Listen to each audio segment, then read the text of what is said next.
Good morning, all. Welcome to Monday morning, day 2 for us here. Before we commence, I will turn to Executive Director Burden for any opening remarks. Executive Director Burden. Good morning, Mr. Chairman and council members. No remarks from me this morning. All right, thank you. Then with that, for our first agenda item, I am going to pass the gavel to our Vice Chair, Mr. Butch Smith. Thank you, Chair Hassemer. Being G1 today, welcome to day 2nd. So without further ado, we'll get into this, and Mr. Todd Phelps will give us an overview on what we're doing.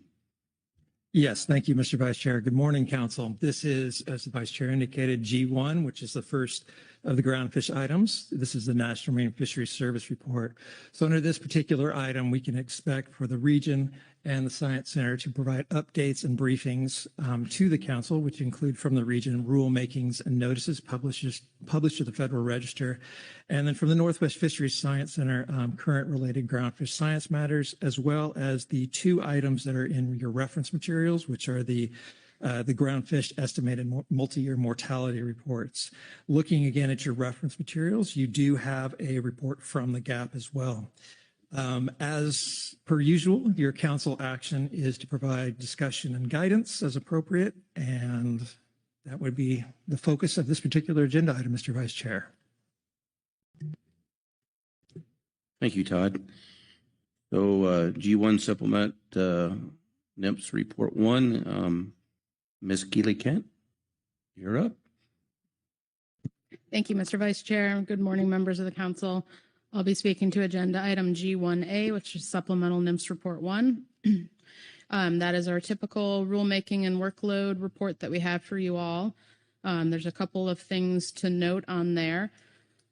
Since the June council meeting, you recommended 2 separate in-seasons at that June meeting. We did take those up separately as we had discussed in June. The first in-season was a sablefish in-season that published in July, and then the second in-season is quite fresh. And that information on the quillback in-season, I have to report to you all.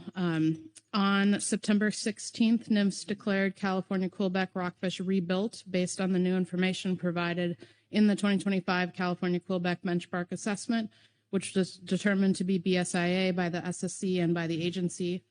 On September 18th, 2025, we published the in-season action requested by the council in June.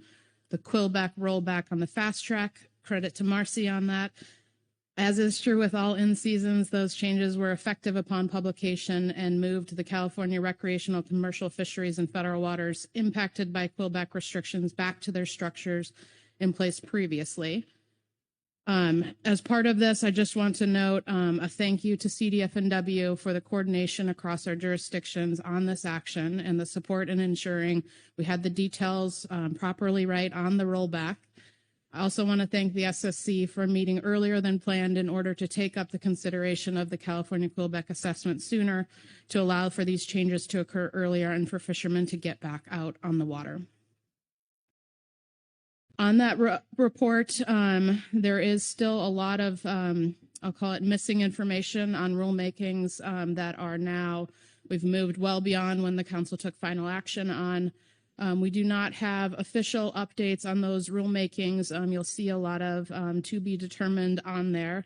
But just in the last couple of weeks, there have been some internal movement on a couple of rulemakings that will progress them forward towards publication. That is on our gear marking and entanglement risk reduction rule, on the Cordell Bank rule, and on the Coral rule. There has been some movement on those as they chip away at some of their internal review steps. So I'm hopeful in the next council meeting or 2, I'll have publication information to share for you on those. The limited entry follow-on package is proceeding as planned, and we're hopeful that we don't see any delays there and we're able to move that forward. The second page of our report is our workload report. Not a lot has changed on there.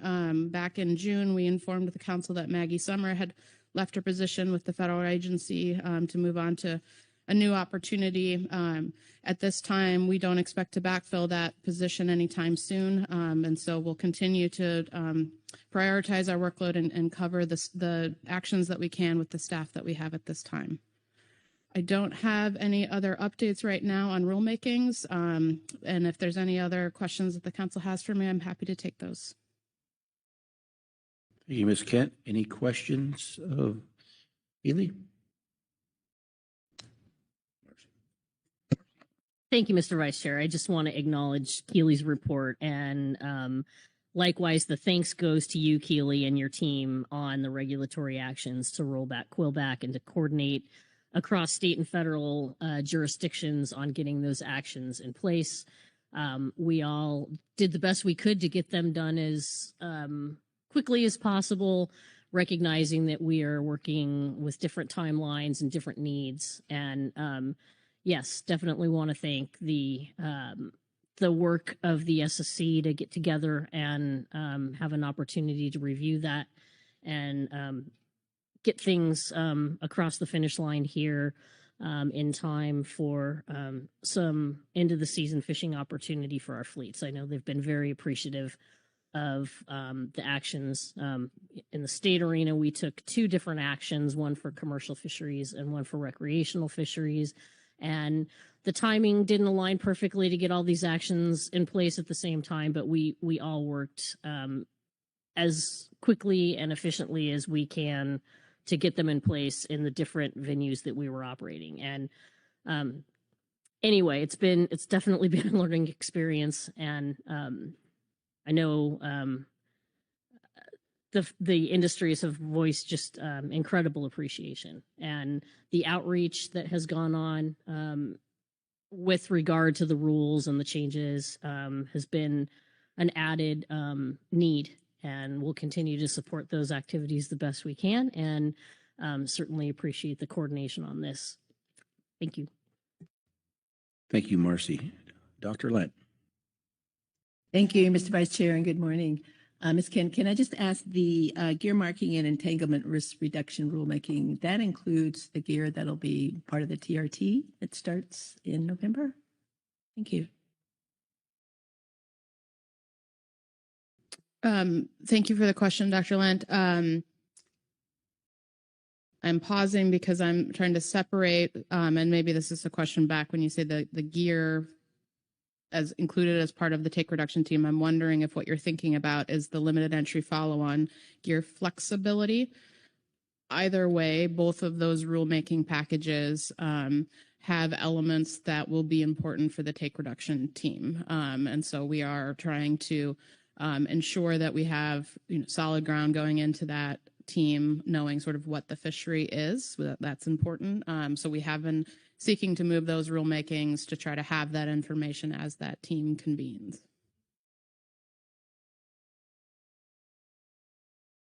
Any further questions?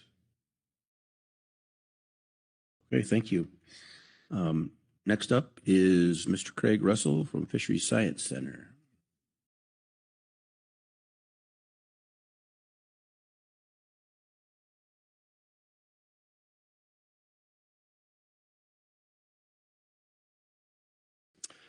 Good morning, Council.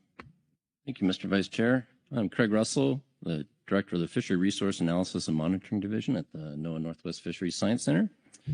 I have just a few topics to discuss with you today. As usual, our survey updates. We have a new information product on our surveys, and then, as Todd mentioned, the mortality reports as well. Before I do, I just want to express our appreciation to Executive Director Burden, Chair and Vice Chair, the Council, Council staff, and all the Council family who participated in the stock assessment presentations on Saturday. We know that was extra time, and I think that was very well spent time. I also would be remiss if I did not acknowledge and thank Dr. Kristen Marshall for her leadership of that and all the stock assessors who were there presenting. I really appreciate the discussion that we had, the fact that in this forum we have really rich discussions trying to address these difficult questions. So I just want to express our appreciation for that time. Next slide. Let's go 2 slides, please. Thank you.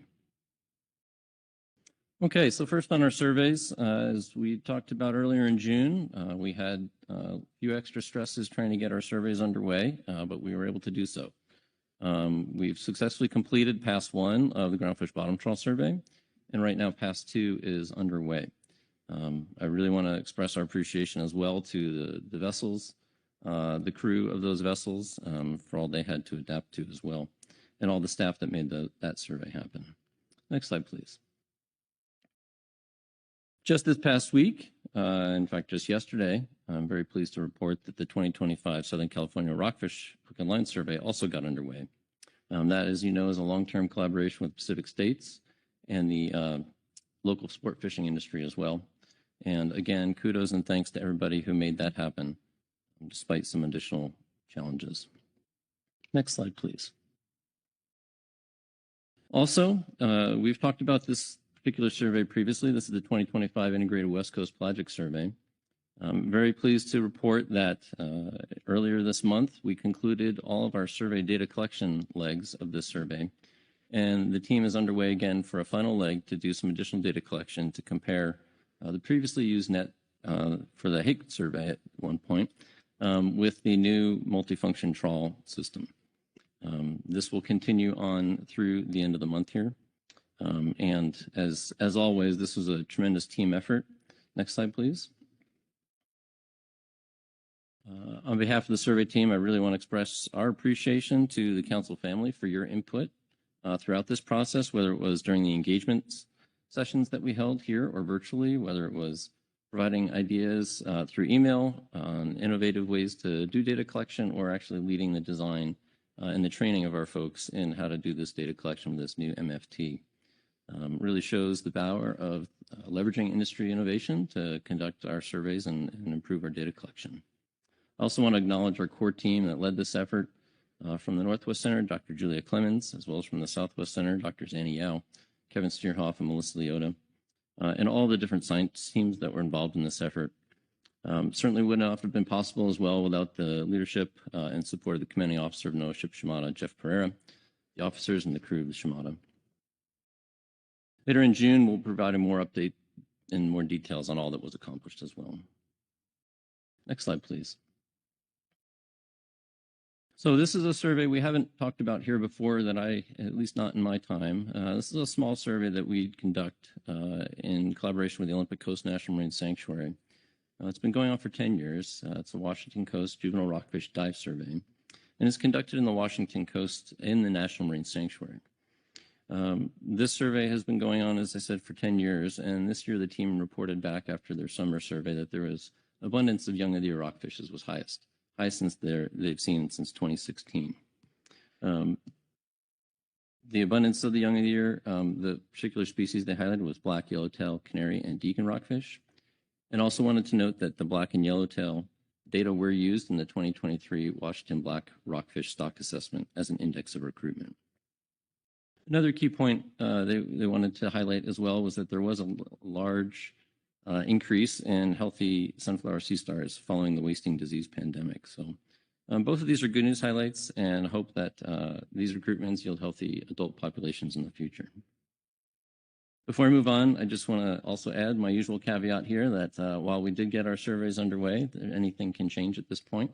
As you know, there's always weather, staffing challenges, vessel challenges, or other factors that could make completing these surveys a challenge. So we'll keep you posted on that. But again, I want to thank and give big kudos to everybody who was involved in getting those surveys underway with the additional challenges we had this year. Next slide, please.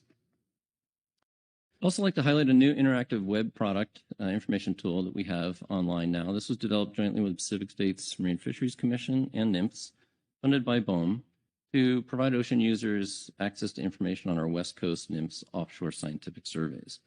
A story map is an interactive one-stop shop for information, and this particular tool gives you information on the importance and the impact of all of our scientific surveys offshore, seeing where, when, and how the data is collected, and then actually providing access to the metadata and the data for those surveys as well. So we think this is a helpful tool for anyone in any sector who's interested in gaining insights on our surveys and our long-term monitoring efforts, and hope that you will explore it and give us feedback on it as well. like to acknowledge the folks that led this effort, and that's Dr. Melissa Wheatus, who's the Pac States author, Kurt Whitmire, NIMS project manager, Karen Braby, who's the program manager from Pacific States for this effort, and Sue Kim, our graphics designer. Next slide, please. Okay, and now we're up to the groundfish mortality report. Next slide, please. So this report is provided in the briefing book G1B NWFSC reports 1 and 2. So this slide figure here is also shown in figure 3 in the report. And this one shows the harvest attainment goals, the harvest goal attainment for the groundfish species that are highly targeted and or attained species of concerns. You'll see on the right-hand side the legend there. So the white dot indicates whether it was below attainment or within. This year, none were above. And so just a few highlights. Attainment of Dover sole, black blue rockfish in Oregon, and Pacific hake were below the previous 5-year range as well. Next slide, please. So this slide shows the 5 highest attained groupings in 2024, as well as yellow eye. There are more species and groupings in figure 4 of the report. I just highlight that the x-axis shows the contribution of each sector to the total mortality percentage indicated at the top, while the color of the dot shows the percentage of mortality of catch discarded by the given sector. And at the top, you'll see the percent of ACL attained. Overall, the patterns are similar to those of previous years, so no groupings exceeded its 2024 annual catch limit. 5 species groupings did attain more than 70% of their ACL. I'm just going to proceed from left to right with a figure here. So black blue deacon rockfish in Oregon attained 71% of its ACL, with mortality primarily attributed to the recreational and non-catch share fixed gear landings. Moving to the right, minor nearshore rockfish in the north attained 75% of its ACL, and mortality was almost entirely attributed to nearly even split, again, between those same 2 sectors there. In the recreational fishery, 0 to 25% of the catch was discarded, while in the non-catch share fixed gear fisheries, 50 to 100% was. Moving to the right, Petrale sole achieved 86% of its ACL, with nearly all the mortality attributed to landings by the catch share bottom trawl fishery. Sablefish achieved 74% of its ACL. About half of the mortality came from landings by the non-catch share fixed gear, and more than a quarter came from landings of the catch share bottom trawl fleet. Again, to the right, widow rockfish achieved 85% of its ACL, and nearly all mortality of the widow rockfish was from the midwater rockfish landings. And for yellow eye rockfish, which at the time of this report is classified as rebuilding, reached 47% of its ACL. About half of the mortality was from recreational discard, with the second highest contributor, again, the non-catch share fixed gear. In particular, I want to thank Dr. Summers, Richardson, and John McVeigh and Vanessa Tuttle for this report. Also to remind you that in November, we will be providing our salmon Pacific halibut bycatch reports as well. Next slide, please.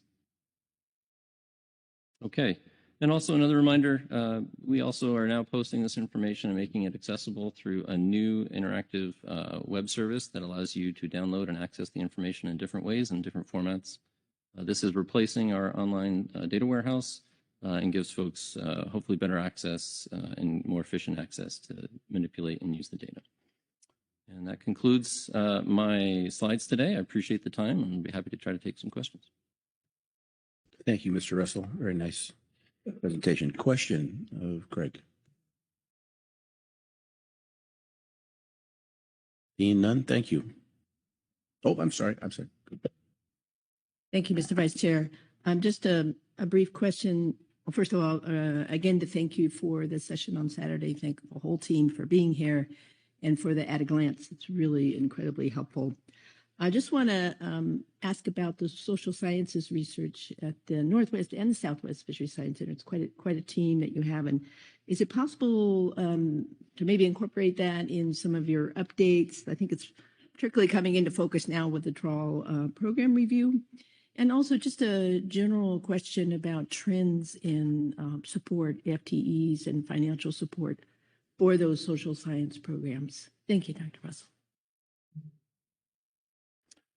Through the Vice Chair, thank you, Dr. Lynn. I appreciate the question. I will certainly ask the team for any additional information that they would like to bring to the council on our economics and social science. And I think they're usually thinking about that and cognizant of the council workload here too. But I'll bring that back to the team.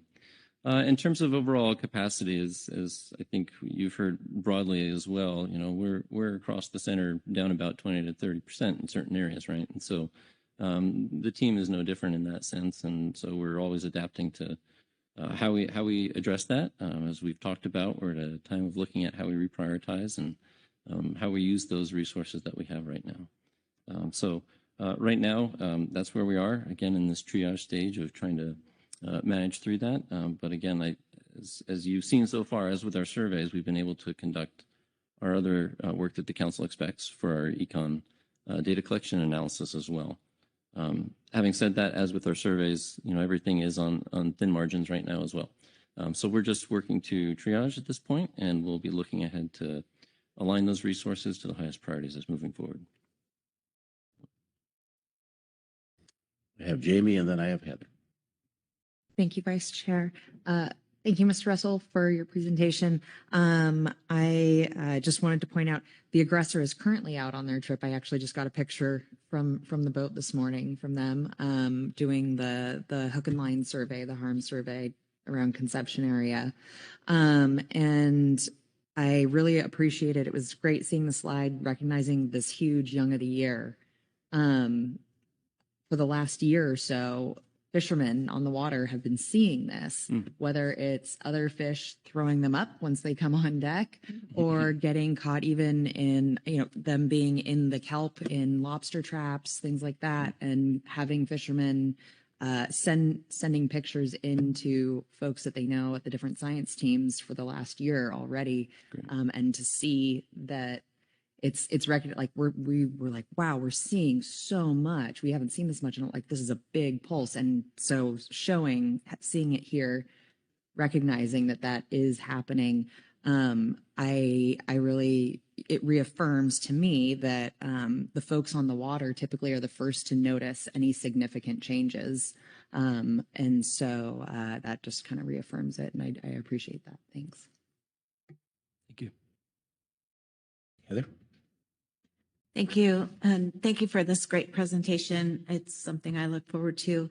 I also appreciate the slide on the juvenile rockfish dive survey off the Washington coast. I don't think I've seen this or recall seeing this in the presentation. So it's a good reminder that this is happening.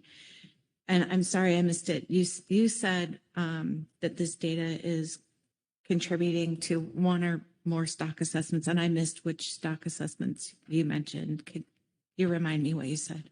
Yeah. Thank you. Through the Vice Chair, thank you, Councilmember Hall. It was particularly the black yellowtail data were used in the 2023 Washington black rockfish stock assessment. It was looked at for the recent yellowtail stock assessment, but there are other surveys that were more comprehensive and covered a broader area and filled that data gap. Great. Thank you. Yep. Any other questions?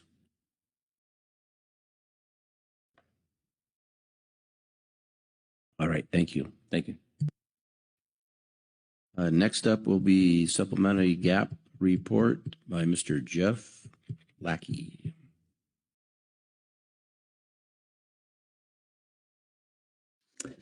Yes, thank you.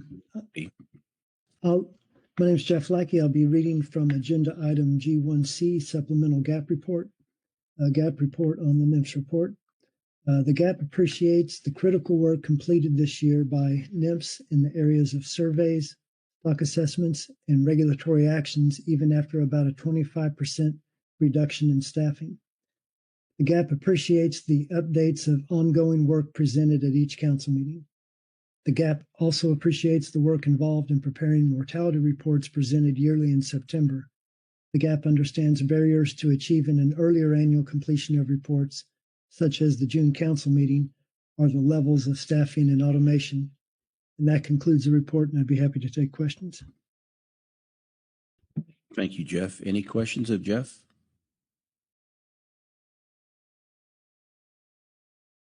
Seeing none, thank you. I have no public comment on my screen, and there is no public comment by the back Christmas tree back there. So we'll go into council discussion. Any discussion on this issue?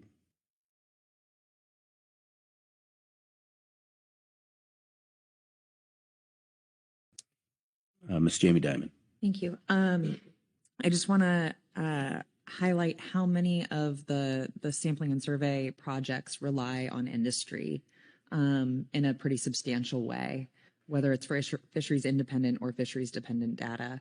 And as I mentioned, those of us that are on the water daily typically are the first to really notice significant change and flag it one way or the other. And I know when we get later on into another item with methodology review, we talk about using more how to deal with fishery dependent data. And I just want to highlight the importance of it to what the work that we do. Thank you. No, thank you and your team down there and people who participate. That's very important to our fisheries. Anyone else? Chairman Hassman. Thank you, Mr. Vice Chair. Not any question or discussion. I think a lot of us in the hallways have commented to the Science Center and those involved in the presentations on Saturday, but maybe a little more formal here under this agenda item. That was really well received. You know, your staffs and everyone put a lot of effort into it, and incredible exchange of information and exploration of some of the questions that went into the stock assessments, an opportunity for people to think about that, question it, talk about it, and get some understanding. So really, I think there was a lot of value in that. A lot of people appreciated that. So thanks for those efforts. Thank you, Chairman Hassmer. Anyone else?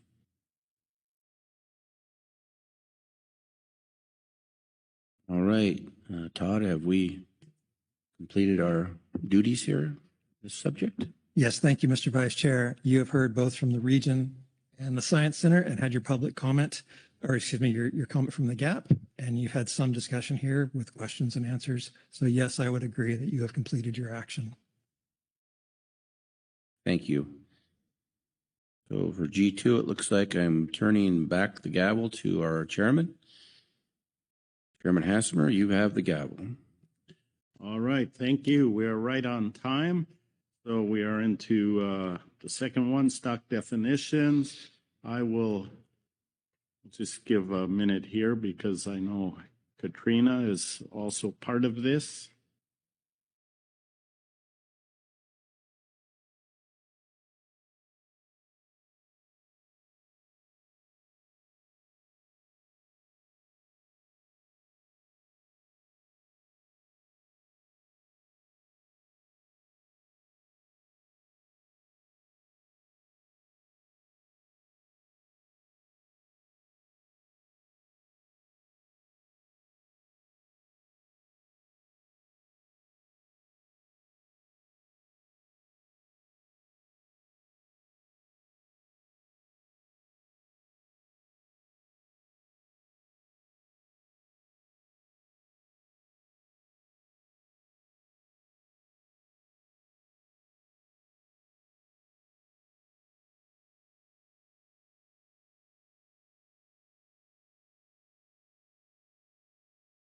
All right, Katrina, whenever you're ready, you can start with the situation summary.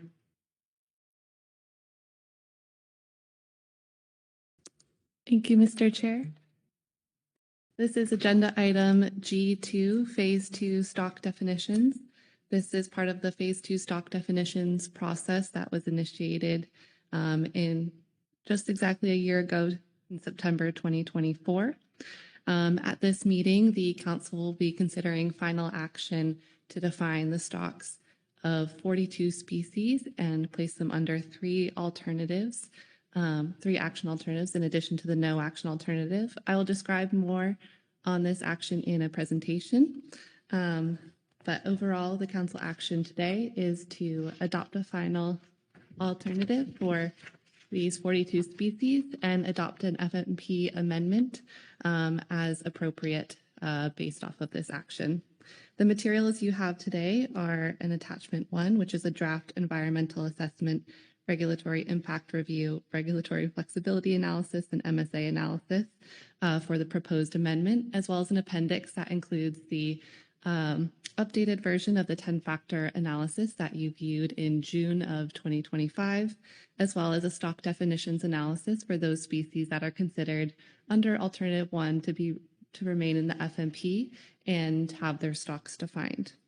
You also have attachment 2, the draft language for the amendment that would implement this action, as well as attachment 3, which provides a summary in case you get lost with all 42 species under this action and where they might be placed. And so that is your guidebook for today.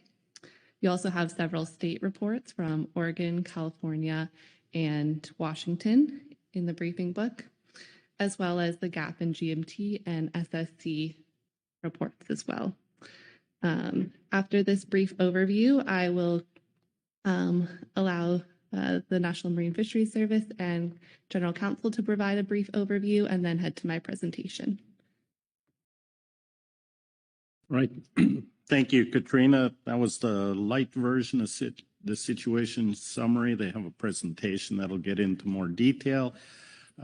Before I turn to NIMS and General Counsel, any questions on the overview? Not seeing any then. Not sure who I should call on first, Keely or Karina McMacken. Please go ahead. Thanks, Mr. Chair. Excuse me.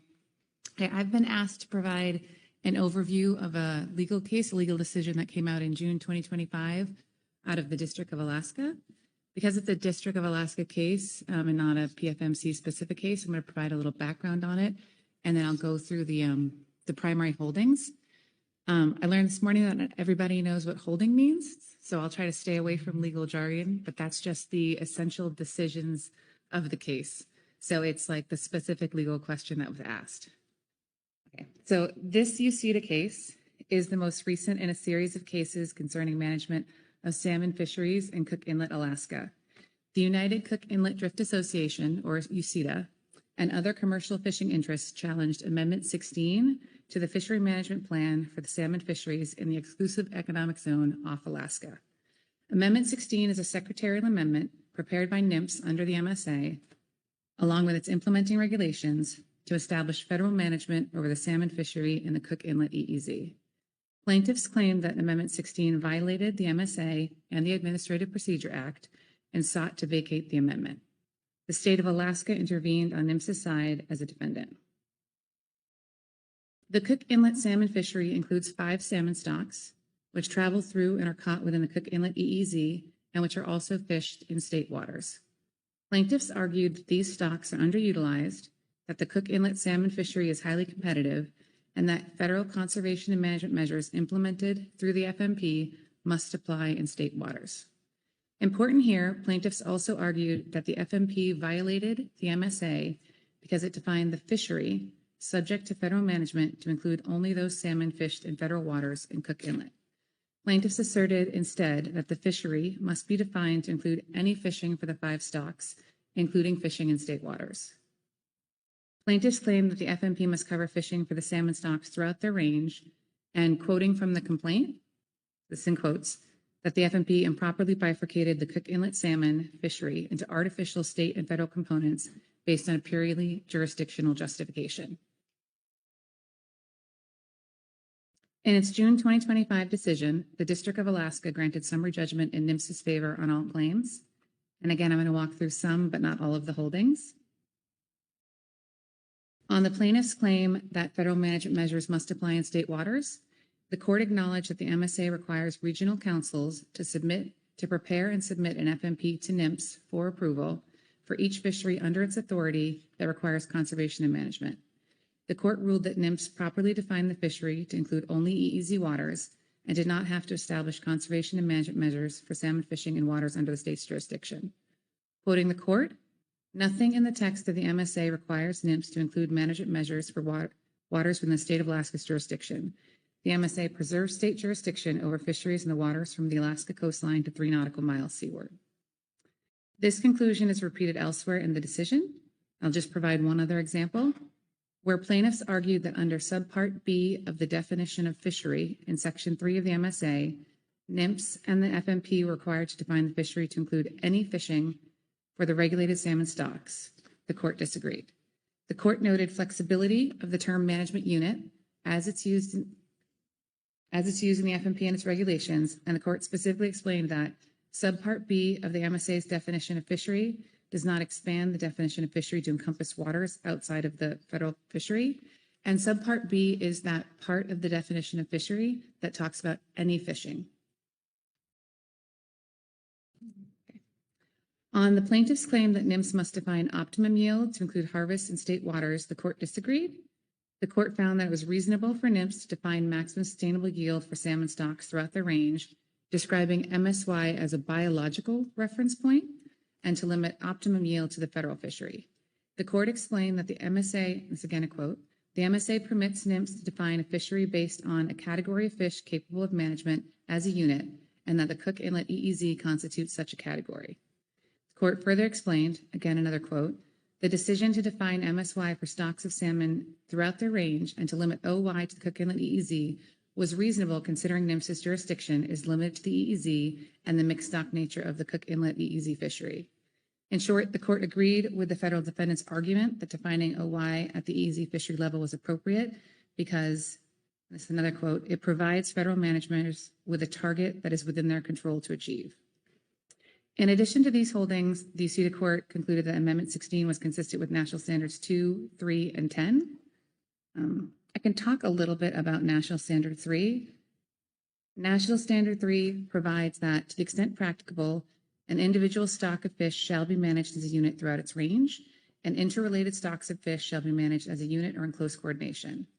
Plaintiffs argued that NS3 indicates that NIMS and the FMP were required to define the fishery to include any fishing for the regulated salmon stocks, and thus that NSC directed that the fishery's geographic range must cover the entire range of those fish salmon stocks. The court disagreed, providing that the court does not read 600-320, which is NS3. So the court does not read NS3 to mandate that an FMP must cover the entire range of a stock of fish. Rather, the MSA and NS3 direct NIMS to manage stocks of fish throughout their range, but only to the extent practicable. And the court really focused on this to the extent practicable language, which in short, the court interpreted the interpretation application of NS3 must occur in the context of NIMS's jurisdiction.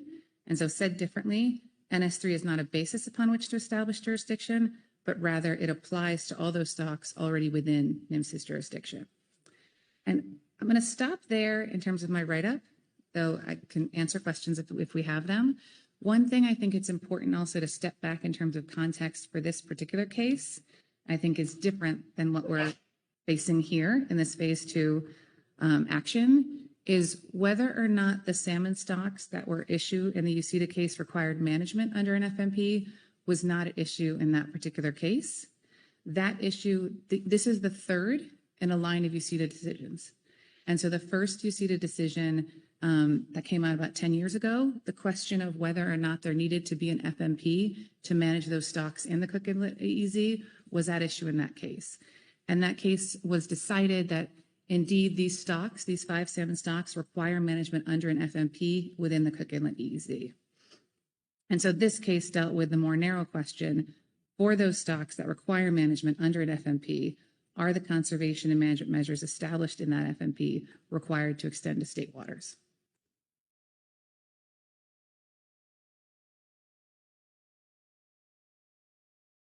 Thank you. Are there any questions regarding that overview, that summary? Not seeing any. Thank you very much. Then we will go back to Katrina for the presentation. Katrina. Thank you, Mr. Chair. I will get my screen sharing up here to have this presentation.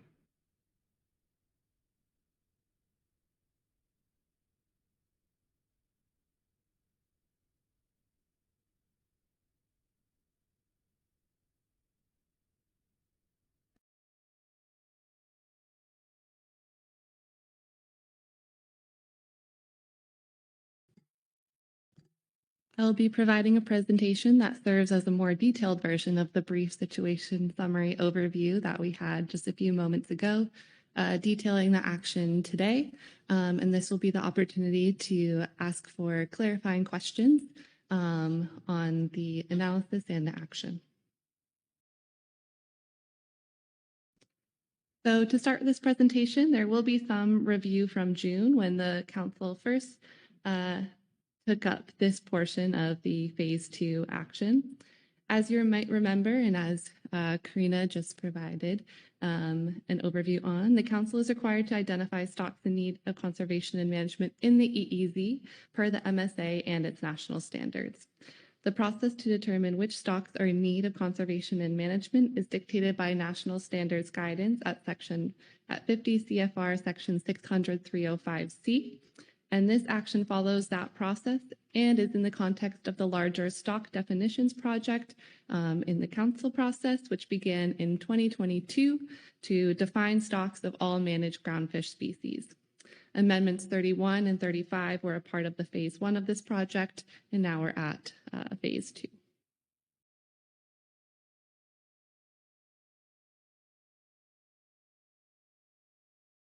So I'll just do a very quick refresher on the timeline of the action to understand how we got to where we are today. So the council first initiated phase 2 in November of 2023, and in September of 2024, this action was scoped and the council adopted a purpose and need. In March of 2025, the council then adopted a range of alternatives and a 25% threshold analysis, which distinguished between a group of species principally caught in state waters with less than 25% mortality in the EEZ, and a group of species principally caught in federal waters with greater than 25% mortality in the EEZ. At this time, the council adopted a PPA for 47 species based off of this initial analysis, and recommended that the remainder of the species in the groundfish FMP be analyzed under 10 factors for consideration for defining stocks in the FMP at section 600-305C. In June of 2025, you may remember that there were 2 subparts to phase 2 for council action. The council adopted an FPA for 44 species, and so at present, those 44 species are no longer under consideration today under this phase 2 action. In June, the council also considered the draft 10-factor analysis of 39 species to inform selection of a PPA for these species. The council adopted a PPA and requested that 3 additional species be added to the next iteration of the 10-factor analysis, including harlequin, striped tail, and rosethorn rockfishes, which are available in the updated analysis today. And this came from recommendations by the council staff and the GAP. So now in September, the council is tasked with making an FPA decision on the remaining 42 species that are left in the phase 2 process. So at this meeting and in this point of the process, the council's task is to adopt a final preferred alternative for these 42 species, as well as an FMP amendment. Broken down into more specific tasks, this includes adopting an FPA for the 42 species, adopting an FPA stock definition options for any species that are adopted under Alternative 1 to remain in the FMP if those species stocks have not been previously defined under other amendments, adopting revised language to the FMP in conjunction with this FPA decision-making, that should say FPA, not PPA, and provide guidance on any next steps as appropriate. Available in the September briefing book are materials to support this decision, including the draft environmental assessment, which is attachment 1. And this includes an appendix that provides the updated version of the 10-factor analysis and an analysis of the stock definition options for those species adopted under Alternative 1 as PPA. Again, within this briefing book, there's also a summary of decision points and alternatives and species considered under each one as attachment 3 to help guide your discussion. And the council will need to adopt draft changes to FMP language to reflect the FPA, which is provided in attachment 2. You'll also note that there are state advisory body and an SSC report available in the briefing book now.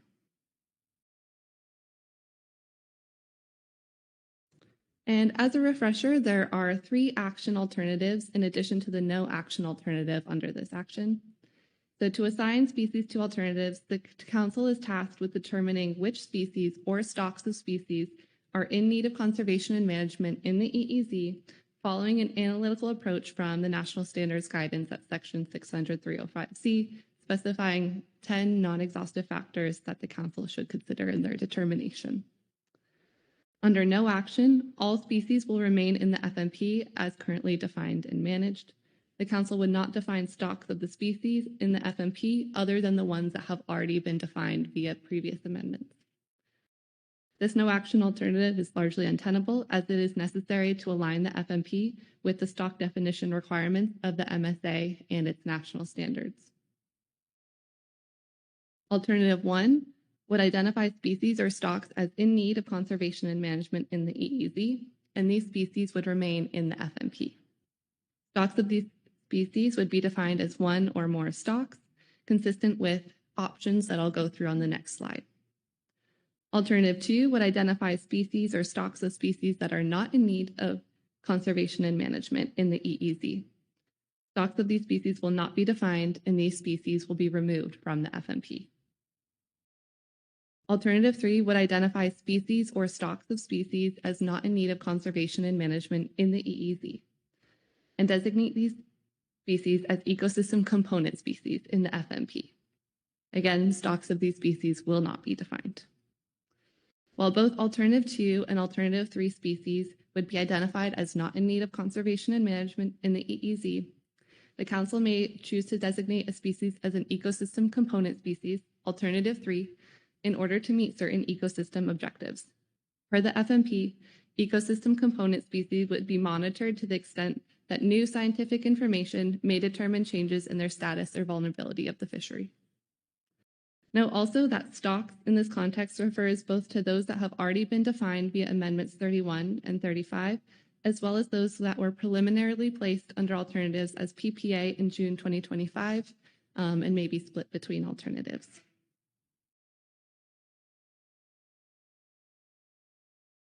Here's just an overview to help organize your thoughts on how these alternatives play out.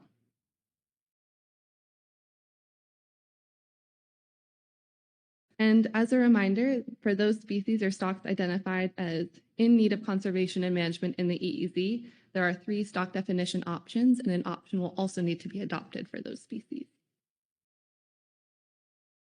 Option 1 would define a species as a single stock, defined coastwide, state-specifically, or otherwise.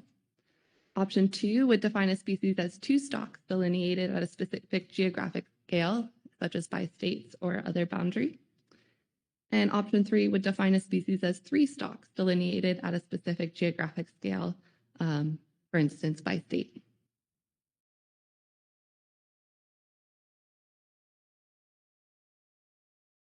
The analysis of stock definition options, which again is available in the appendix of attachment 1 for those species adopted under alternative 1 as PPA, focuses on population structure as well as the biological risks and management implications of these stock definitions, building on the literature review that was completed for all groundfish species currently managed in the FMP and identifying potential stock units for the species considered under this action.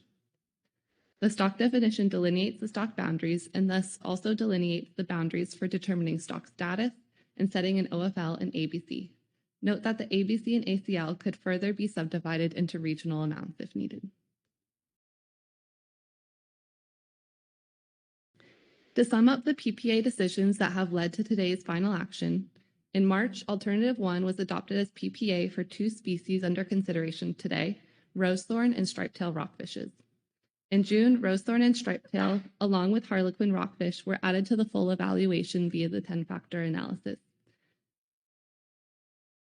So that brings our total to 42 species today, in case anyone was keeping track of numbers. In total, stocks of 9 species have been adopted under Alternative 1 as PPA. Of these, 3 have already had their stocks defined via Amendment 31, which are these species here. Those that were adopted under Alternative 1 in June were preliminarily determined to be in need of conservation and management in the EEZ.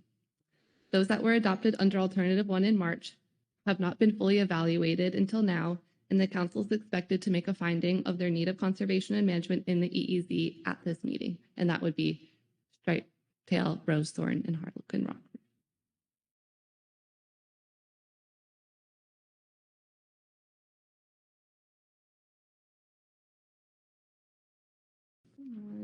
Okay.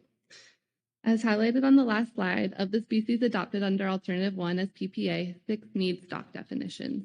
The proposed stock definitions for these species have been found to be consistent with the literature review of groundfish characteristics, the best scientific information available, assessment delineations, and current management practices. The SSC has also reviewed and commented on these delineations in their supplemental report. Now, stocks of 26 species have been preliminarily found to not be in need of conservation and management in the EEZ and have been adopted under Alternative 2 as PPA and are thus proposed for removal from the FMP.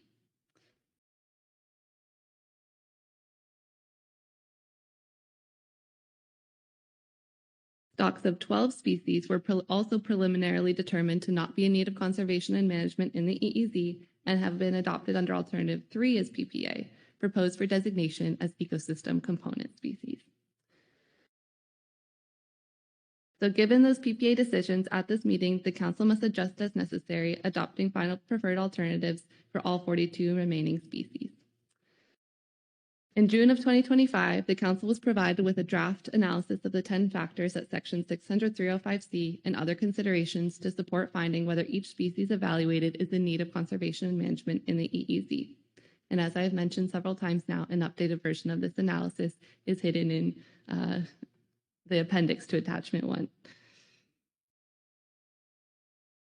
As was introduced in June, the Council's decision to retain a species in the FMP, remove a species from the FMP, or designate a species as EC should be based on a holistic consideration of these 10 factors and a finding of whether these species are in need of conservation and management in the EEZ.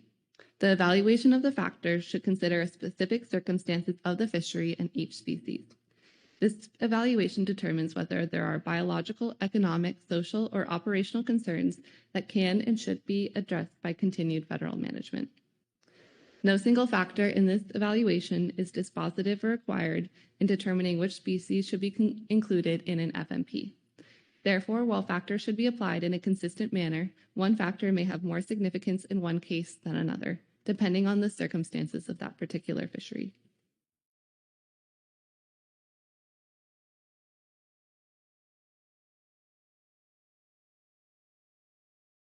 And just a reminder of what exactly these factors are. The first 3 factors consider the maintenance of the marine environment and the fishery, considering whether these species are important components of the marine environment, whether they're caught by the fishery, and whether the FMP can improve or maintain the condition of the stock.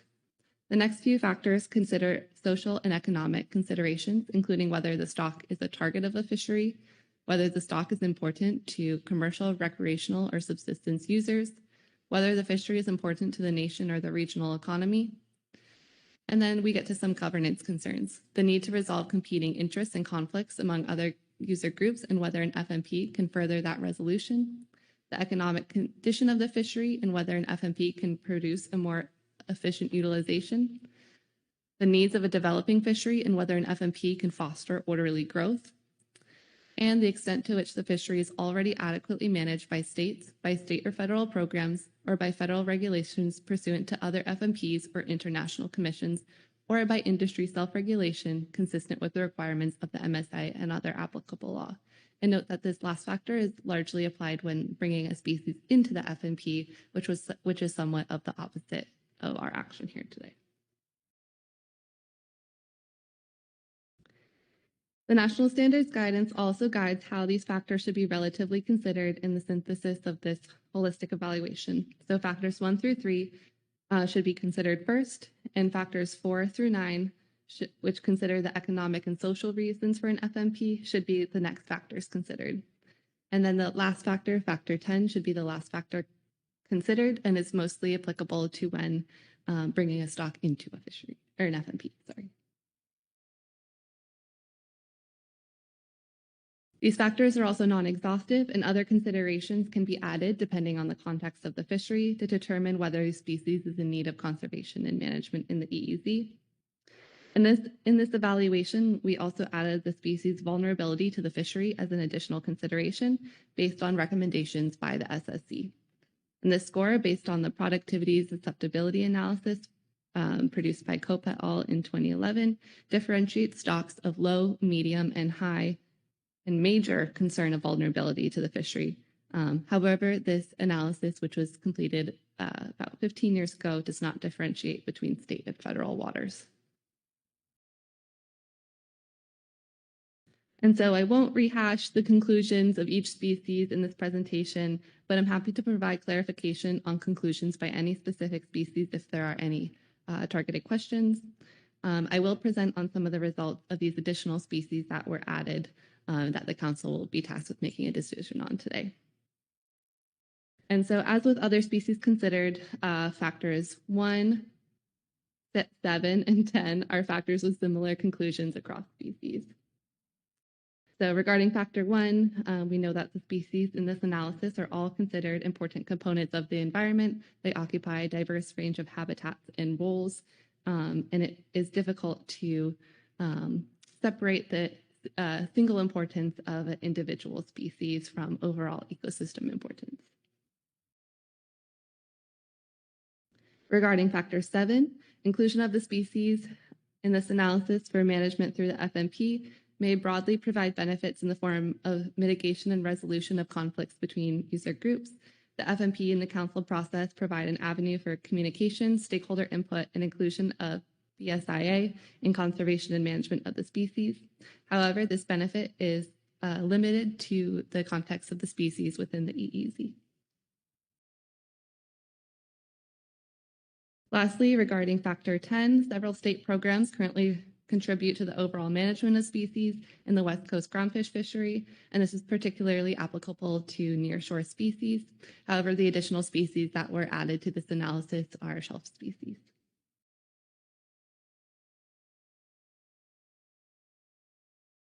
So for striped tail and rosethorn rockfishes, overall factors 2 and 3 may weigh in favor of these species to be in need of conservation and management in the EEZ.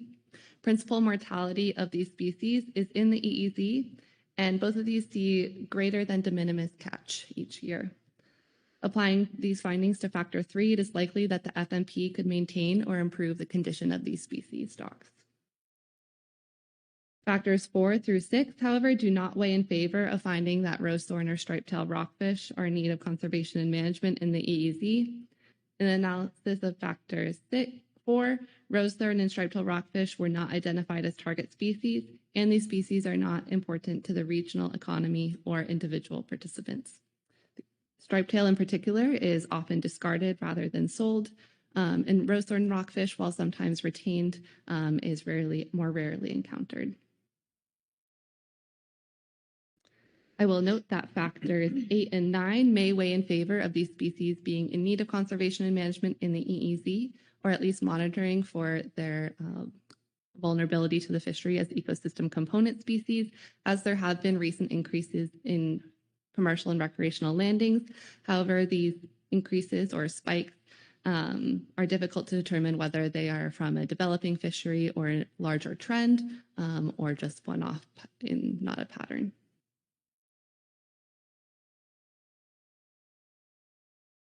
So for harlequin rockfish,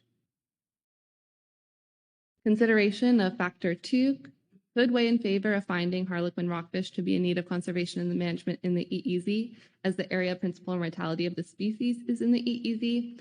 However, it has very low catch and therefore may not be considered caught in the fishery due to this limited information and very low catch.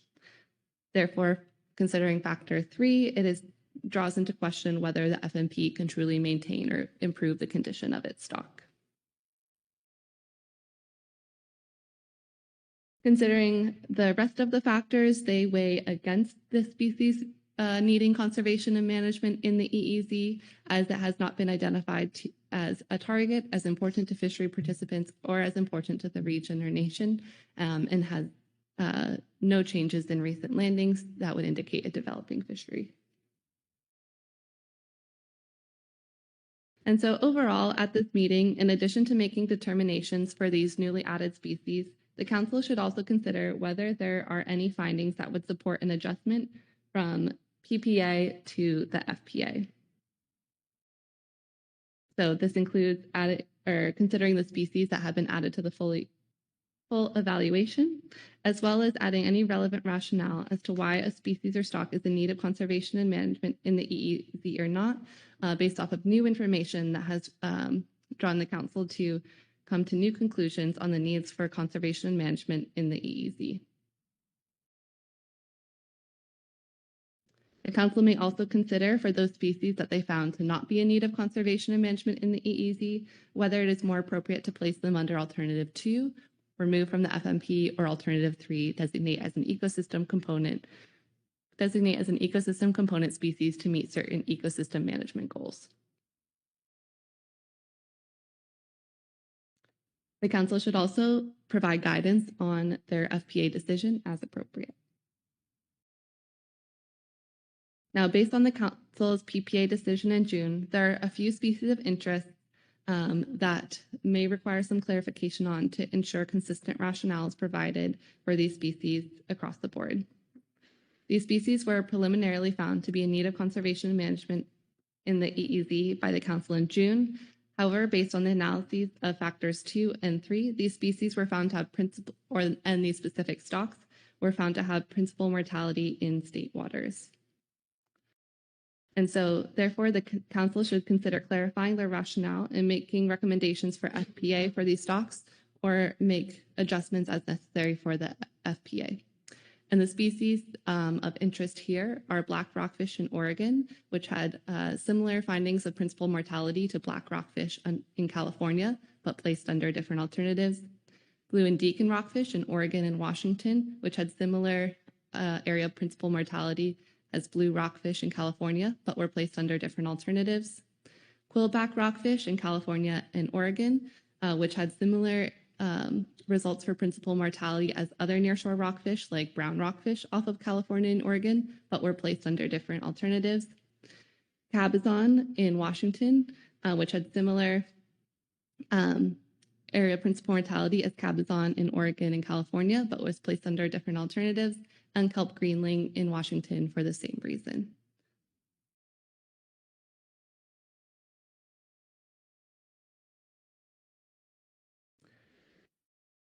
There is also one additional consideration for copper rockfish. The June analysis and the PPA decision considered copper rockfish on a state-by-state basis.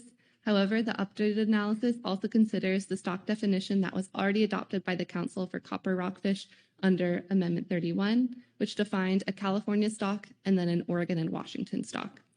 So while on a state-by-state basis, copper rockfish, you would conclude that it has principal mortality off of Washington in the EEZ. However, total mortality of the Oregon and Washington stock when combined has principal mortality in state waters. And just as a reminder, the delineation of this stock is not under reconsideration under this action, just whether those stocks should be in the FMP or not. And lastly, the new material that is presented in the briefing book for this agenda item is the draft environmental assessment and RAR, RFA, MSA analysis. The RAR and RFA portions will be completed after final action, but the draft EA and MSA portions are available in this document. The assessment of impacts covers alternatives 2 and 3 compared to no action, as the impacts of alternative 1 are not expected to differ from no action. The resource components with possible impacts expected include the groundfish species considered for removal from the FMP or for EC designation, all other groundfish species within the Fishery Management Unit, or FMU, essential fish habitat, or EFH, and social and economic resources. Several other resource components, including marine mammals and seabirds, were not expected to have possible impacts from this action. Groundfish considered for removal or for EC designation includes the species themselves, as well as their role in the groundfish fishery, for instance, fishery operations and the value tied to these species, as well as the current groundfish management as it relates to these species. The proposed action would reclassify some currently federally managed groundfish as ecosystem component species or would remove certain species and stocks from federal management in the FMP.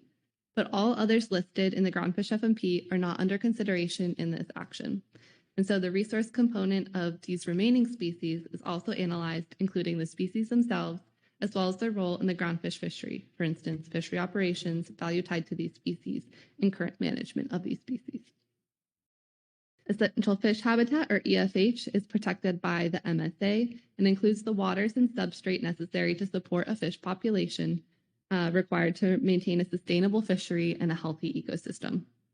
Waters includes aquatic areas and their associated physical, chemical, and biological properties that fish use. The substrate includes the sediment, hard bottom, and structures underlying the waters and their associated biological communities.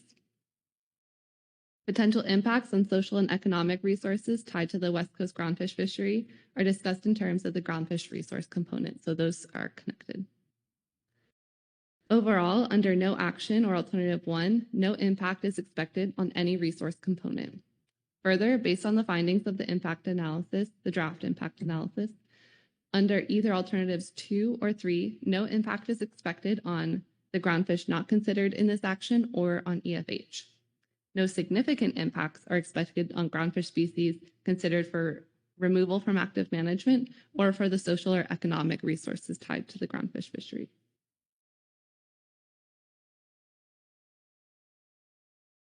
There are several key findings that led to a conclusion of no significant impact on groundfish species considered for removal or for EC designation under alternatives 2 or 3. First, under this action and under either alternative 2 or 3, fishing operations in the EEZ are not expected to significantly change.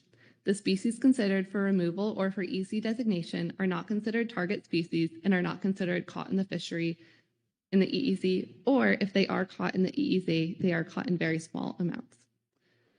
Generally, these species were found not to be important to fishery participants based on their levels of catch in the EEZ and analyzed via the 10 factors. In terms of changes to management and scientific monitoring, there would be some impact expected. Upon removal of a species or a stock of a species from the FMP, NIMS would no longer be responsible for collecting data to monitor and assess these species or stocks. As a result, data would be limited to the mortality-related data collected by fisheries observers and their basic monitoring of all catch on observed vessels in the EEZ. Lastly, for this resource component, impact on the individual fishery quota or IFQ program was considered. The IFQ sector is managed via quota shares, which allocate a percentage of the IFQ allocation to the quota share owner. IFQ stocks and complexes may be impacted by this action, including the shelf rockfish north complex, the shelf rockfish south complex, the other flatfish complex, and starry flounder, which has its own share. Looking into attainment of individual vessel limits from 2015 through 2024, only one vessel took over 90% of an individual vessel limit of one of the 4 stocks or complexes with IFQ impacted by this action. Few vessel accounts take more than 50% in any one year, and no vessel accounts take more than 25% of an annual vessel limit for starry flounder or the other flatfish complex. It is unlikely overall that the removal of the species and stocks adopted as PPA under alternative 2 or 3 from active management would cause any significant constraints on the abilities of vessels to access their allocated quota pounds. Starry flounder is the only individual quota share impacted, as these shares would be eliminated. However, it is clear that the value of such assets to fishermen who have them is very low. Therefore, the expected impact of eliminating quota shares of starry flounder is expected to be adverse but not significant.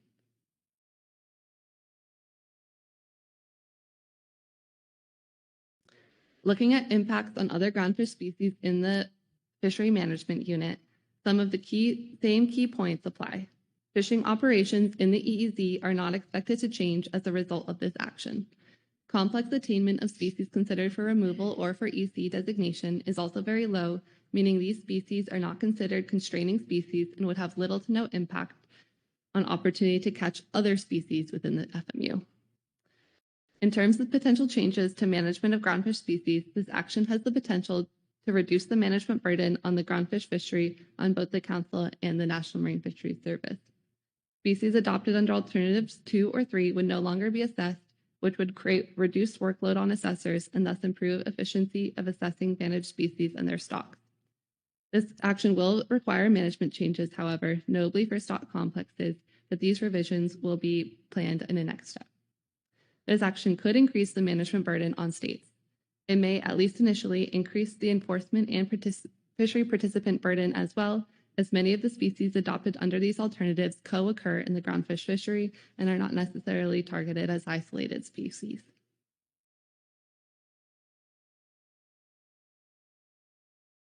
As I mentioned, essential fish habitat was another resource component that was expected to have potential impacts under this action. When species are removed from the fishery management unit, their EFH designations are also removed, which could have implications for conserving EFH under this action. 2 primary considerations are at play here: the spatial extent of the groundfish EFH and the specific habitat types that are included within the definition of groundfish EFH. Because sablefish have the deepest and most offshore range of groundfish species within the FMU, and they are to remain in the FMU, the offshore extent of groundfish EFH will not change as a result of this action. The inshore and upstream extent of groundfish EFH is based on the use of estuarine habitats, and therefore this upstream extent will also not change. Therefore, no boundaries, including the offshore, inshore, and upstream extents, are expected to change under this action. Further, despite the proposed removal of species from the FMU, there is sufficient overlap among the rockfish and other guilds proposed for removal that species that would remain in the FMU, that any changes in habitat types covered by the groundfish EFH should be minimal under this action. So overall, no effects are expected to EFH under this action.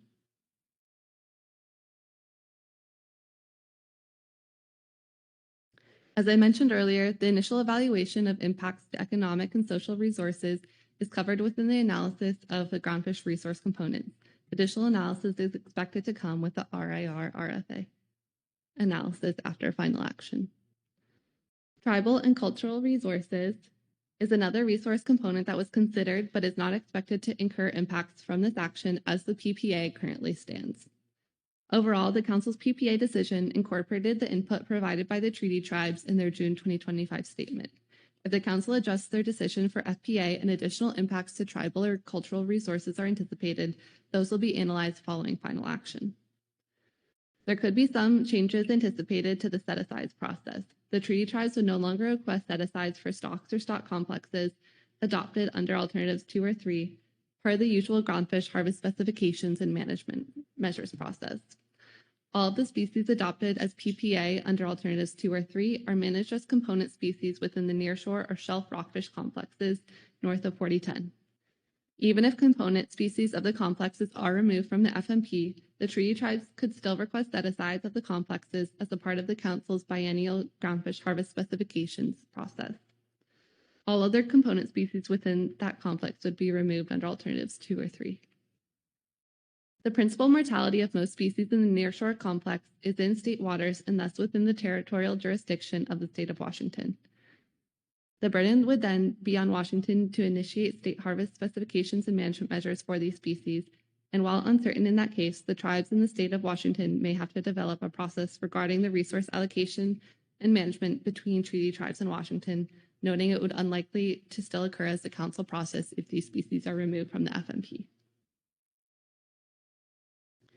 And so just back to our Council action today is to adopt a final preferred alternative for 42 species, including an FMP amendment via these 4 tasks.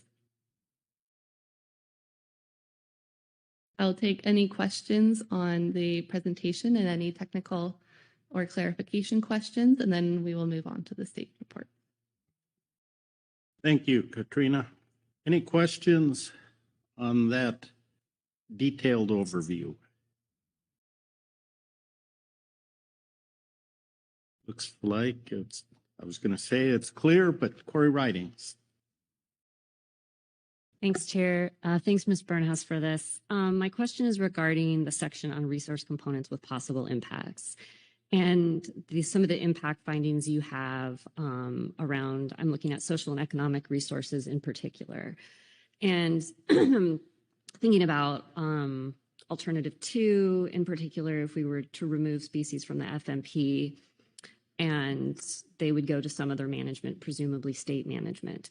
So I think one thing that's been hard about this agenda item in general, at least for me, has been figuring out what that looks like. And that's not clear. So I'm curious from your perspective, how did you do this analysis in trying to understand what those impacts were when it feels like we don't actually know? So stand to be corrected. Thank you. Thank you, Ms. Ridings, for your question. It is a good question, and the analysis is based off of the framing that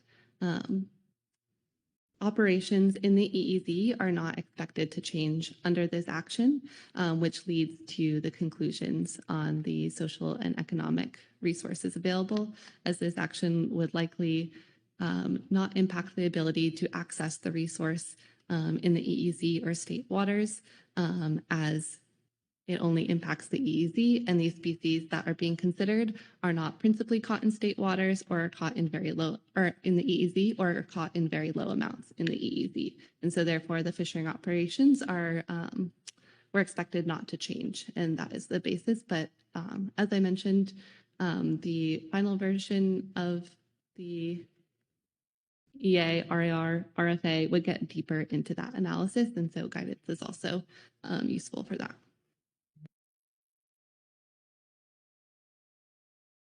Any other questions? Corey Ridings? Thanks, Chair. Thanks again, Ms. Burnhouse. My question's related to that, but a little bit different.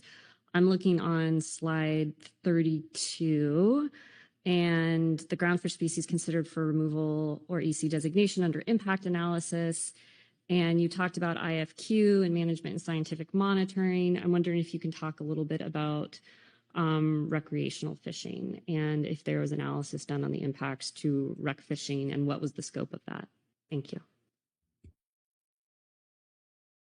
Thank you for your question. I believe that the analysis on recreational fishing specifically also relates to my previous answer related to the fact that recreational fishing and for the species considered here principally occurs in state waters. And so the effect on the fishery in federal waters was expected not to have an impact or to have a adverse but not significant impact. One example could be what I mentioned related to the fact that these species are not necessarily targeted individually all the time, and so that there might be an interim impact in terms of clarity of fishery participants, in terms of the regulations and the governance under which that fishery is managed. Any other questions? And I don't see any, so thank you, Katrina, for that. Next, we'll start into our reports here. And first up, we'll go with the state reports, Oregon Department of Fish and Wildlife, Lynn Mattis. Thank you, Chair Hassmer. We worked very hard, put a lot of time and effort into getting this report in the advanced briefing book. So I'm not going to read all 15 pages word for word. I will try to do a higher level summary. In regards to Amendment 31, under our actions under Amendment 31, we have already adopted stock definitions for 14 assessed species, including black, copper, and quillback rockfish. Specifically, black rockfish were defined as 3 separate stocks, 1 for each of the states off California, Oregon, and Washington. Copper rockfish were defined as 2 stocks north and south of 42, which is the Oregon-California border. And quillback were similarly defined as 3 separate stocks, 1 for each state. While the process we undertook for Amendment 31 may not have been ideal, there have been no new stock assessments nor substantial changes to the fishery for those species that would suggest a revision to these previously adopted definitions is warranted. As such, ODFW recommends maintaining the current stock definitions for black, copper, and quillback rockfish as established under Amendment 31. The remainder of this report provides information should the Council wish to consider its previous actions on those species, as well as some information on blue and deacon rockfish, which have yet to be defined. Determining if a stock is in need of federal management. ODFW believes that the predominance in federal waters should not automatically supersede evaluating the other factors from the 10-factor analysis. Using predominance of catch in federal waters should remain to determine if a species should remain in the FMP is concerning to us due to confounding effects of spatial restrictive management over the last 20 plus years.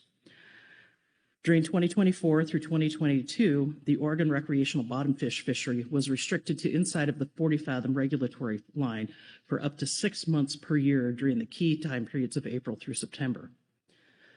We do provide a map in Figure 1, which shows the 40-fathom regulatory line in relation to the 3 nautical mile line. And it's the 40-fathom line is roughly the 3-mile line off of much of the coast. Only beginning in 2023, following progress on yellow eye rockfish rebuilding, was the Oregon recreational fishery allowed to operate in federal waters year-round, including during those high-effort months in the summertime. Therefore, catch location data used in the analysis does not represent an unrestricted spatial distribution of fishery effort and may not accurately reflect the actual distribution of biomass across state and federal waters. Similarly, the commercial non-trawl RCA has restricted fishing access between the 30-fathom regulatory line and the 100-fathom regulatory line from 2024 to 2023. And we have produced an additional map to show the 30-fathom line in relation to the state waters line. Therefore, there's concerns that using these lines is because of these restrictions, catch in state versus federal waters is artificial. In June, we did review the analytical documents and reports from the advisory bodies to support our PPA. In particular, we note that the Groundfish management team recommended that black, blue, deacon, copper, and quillback rockfish off of Oregon remain in the FMP. And I did quote the text from their report. I don't think I need to read all of it. We heard it back then. We concur with the GMT's recommendation that black, blue deacon, copper, and quillback rockfish off of Oregon remain in the FMP. We also wanted to provide some information on the economic importance of the groundfish fisheries. This relates to factors 2, 4, 5, and 6. The recreational bottomfish fishery brings approximately $20 million annually and an estimated 356 jobs into small Oregon coastal communities. That money then gets circulated both in our coastal communities and throughout the state. Additionally, the bottomfish fishery provides year-round opportunities for anglers and fishing-related businesses, whereas other popular fisheries such as salmon and tuna are only available seasonally and vary greatly year to year. Many charter operators and fishing-related businesses rely on the bottomfish fishery to help sustain business during the off months for the other fisheries. It is also an opportunity for recreation and locally sourced food for private anglers year-round. Our waters also support a limited entry commercial fishery that targets nearshore or targets rocky reef-associated groundfish species. There's a state-issued limited entry permit system that allows for harvesting of black, blue, and deacon rockfish, 42 permits, and black, blue, deacon rockfish plus other nearshore species, which has 65 permits.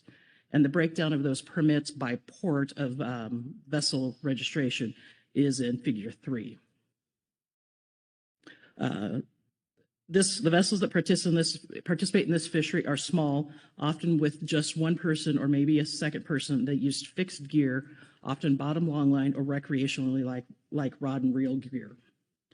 And the nearshore fishery is often part of the portfolio of fisheries that the vessels participate in. There's a lucrative live fish market that often fetches 2 to 3 times more per pound for the fresh than the fresh dead market, depending on species. With the combination of live and fresh fish, the commercial fishery had an ex-vessel value of $1.14 million in 2023, the most recent year we have of complete data. And approximately half of the effort landings and revenue are based in the Southern Oregon ports of Port Orford, Gold Beach, and Brookings. Now on to some information on the individual species. Black rockfish make up 70 to 80% of the recreational catch in numbers of fish off of Oregon, with an average of about 75 in 2020 through 2024. And it accounts for approximately 60 to 65% of the landed catch in pounds and 35 to 40% of the value from the commercial nearshore fishery. This shows the importance of black rockfish to both the Oregon recreational and commercial nearshore fisheries. Regulations for our recreational bottomfish fishery, which is what it is in state rules instead of groundfish, are primarily based on black rockfish. As black rockfish goes, so goes the recreational fishery. Daily general marine bag limits have been adjusted based on the allowable harvest of black rockfish. Bag limit changes have nominal impact on other species, as they tend not to be the primary target.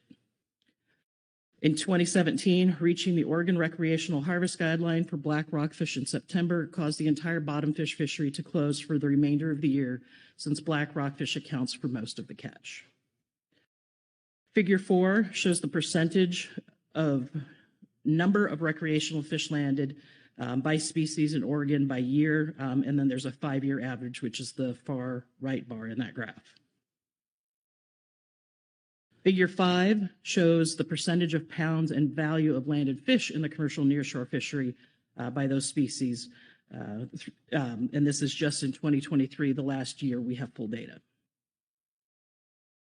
Looking at quillback rockfish, the 2021 assessment of quillback rockfish off Oregon showed that the stock is healthy at 47% of unfished biomass, above our 40% threshold, but with a total biomass scale less than previously determined. The MSY was estimated to be 3.46 metric tons, which is not enough to allow any directed fishery or landing. Therefore, to keep total impacts within the sustainable limit, the state of Oregon proactively prohibited retention of quillback in all recreational and non-trawl commercial fisheries starting January 1, 2022, a year ahead of when it would have gone through federal regs. Prior to the prohibition on landing, quillback rockfish had a high opportunistic value to both recreational anglers and commercial fishery participants. Anglers enjoyed the splash of color in their bag. The commercial live fish fishery paid $3.50 to $5.30 per pound for quillback in 2021, compared to $1.60 to $2 for black, blue, and deacon rockfish. Therefore, while the quillback did not provide a large volume of fish, the fish that were landed were of higher value to fishery participants than other species. Similar to quillback rockfish, copper rockfish, it may not be the primary target, with the exception of a pretty good recreational fishery inside of Coos Bay. It also has that high intrinsic value, and in 2023, the fresh market was paying an average of $5.75 a pound for copper rockfish. Blue and deacon rockfish. Unlike the other species in this report, blue and deacon have not previously been defined in the FMP. Blue and deacon are currently managed in a complex with black rockfish, which, as I mentioned previously, has already been defined. Therefore, there's some indication that blue and deacon rockfish should be treated the same as black rockfish, at least off of Oregon. This aligns with utilization objective 10 in the FMP that recognizes the multi-species nature of fisheries and establishes a concept of managing by species and gear or by groups of interrelated species. Studies conducted off the coast of Oregon have shown that deacon rockfish settle in both the nearshore and offshore habitats, although the magnitude of settlement in each area remains unknown. That same study also indicates that there is movement between the offshore and nearshore areas, and it's not necessarily just ontogenetically driven. It can happen at various lifestyles. Additionally, during the 1990s and early 2000s, there was a shore-based commercial fishery in Oregon that operated off the Cobb Seamount, approximately 280 nautical miles northwest of the mouth of the Columbia River, that harvested blue rockfish. This supports the conclusion that blue and deacon rockfish are not exclusively a nearshore species. While blue and deacon account for 6 to 11% of the recreational catch in numbers off of Oregon, they are often found in mixed schools with black rockfish, and more novice anglers have some difficulty distinguishing between blue and deacon and between blue and deacon and black. When you combine black, blue, and deacon, it accounts for approximately 83% on average of the recreational catch. Blue and deacon also account for approximately 10% of the landings and 2 to 5% of the value from the commercial nearshore fishery. And while it's not a large percentage of the value, often blue deacon rockfish fill in if a vessel has caught their bi-monthly trip limit on other species, so they still have something they can target and bring in. Treatment of components of stocks or species, factors 3 and 7. This is a test of my reading of Roman numerals. There should be some consideration for keeping all components or areas of a federally managed species in the FMP. If the stock off one area remains in the FMP, then all stocks from that species should remain in the FMP for consistency and management authority. In some cases, there may be biological or ecological factors that could support this.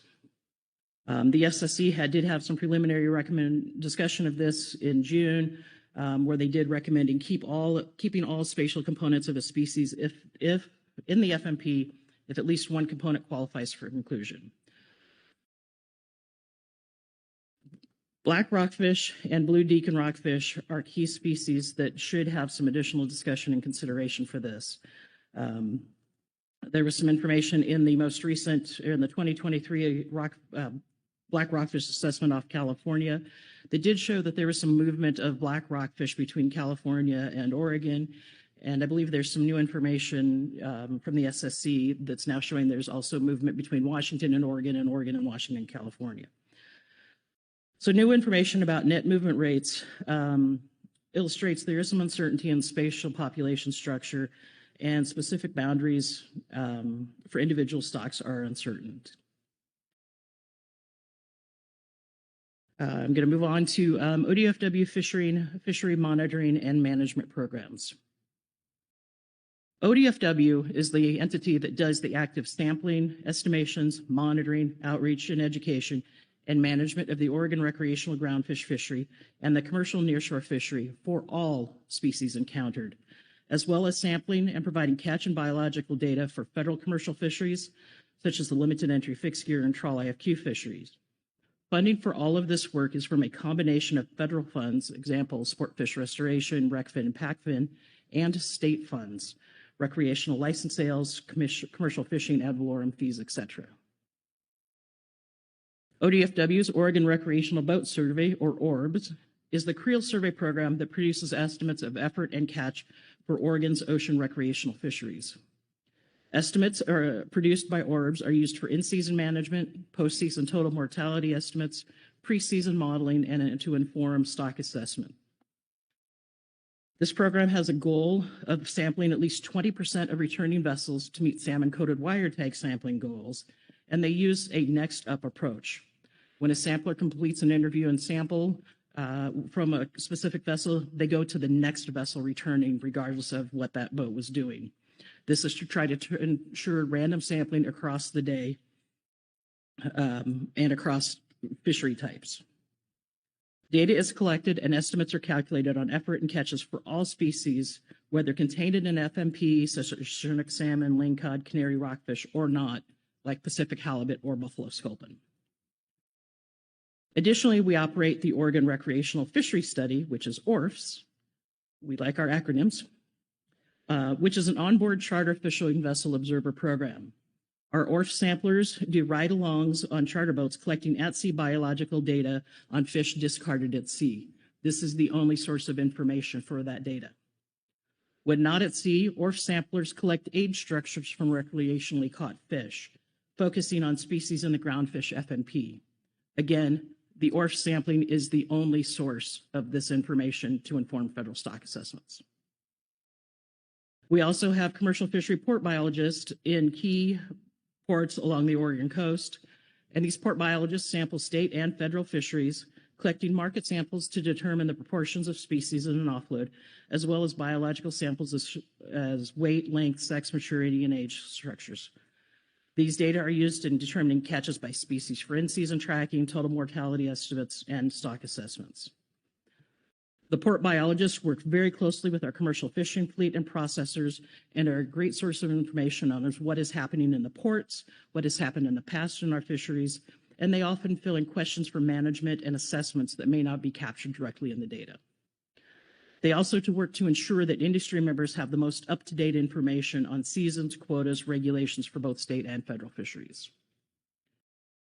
In addition to our robust sampling programs, we have many staff that are involved in the management of state and federal recreational and commercial fisheries, including season tracking, setting seasons and regulations, pre-seasons projections and modeling, public outreach and education, as well as regulatory and policy processes such as the Oregon Fish and Wildlife Commission and regional fishery management councils.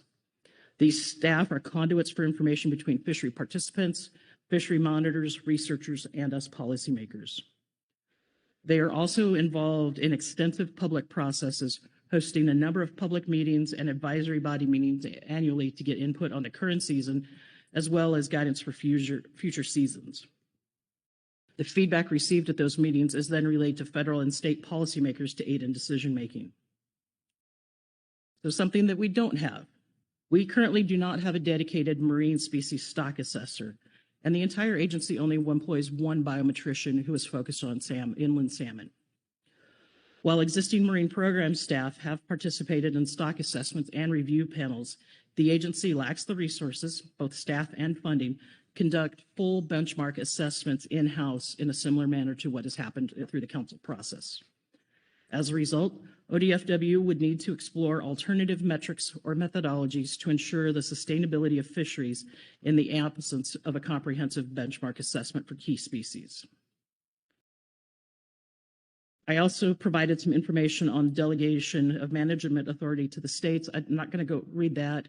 I know we're not talking about delegation at this time. It was just trying to lay out some of the steps for if and when we have that discussion.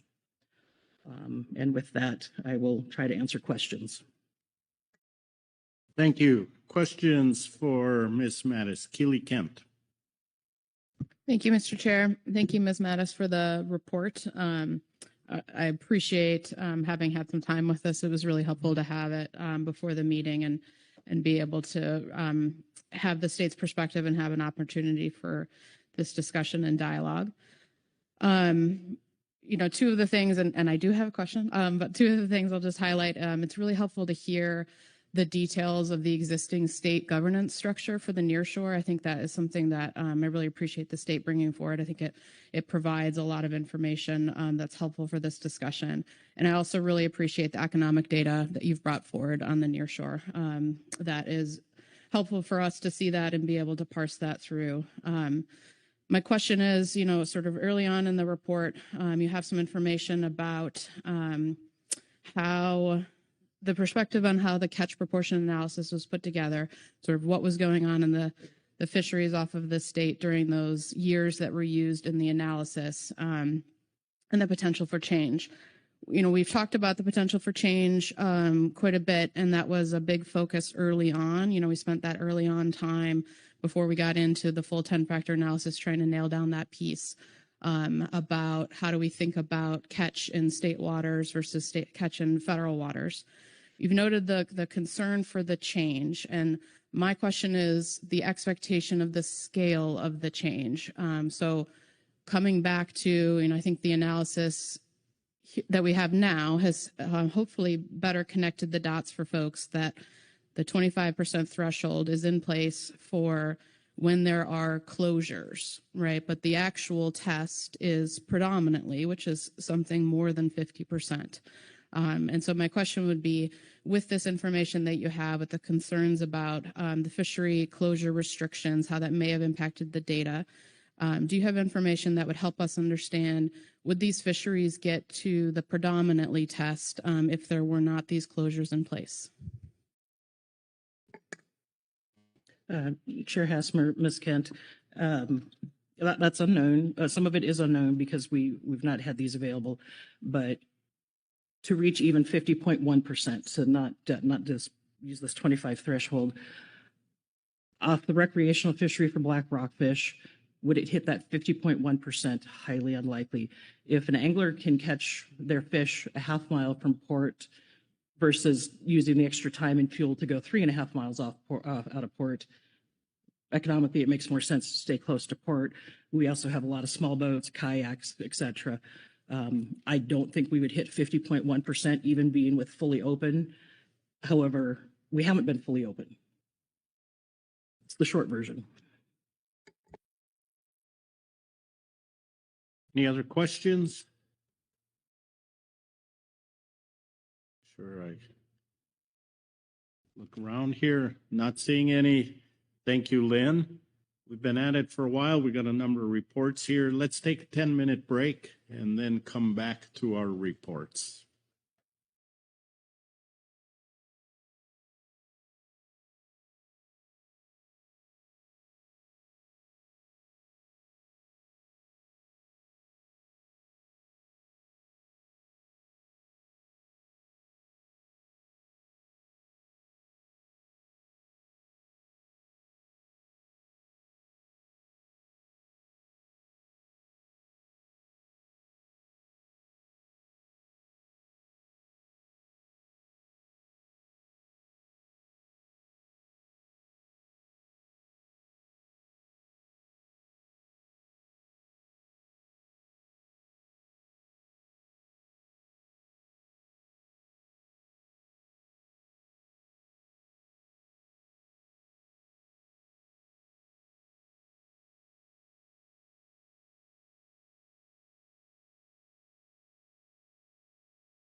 All right, let's try and get back to our seats with our filled hot drink cups. Give you a few seconds here.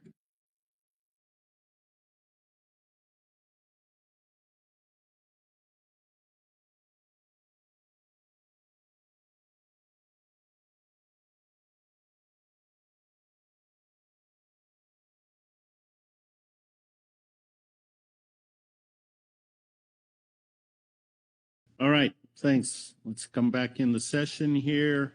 Next up, we have a Washington Department of Fish and Wildlife report. Heather Hall. Thank you, Chair Hassmer. I'll read some of this and also attempt to summarize, so I'm not reading this entire thing word for word, but starting at the beginning, the WDFW report expresses concern that the stock definition discussion has overemphasized questions of jurisdiction, while so far underemphasizing how the West Coast has worked cooperatively and collaboratively on the management of groundfish and on the science and data collection that supports it. Based on this concern, we recommend that the Council amend the FMP to reflect the state-federal cooperation that has been occurring.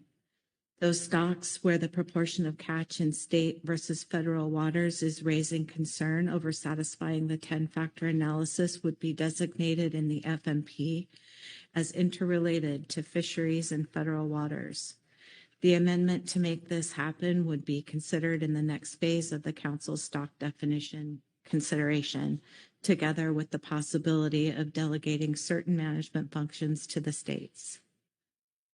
Request the analysis recommended by the National Standard 3 guidelines. Any stock for which something less than 100% of the catch occurs in federal waters can benefit from transboundary cooperation. The Council should understand its discretion to encourage state coordination and cooperation in achieving FMP objectives. The analysis would include consideration of delegation of certain functions to states and the efficiencies that might gain. Request a briefing paper describing the fishery-dependent and fishery-independent data collection programs for groundfish on the West Coast. The Council should understand how state and federal fishery monitoring programs integrate to support stock assessments and management under the FMP, and how changing the stocks listed in the FMP may or may not affect them. Fisheries are public resources with the science needed to keep them sustainable, supported by public dollar. It is difficult for those wishing to participate in the public policy decisions to understand where the budget funding comes from and where decisions on how the funding is allocated are made. In terms of our rationale, we're concerned that the Council has proceeded to this stage without a hard look at the role state-federal cooperation has played on the West Coast in management and science, and without being advised on how the MSA state-federal cooperation can be encouraged. The Council is at risk of taking action without understanding the cost and consequences. We emphasize the following points. The Council's Groundfish FMP has been successful. It has brought the fisheries through a period of overcapacity and overfishing. The Council is now wishing to turn more attention toward the National Standard 8 objective of providing for sustained participation of fishing communities, the National Standard 7 objective of not imposing unnecessary burdens, and considering less disruptive ways of preventing overfishing and achieving optimum yield under National Standard 1. The MSA did not grant the Council jurisdiction in state waters. Success has depended on the states and tribes to regulate fisheries using their respective authorities to advance the FMP goals as well. This is not just true of the Groundfish FMP. The state-federal cooperation is also integral to the salmon and CPS species FMP. Any jurisdictional concerns with the FMP are addressable while maintaining this cooperative approach. The MSA cannot compel the states to participate, but it does encourage the Council to pursue cooperation and provides ways for the FMP to encourage it. Of note, the federal government used the state conforming action model used in the Council's salmon FMP to defend an action the agency took on Alaska salmon case in a case that turned on a question of state versus federal jurisdiction. The court agreed with the position that the MSA made room for cooperation from the states but did not require it. We have long been concerned that the Magnuson-Stevens overfishing provisions have been interpreted in a manner that is out of step with international best practices and potentially more reactive than necessary to achieve optimum yield. The 3 state agencies highlighted that they are not bound by these policies in state waters and can choose other approaches over 10 years ago. The Council has long supported advancing transboundary management with Canada and Mexico and across the North Pacific. It would be highly unfortunate for the FMP to discourage transboundary cooperation among the West Coast states. For Washington, we are concerned that even the PPA would create unnecessary fragmentation if the cooperative approach is not given due attention. The state's recreational fishery and our co-management with the treaty tribes would be most directly affected. While key stocks targeted by the recreational fishery would remain in the FMP, others that are managed under the same set of rules would not. Even for a stock like black rockfish, where fishing predominates in federal waters, a substantial percentage of the catch can be taken in Washington state waters and requires state authority to regulate.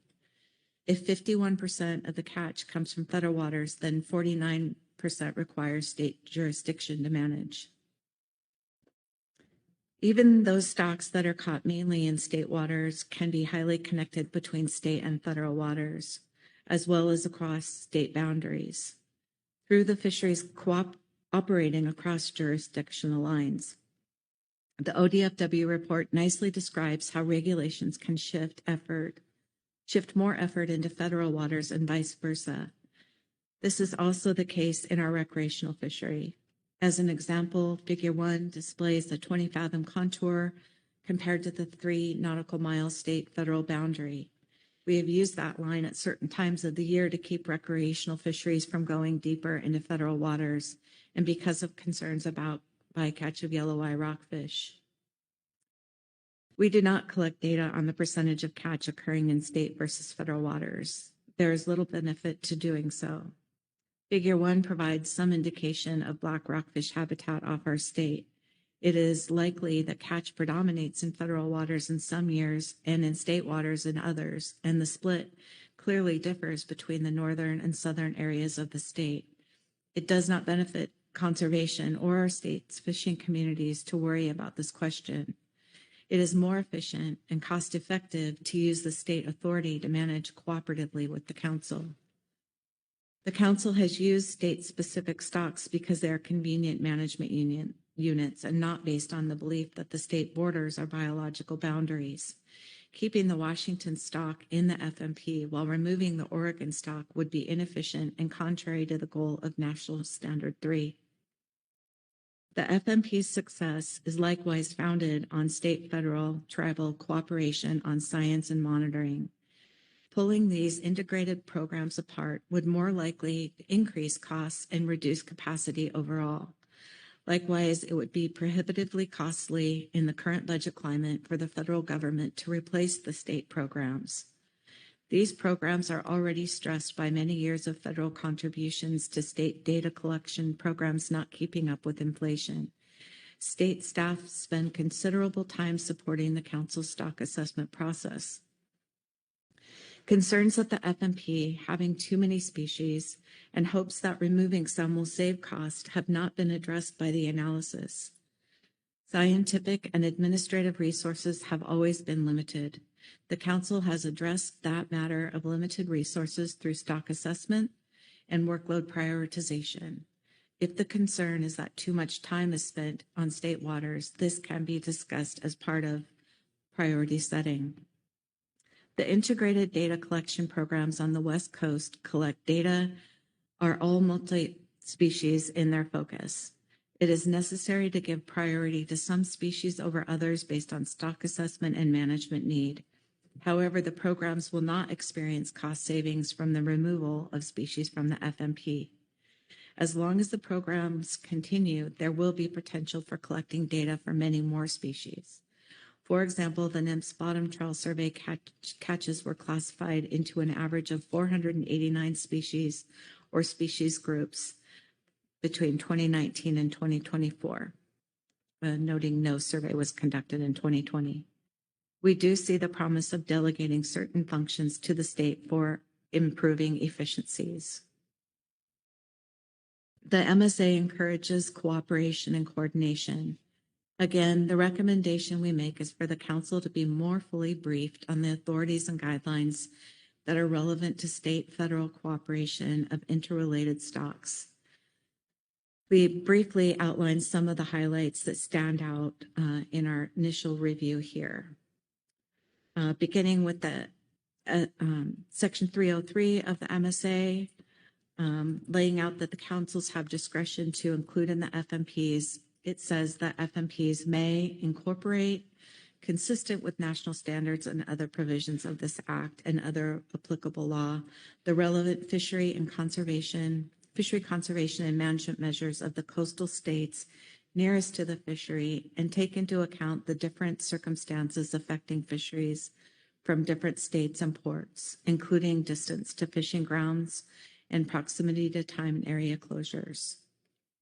This is clear indication that Congress contemplated that regulation by the states could be important to achieving FMP conservation and management goals and recognize the interrelated effects of state and federal regulation on where fishing occurs. Relative to National Standard 3, it requires that stocks be managed throughout their range and interrelated stocks to be managed as a unit or in close coordination. The council is also required to follow the standard to the extent practicable. A federal district court decision from Alaska issued on June 30th was decided in part on this issue of practicability. Of note, the court highlighted how the federal attorneys arguing the case used the council's salmon FMP to defend NIMS action, noting that the FMP has a long, successful practice of managing federal and state water fisheries collaboratively with Washington, Oregon, and California, with agreement from the states to take conforming measures. The National Standard 3 guidelines were also part of the court's consideration, including the provisions identifying the purpose of NS3 as inducing a comprehensive approach to fishery management, and one in which the geographic scope of the fishery for planning purposes should cover the entire range of the stocks of fish and not be overly constrained by political boundaries. That the NS3 guidelines recommend the councils look beyond the fisheries for which it can regulate direction is furthered by this recommendation on what type of discussion FMP should include.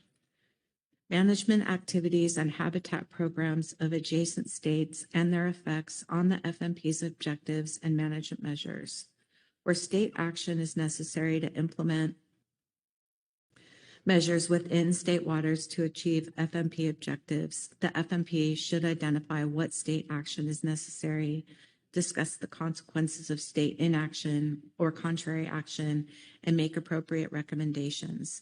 The FMP should also discuss the impact that federal regulations will have on state management activities. The Unity of Management section also recommends looking beyond just those fisheries occurring within the waters under the council's jurisdiction. Cooperation and understanding among entities concerned with the fishery, for example, councils, states, federal government, international commissions, foreign nations, are vital to effective management. Where management of a fishery involves multiple jurisdictions, coordination among the several entities should be sought in the development of an FMP. The NS3 guidelines also describe the identification of management units as a choice that depends on the focus of the FMP's objectives and may be organized around biological, geographic, economic, technical, social, or ecological perspectives. We do not see why the council could not make the objective of state, tribal, federal cooperation in an explicit objective of the FMP and define management units on technical type grounds like those highlighted by ODFW in their report. The MSA defines a fishery as one or more stocks of fish that can be treated as a unit for purposes of conservation and management, and any fishing for such stocks with the unit being defined on the basis of geographical, scientific, technical, recreational, and economic characteristics. Using the Washington and Oregon recreational fisheries as an example, there are natural management units, and they are interrelated to one another and to other federal fisheries by technical interactions, like, for example, through catch of canary rockfish and need to share the ACL among sectors. In sum, we see management under the Council's Groundfish FMP as having been consistent with NS3 in practice for many years. We're concerned that the changes to the FMP are being made in a manner that is inconsistent with the NS3 purpose of inducing a comprehensive approach to fisheries management. Relative to integrated state federal fishery monitoring, the NS1 guidelines are as equally strong on the need for transboundary cooperation. The West Coast has long worked collaboratively on the conservation and management strategies and on the scientific capacity to support them. This is the goal of the Council should continue to support and should not lose sight of in making recommendations under this action. On that, we have been concerned about a lack of awareness around the Council in how all the state, federal, and tribal fishery monitoring programs fit together. And we've been concerned by statements that removing species from the FMP will reduce monitoring costs without any assessment of how that will occur. Again, we believe there would be great benefit to the briefing paper describing how West Coast fishery monitoring programs serve the Groundfish FMP. We can show how the federal contribution to our agency's commercial sampling and recreational survey programs has not kept up with the costs, and how those programs support the Council's fisheries almost exclusively. For example, the PACFIN grant provided by NIMS to Pacific States Marine Fisheries Commission and shared among the states once supported our age reading lab and fish ticket system. It now only supports port sampling staff and a smaller portion of that time. A similar situation is occurring with the RecFin grant and our ocean sampling program for estimating recreational catch. We have also heard concern that the federal government is being asked to survey non-trawlable habitats and in nearshore waters. We agree this would be a legitimate activity for Congress to consider funding, as their geographic scope of what they choose to fund is only limited by the Constitution. It was Congress that decided to create the Council system and to encourage but not require the states to follow the MSA within state waters. At the same time, we have not seen recognition that Washington uses state dollars to conduct the hook and line survey off our state. This survey covers both state and federal waters. Nor have we seen recognition that state dollars that long supported the rockfish stations added to the IPHC's survey to improve fishery independent data for yelloweye, and are now considering shifting those resources to add deeper stations to our survey. Our state committed to this long ago through agency leadership and by action by our legislature, because our fisheries and fishing communities do not depend on the difference between state and federal waters. In conclusion, we are again concerned that the Council is looking to recommend an FPA at this meeting without the benefit of having discussion of state-federal cooperation recommended by the NS3 guidelines and elsewhere. The 10-factor analysis is incomplete without bringing the NS3 purpose of a comprehensive approach and full geographic scope into fuller consideration. Factor 10 and others should call for bringing NS3 into the mix. In creating the MSA, Congress intended the councils as the primary means of setting conservation and management policy. The council has discretion to choose management units, to determine which stocks are in need of conservation and management, and to attempt to induce cooperation with other jurisdictions. NIMS reviews council recommendations for consistency with the MSA, its national standards, and other applicable laws. If NIMS finds issues with consistency, the MSA limits the agency's resource to returning to the council to explain the nature of the inconsistency and offer recommendations for how the council could address them. As noted in the court decision cited above, the primary legal standard that NIMS is held to when approving council actions is deferential and one of reasonableness. The APA's arbitrary and capricious standard requires that agency action be reasonable and reasonably explained. Judicial review under that standard is deferential, and a court may not substitute its own policy judgment for that of the agency. A court simply ensures that the agency has acted within a zone of reasonableness, and in particular has reasonably considered the relevant issues and reasonably explained the decisions. It would therefore follow that NIMS should approach the council's recommendations with a similar mindset, except for recommending regulations that apply in state waters without state conforming action. The council maintaining the long-standing cooperative approach would be more than reasonable and can be reasonably explained. To be clear, we understand that NIMS is experiencing budget pressures, and we are not of the mind that things do not need to change at all or that change would not be beneficial. However, as this council's track record shows, difficult conversations about limited resources can be had in an open and transparent manner, and this should be the path forward. Can take any questions. Any questions on the WDFW report?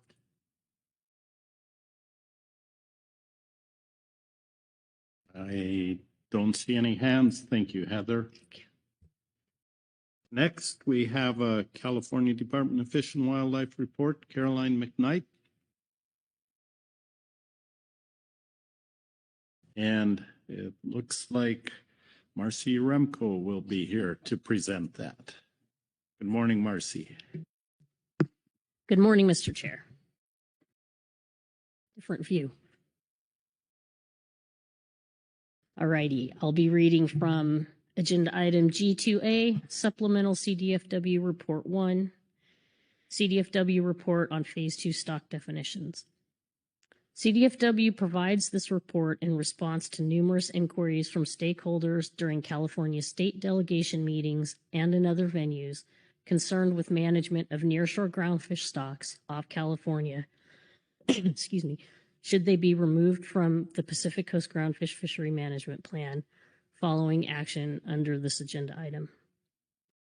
CDFW recognizes guidance from NIMS that the agency is not able to manage stocks where there is not a need for conservation and management in the EEZ.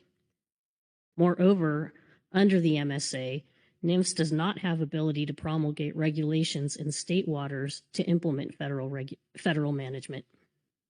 In CDFW's case, this does not come as news to us. Since 2021 and even earlier, in our ongoing efforts to coordinate groundfish management and regulations across state and federal waters jurisdictions, CDFW was made aware of the need for state waters regulations to implement measures consistent with federal management. In other words, federal MSA regulations cannot extend into state waters. As one example, federal RCA waypoints defined by a latitude and longitude falling within state waters require state rules to implement measures consistent with the federal management for those portions of the RCA. In a much earlier case, where the council recommended NIMS implement fishing closures within 10 fathoms around the Farallon Islands, NIMS notified both the council and CDFW that MSA authority could not be used to implement such a measure, given the application was exclusively in state waters. In a different example, where the state has exercised its independent authority over groundfish fishing in California state waters around the year 2000, at the advice of CDFW, the California Fish and Game Commission established shore-based groundfish fishing regulations for its coastline, allowing year-round take from shore that is exempt from the groundfish seasons otherwise established for boat-based vessels under MSA. The shore-based provision is contained entirely within state regulations, while federal regulations are silent on shore-based fishing. California has many of its own statutory and regulatory requirements that apply to all fishing, which includes fishing for and take of federal groundfish, such as license requirements, district regulations, marine protected areas, possession limits, fillet requirements, and others, none of which are incorporated into federal groundfish regulations for federal waters implemented under MSA. In CDFW's view, this is what co-management has been about, ensuring state and federal statutes and regulations work in tandem with one another to achieve and implement the goals and objectives of management under the Pacific Coast Groundfish Fishery Management Plan, concurrently with California fishery management goals and objectives. In a scenario without federal co-management and with no federal regulations governing California nearshore stocks in federal waters, CDFW and the state's regulatory authorities that already exist for our nearshore stocks will become the only set of rules on point. As with other state-managed species that are not managed as part of a federal FMP, it would be CDFW's intent that the state's rules would extend into federal waters in the absence of said federal rules or federal management. Essentially, nearshore groundfish stocks would be no different than other state-managed species and fisheries that extend somewhat into federal waters, such as Dungeness crab. CDFW notes that California's nearshore management and regulatory framework has existed many years following the California Fish and Game Commission's adoption of the Nearshore Fishery Management Plan, and there is a growing body of regulations that already address many of the fundamental components of California's nearshore groundfish management, which should allow for a relatively seamless transfer of authority once species are removed from the FMP. State commercial regulations already exist and establish similar provisions to those that are in place federally. Currently, in Title 14 of the California Code of Regulations, Section 35.00, coupled with Sections 150.06, establish a framework for area management, while Section 150.16 provides trip limit tables for nearshore groundfish and crossover provisions, and Section 5210 specifies some total allowable catch limits and a mechanism for fishery closures when total allowable catches are attained. While the state's regulations will need some additional language and modifications should nearshore stocks be removed from the FMP, the framework already exists. Simply put, in CDFW's view, discontinuing federal management of these nearshore stocks does not pose undue risk or concern for resource conservation or management. While California state management does not currently have the resources to be as real-time or as responsive in its science or management compared to the council process and NIMS, CDFW notes that continuous changes to regulations and fishery management measures can have a number of downsides. When rules change too often, they can lose the effect they were designed to accomplish. In the council process, there have been comments under agenda items that when limits change up and down or rules change repeatedly, the outcome results in instability, insecurity, and confusion. Using the recent California quillback rockfish example, the council, NIMS, CDFW, and the California Fish and Game Commission each built a very elaborate set of rules to keep some fishing activities going near to shore and far offshore, while enacting the requisite suite of protections to avoid this species. With the outcome of the 2025 full benchmark assessment, many Californians are happy to find the stock is in fact healthy, and other Californians are happy to be back on the water. However, the long-term consequences of this regulatory volatility will continue to be felt, and recovery will take time. Reflecting on management actions beginning in 2021 in response to the data moderate quillback rockfish assessment, followed by the actions needed to restore fishing access to healthy stocks following this year's benchmark quillback rockfish assessment, the coordination necessary between state and federal agencies has been costly, complicated, time-intensive, and difficult for fishing communities and other stakeholders to follow. With both state and federal rules rapidly changing in response to the quillback rockfish assessments since 2021, CDFW recognizes potential benefits to removing nearshore species from the federal FMP and the cost savings and efficiencies gained by eliminating the need to coordinate to ensure both state and federal rules are implemented concurrently to manage these same stocks across both jurisdictions. On the specific topic of California's management of nearshore stocks, it's important to reflect on state actions taken over 20 years ago now, recognizing the state's growing fishing capacity at that time to harvest these species in near coastal waters. At the time, commercial live fish fisheries were gaining prominence, market demand was increasing, the vessels were successfully learning how to catch and deliver large volumes of live fish in condition for a much higher price. California's commercial restricted access permit programs established for both shallow and deeper nearshore species in the 2000s have served the state and industry well, capping participation levels while allowing transfer of permits to new owners. Actions on quillback and copper rockfish aside, the nearshore fishery has generally been stable and productive at precautionary harvest levels that have been determined using best available science.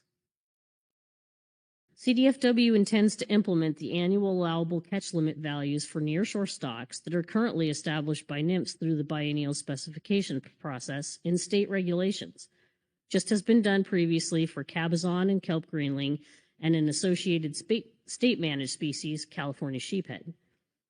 CDFW intends to continue to use the traditional management tools, commercial trip limits, regional management, and recreational seasons and bag limits to ensure catch of these nearshore stocks remain within these limits over time on postseason review. CDFW further notes the state framework of managing nearshore groundfish fishery sectors within scientifically based limits is management that is and will be considerably more active than for many other target species and fisheries that are currently managed under the jurisdictions of California. Transfer of management authority for nearshore groundfish stocks to the 3 states has been under discussion for many years.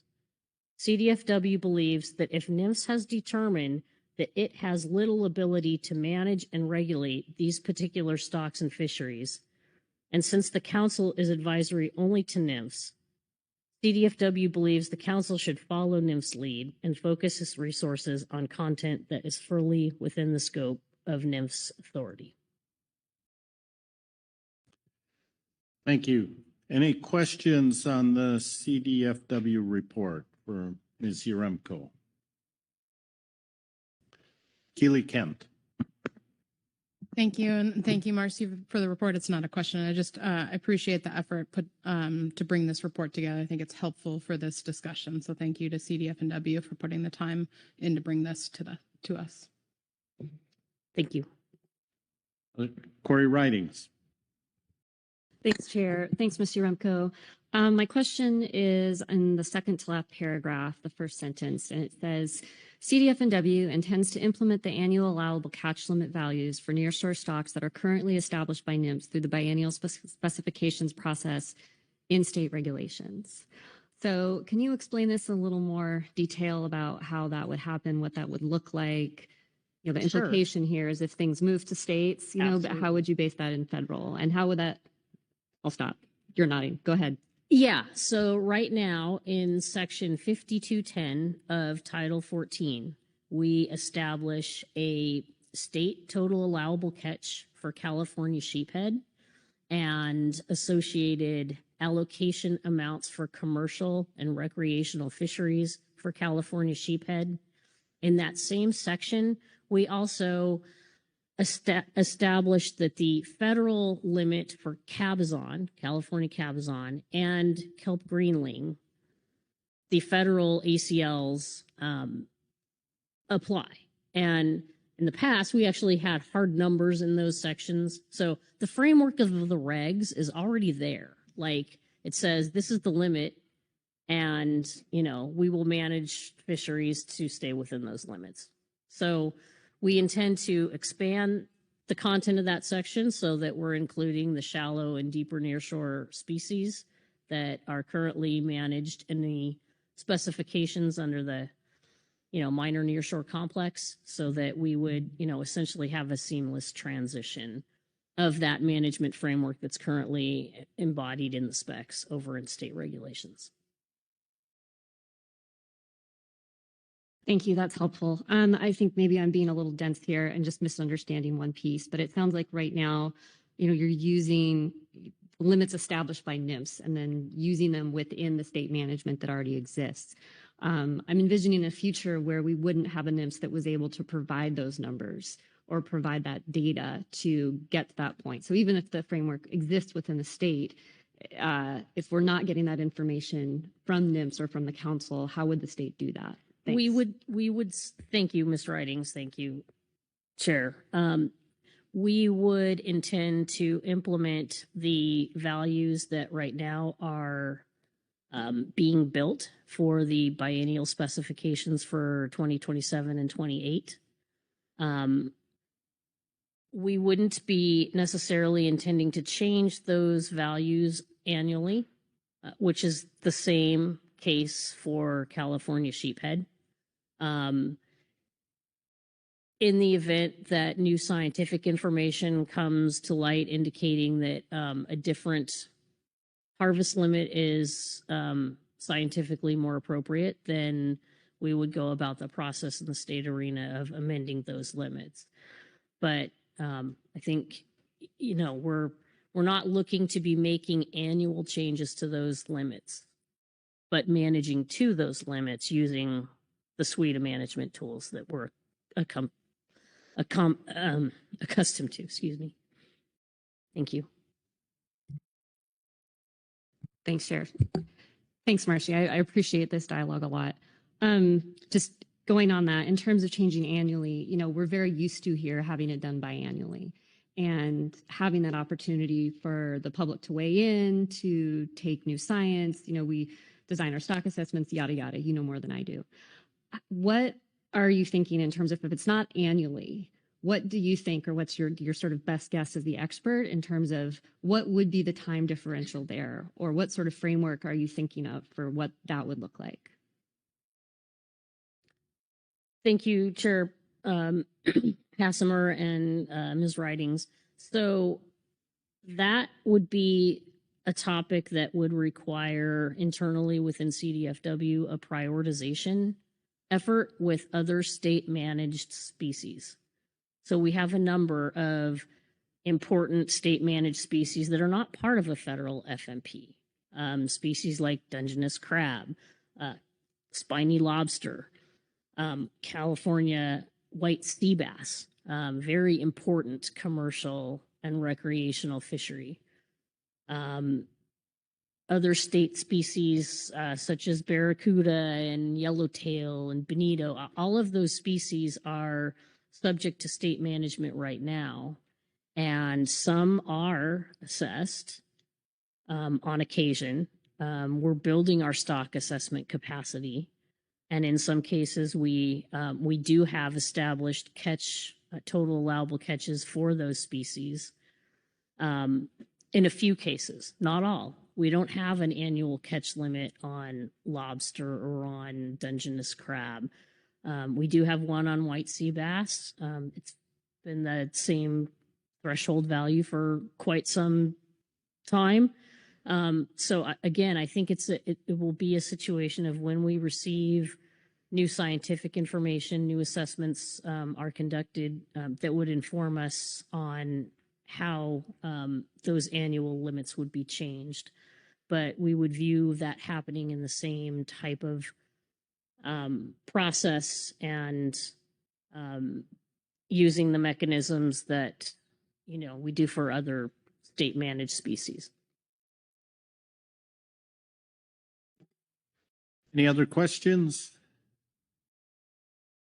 Not seeing any. Thank you, Marcy. Next, we have the Scientific and Statistical Committee report. I believe Dr. John Field will be presenting that with backup, Dr. Schaffler. Good morning, gentlemen. Chair. Good morning, members of the council. Good to see you this morning. I'll be reading from SSC Report 1 on Phase 2 stock definitions. The SSC reviewed the council's preliminary preferred alternatives for the stock definition options for 5 species, Table 5 of Agenda Item G2, Attachment 3, the PPAs for ecosystem component species, Table 3 of G2, Attachment 3, and the process for evaluating stocks in terms of whether they should be included in Groundfish FMP based on the need for conservation and management within the US EEZ. The focus of the SSC discussion was on the spatial population structure and consequences of stock definitions for monitoring and stock assessment, whereas the 10-factor analysis is focused on defining management stocks. Katrina Bernaus, PFMC staff, and Keely Kent from NOAA provided clarifications on the Phase 2 process and the analyses conducted to support council decision-making. The SSC reiterates that the current evidence for stock structure remains uncertain, but there is considerable evidence for connectivity among currently defined stocks for some species. Even where there is evidence of stock structure, the boundaries are generally difficult to identify and unlikely to coincide with political borders. Moreover, the SSC continues to assert that removal of a subset of the spatial components of a species from the FMP will adversely affect the ability to design monitoring and assessment strategies and define EFH at species level. Thus, removing the spatial component, a spatial component from the FMP will reduce the ability to manage stocks of fish throughout the depth and latitudinal ranges of their populations. Consequently, the SSC maintains its recommendation that if some spatial component, e.g. the part of a species offshore of one or more states, is to be retained within the FMP based on the 10-factor analysis, all of the spatial components should be retained within the FMP. This recommendation is supported by National Standard 3, which states, to the extent practicable, an individual stock of fish shall be managed as a unit throughout its range, and interrelated stocks of fish shall be managed as a unit or in close coordination. For example, the 2023 stock assessment for black rockfish off California synthesized information related to stock structure for black rockfish off the West Coast and highlighted considerable uncertainty and northward movement that suggests substantial population connectivity for populations found off California and Oregon. Tagging information, including historical information, also confirms movement from Washington to Oregon and California. Retaining black rockfish off Oregon and Washington in the FMP, but excluding black rockfish off California is not in accordance with this new information about population connectivity from the 2023 assessment.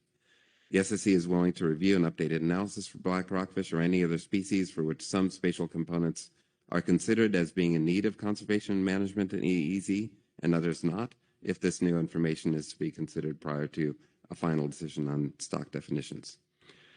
The SSC agrees that stock definitions in Table 5 of Agenda Item G2 Attachment 3 are consistent with the best available information on stock structure. However, the table does not reflect the SSC recommendation that if some spatial component is to be retained within the FMP, that all of the spatial components should be retained within the FMP. The SSC also notes that a mitochondrial DNA study found 7 distinct Cabzon subpopulations in California current, 1 in southern Oregon, 3 north of Point Conception in California, and 3 south of Point Conception.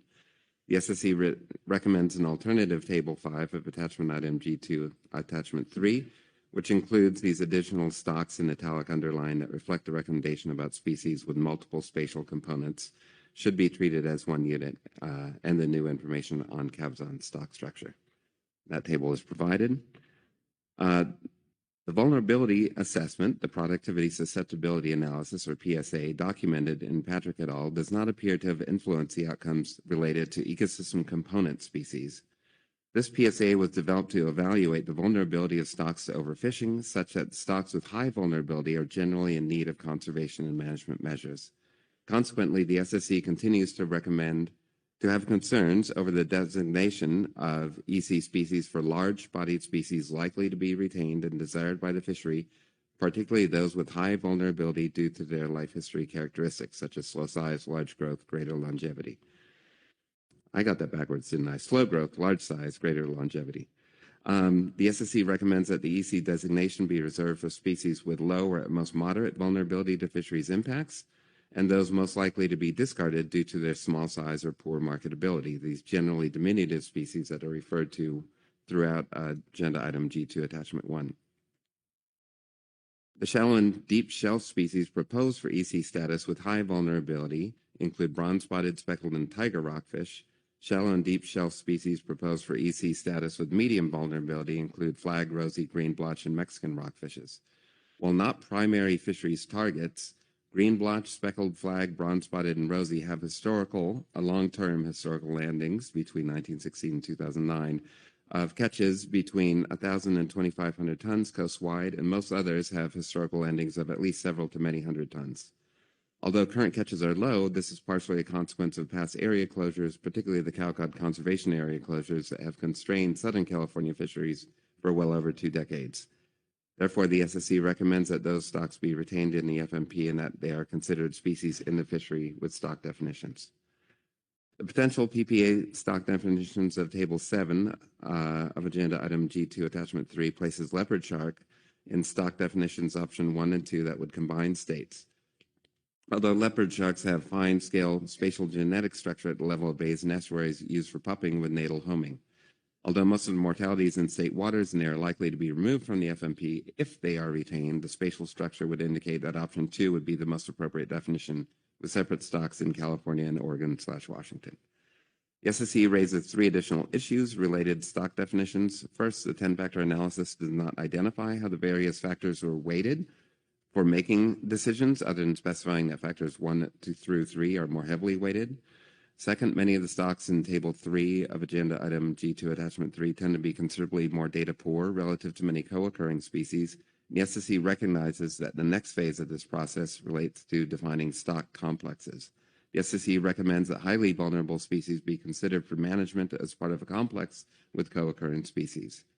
And finally, new information could lead to changes to the best available scientific information regarding spatial population structure and the level of mortality in the EEZ.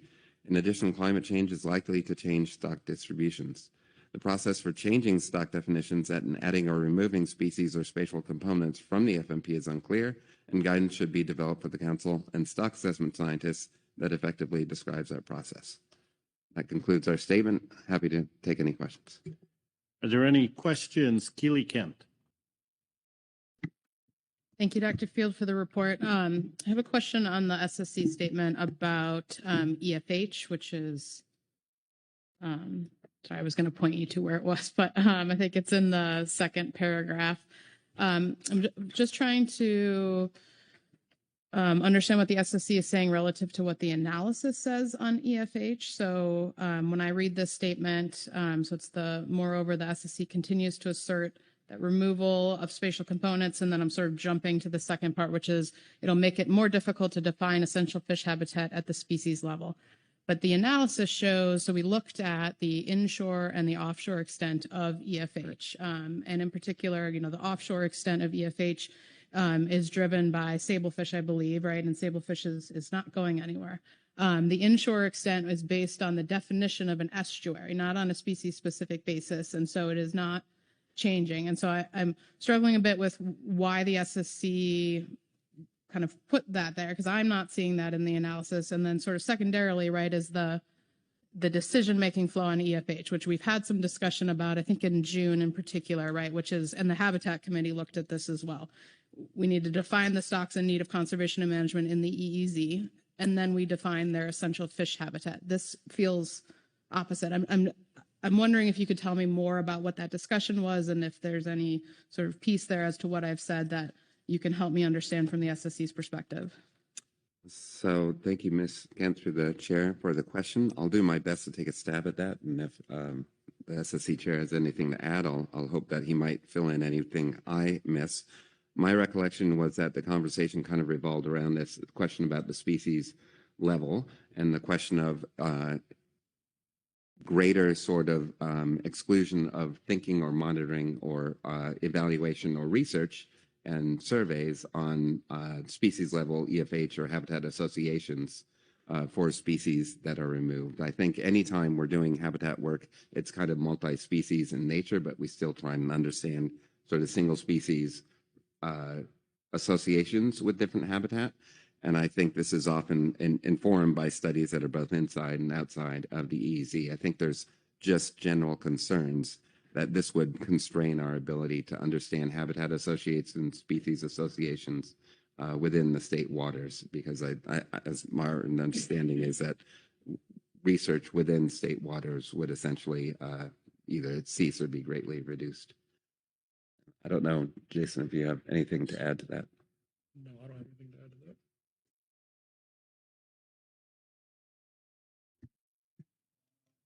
Follow up, Keely. Thank you.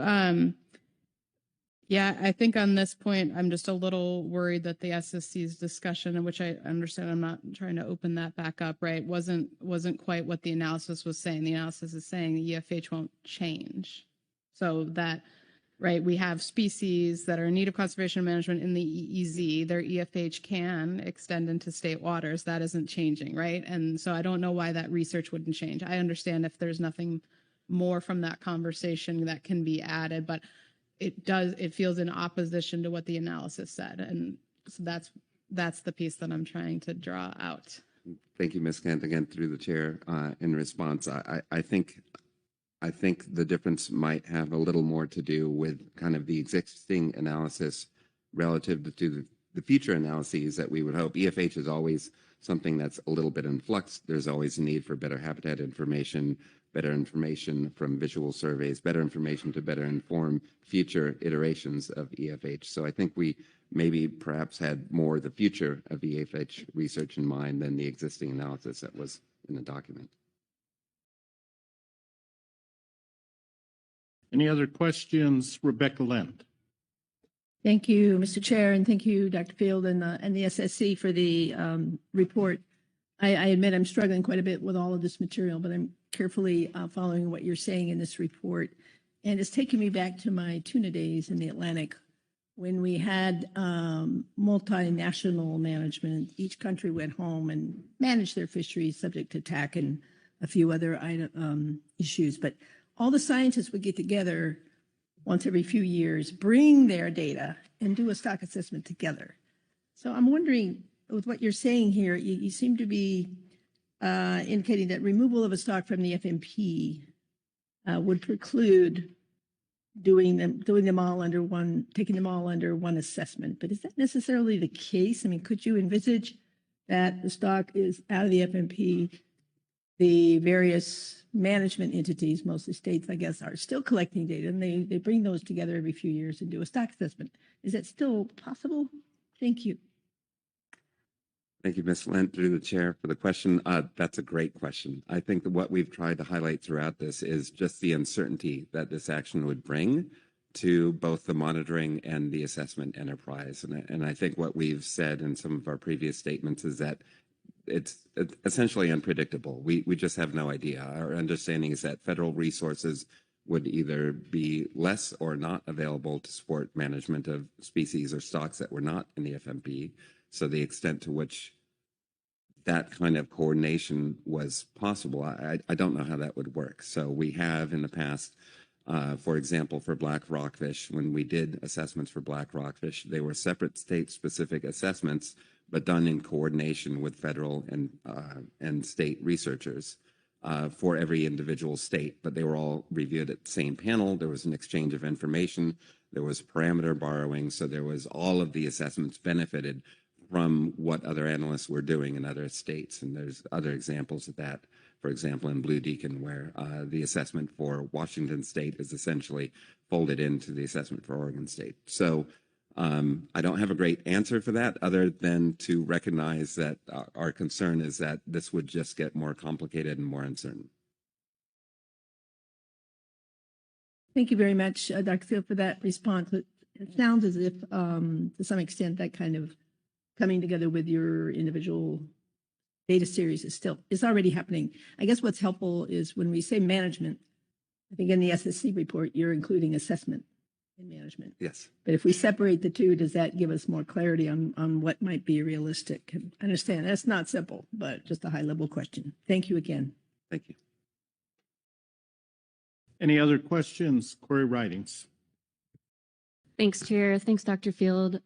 My question is in the second paragraph, and it says, thus removing a spatial component from the FMP will reduce the ability to manage stocks of fish throughout the depth and latitudinal ranges of their populations. Consequently, the SSC maintains its recommendation that if some spatial component, e.g. the part of the species offshore of one or more states, is to be retained in the FMP based on the 10-factor analysis. All of its spatial components should be retained in the FMP.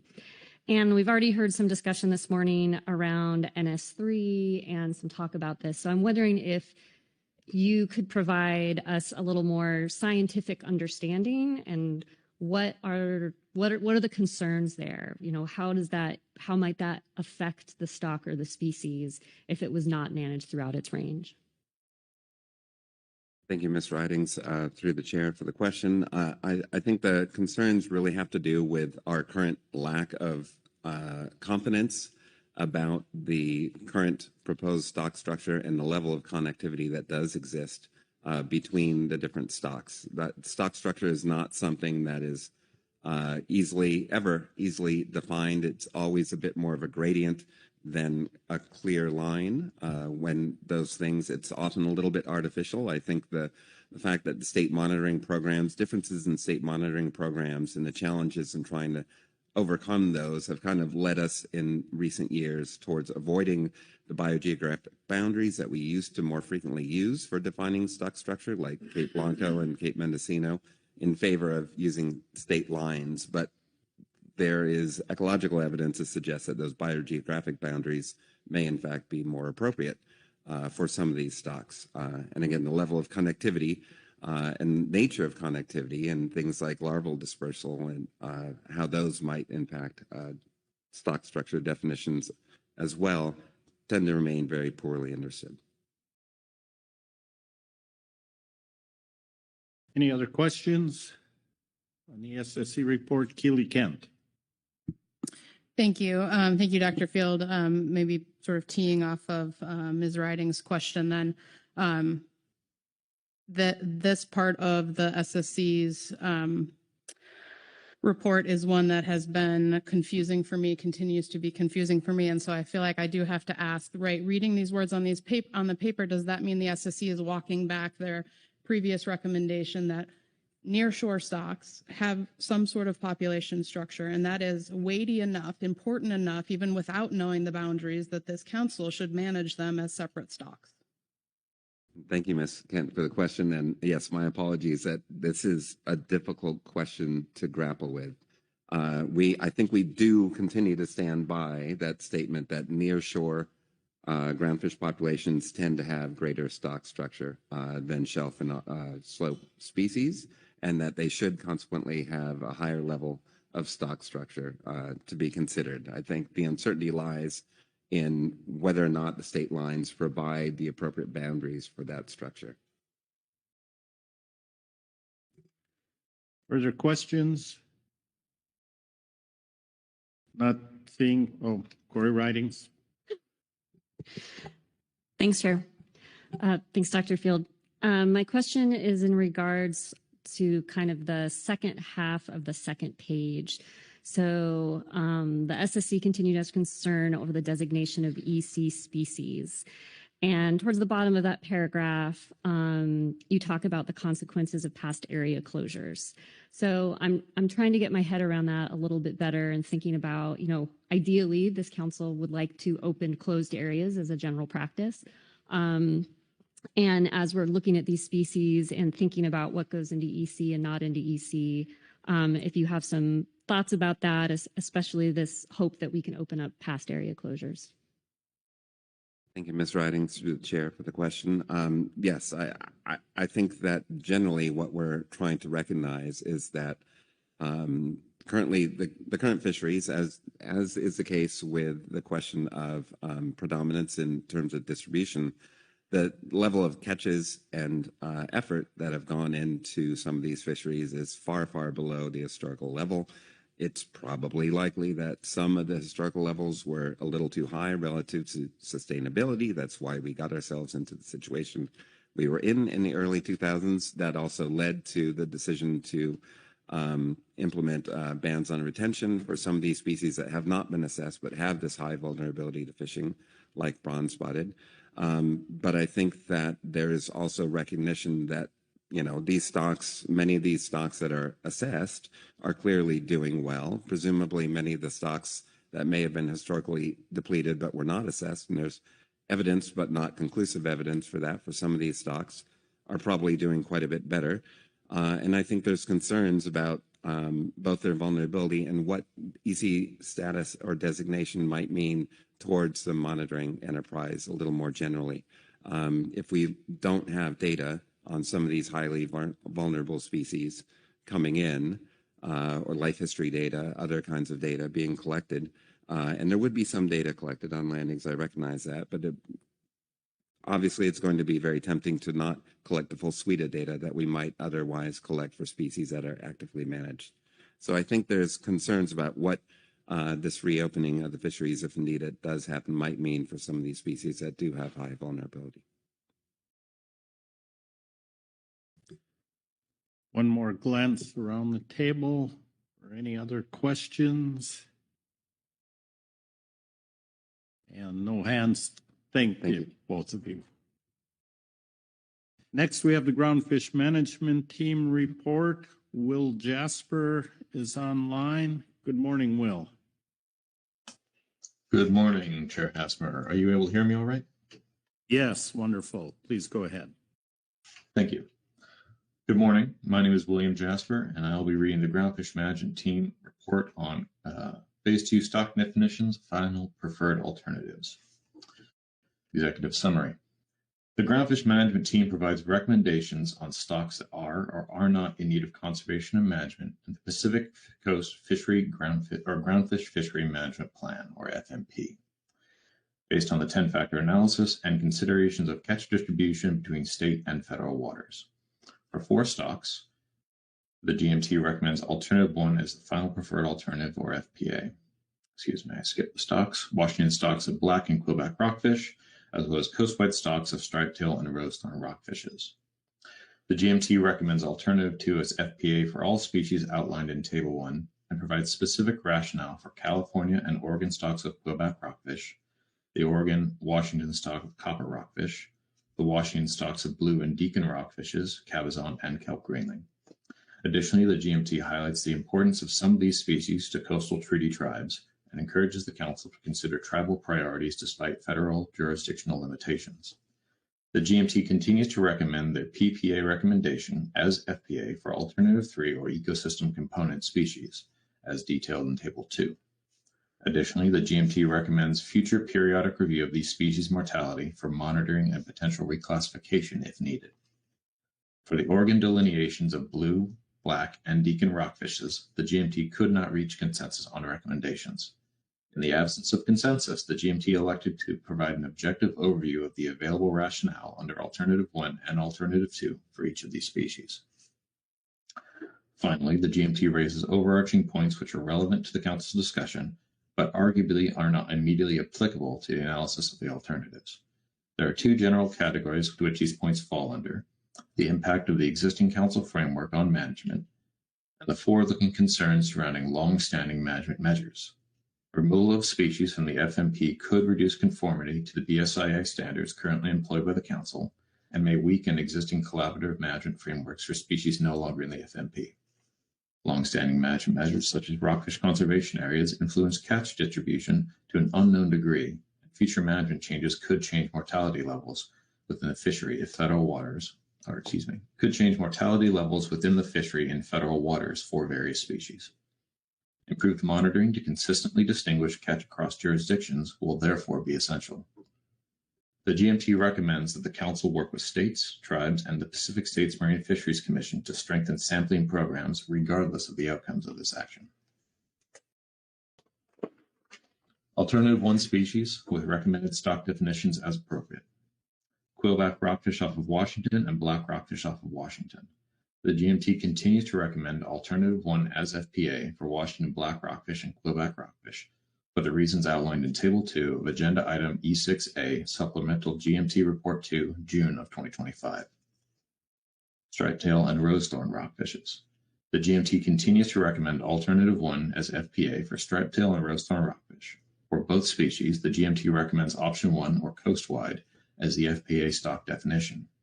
At the June 2025 meeting, the Council recommended the 10-factor analysis be applied to 2 additional species previously identified under Alt 1 and PPA in March, rose-thorn and striped-tail. These species are principally caught in the fishery in the EEZ, Factor 2, and therefore the Pacific Groundfish Fishery Management Plan could improve or maintain condition of the stock, Factor 3. Factors 4 through 7 are not met because these species are not a target of the fishery, nor important to the commercial and recreational fishery, nor important to the regional economy. As documented in the Groundfish Mortality Report, agenda item G1B, Northwest Fisheries Science Center's reports 1 and 2 from this meeting, coastwide mortality has increased in recent years, though it has been variable across those years, potentially indicating an opportunity to the fishery. Recent landings are comparable to other alternative 1 species proposed as final preferred alternatives from June and are higher than our alt 3 species proposed as PPA in June, though the mortality of rosethorn rockfish is lower than the mortality of striped tail rockfish, and it comes primarily from single year or 2019. Alternative 2 species. The GMT recommends Alternative 2 as FPA for those species outlined in Table 1 below. This table summarizes the GMT recommendations for Alternative 2 as FPA by species and area as needed. The rationale for this determination is based on the 10-factor analysis as can be found in Table 2 of Agenda Item E6A, Supplemental GMT Report 2, June of 2025. Except for those species where our PPA has changed. The rationale for those species, quillback rockfish off of Oregon, copper rockfish off of Washington, Oregon, and blue and deacon rockfishes off of Washington, follows. Speaking first to quillback rockfish off of California, and I apologize, there's a grammatical error in here, though the intent remains the same. The GMT continues to recommend Alternative 2 as FPA for California quillback rockfish for the reasons outlined in Table 2 of the previously mentioned Report 2 from June. Quillback rockfish off of Oregon. The 10-factor analysis concluded that quillback rockfish off of Oregon is primarily caught in state waters and therefore not in need of conservation and management within the EEZ. The analysis concludes that factors 2 and 3 are not met because the species is not principally caught in the groundfish fishery within the EEZ, and therefore it is unlikely that the groundfish FMP can improve or maintain the condition of the stock. Factors 4 through 9 are also not met. Additionally, Factor 10 is partially met by the state-issued commercial limited entry nearshore endorsed permit. The GMT initially recommended Alternative 1, but after further discussion and guidance, the GMT recommends Alt 2 as FPA for quillback rockfish off of Oregon. Copper rockfish for Washington and Oregon. While the GMT initially recommended Alt 1 as PPA for this species off of Washington and Oregon in June, further consideration of the available analysis resulted in a change in recommendation for FPA. As adopted by the Council in the Range of Alternatives Framework in March of 2025, it is Agenda Item H6, Supplemental Revised Attachment 1 from March of 2025. A precautionary threshold of 25% was applied to assist in the determination of whether a stock is, quote, caught by the fishery, end quote. The analysis shows that the combined Oregon and Washington stock has 10% of mortality in the EEZ, which is below the 25% threshold. Although copper rockfish off Washington are principally caught in federal waters, Washington catches a smaller component of the Washington-Oregon stock. Thus, the GMT recommends Alt 2 as FPA for copper rockfish off of Washington and Oregon, similar to other nearshore species like China, gopher, and brown rockfishes. Blue and deacon rockfish off of Washington. For blue and deacon rockfishes, these stocks are currently undefined, but were proposed under a PPA as separate Washington and Oregon stocks for both species. This section speaks to the Washington stocks of blue and deacon rockfishes, as the Oregon stocks are addressed later in this report. In June, the GMT recommended Alt 1 as PPA, noting the economic importance of these species and their potential for mortality in federal waters to be influenced by long-term closures related to yellow eye rockfish. However, the influence of these long-term closures cannot be answered with the information available for analysis. Considering Washington-only stocks, the analysis demonstrated that overall recreational catches are primarily in state waters, about 93%. Additionally, these species are not managed within a complex including black rockfish as they are in Oregon. This indicates that blue and deacon rockfish off of the Washington coast are not principally caught in the federal fishery and thereby are not in need of conservation management in the EEZ.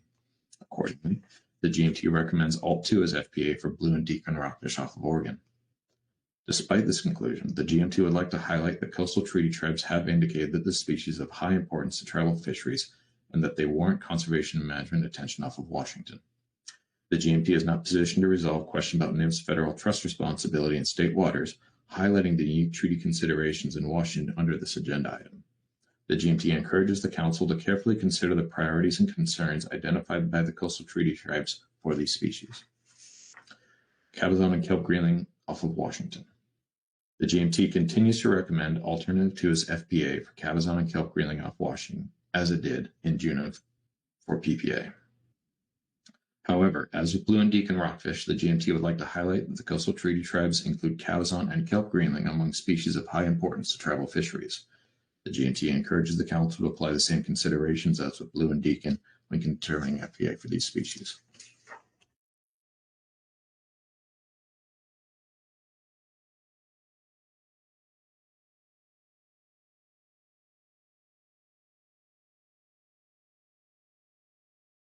Thank you, Will. Oh, did I mute myself somehow?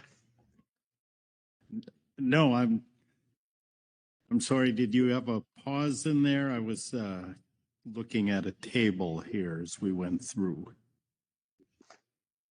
Certainly. I looked up and my mic was muted. I'm not sure what you last heard.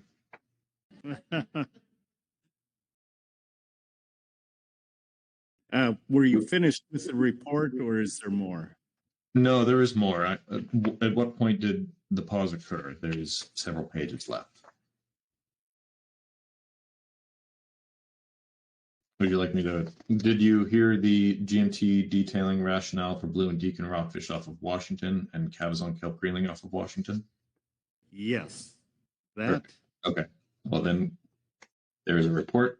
We have paused, and I'm going to continue with alternative 3 species, if that's all right. Okay. Alternative 3. The GMT continues to support the Council's adoption of Alternative 3 as PPA for brown-spotted rockfish, flag rockfish, green blotched rockfish, rosy rockfish, speckled rockfish, tiger rockfish, Mexican rockfish, butter sole, curlfin sole, rock sole, sand sole, and starry flounder. The GMT recommends PPA Alternative 3 be adopted as FPA for these species as outlined in Table 2 below. The GMT would like to see mortality of all species designated as Ecosystem Component, or EC, be periodically reviewed for potential return or removal from conservation and management under federal waters.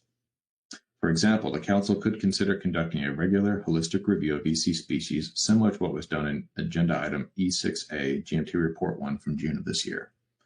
If the Council is interested in this idea, they could assign Council staff to consider and draft a process and timeline for the review of EC species periodically to be presented for review and advisory body consideration at a later date. The GMT has already begun building a framework for automatically generating EC species metrics and could work with Council staff on process integration. In light of concerns highlighted in this process surrounding the Council's management of EC species and the uncertainty as to how timely any action to change management of species could be, it would be prudent for the Council to continue to consider management and monitoring strategies for EC species in order to achieve ecosystem objectives. There follows Table 2, which details the GMT's recommendation for all 3 species and their FPA selection. Species without a GMT recommendation. After considerable discussion of the available analyses and individual perspectives, the GMT reached a conclusion that consensus was not possible for 3 of the species being considered for FPA under this agenda item. Specifically, the team could not come to consensus on a recommendation for the Oregon delineations of black, blue, and deacon rockfishes. The GMT concluded that, in the absence of a consensus recommendation, the most productive contribution the team could bring to the Council on this topic would be an objective overview of each of the possible alternatives for these species, rather than a split report. The GMT also considered a number of high-level and forward-looking points which were not incorporated in the original analysis, largely due to their speculative nature. Those aspects of our discussion are captured at the end of this report. Some of the high-level points considered at the end of this report could also apply to species that the team was able to reach consensus on. However, as these points have bearing on how the fishery could look in the absence of existing management measures, as to how the fishery currently operates, the team concluded that they did not belong in the team's deliberations surrounding the current fishery. Black rockfish off of Oregon. The GMT could not come to consensus on black rockfish, though the team widely agreed that Alternative 3 was not an appropriate option for this species. This conclusion is centrally related to the fact that the species is a primary target of a fishery with consistent and considerable mortality, whether that fishery occurs in state or federal waters, and provides substantial economic benefits to Oregon coastal communities as a result of that fishery. Rationale for finding black rockfishes of Oregon as in need of conservation and management in the EEZ, or alternative 1. Black rockfish is highly important to fishery participants in the Oregon recreational fisheries and in the Oregon commercial nearshore fishery. Black rockfish scored high on the relative ecosystem importance scale, factor 1, in the analytical document. While considering factor 4, it was also noted that as, quote, highly important to recreationals and anglers and charter boats, end quote, and regarding factor 5 as, quote, species of highest importance across sectors, end quote. Additionally, when considering factors 6 through 9, black rockfish are consistently ranked or mentioned at or near the top, especially when compared to other deep or nearshore bin species.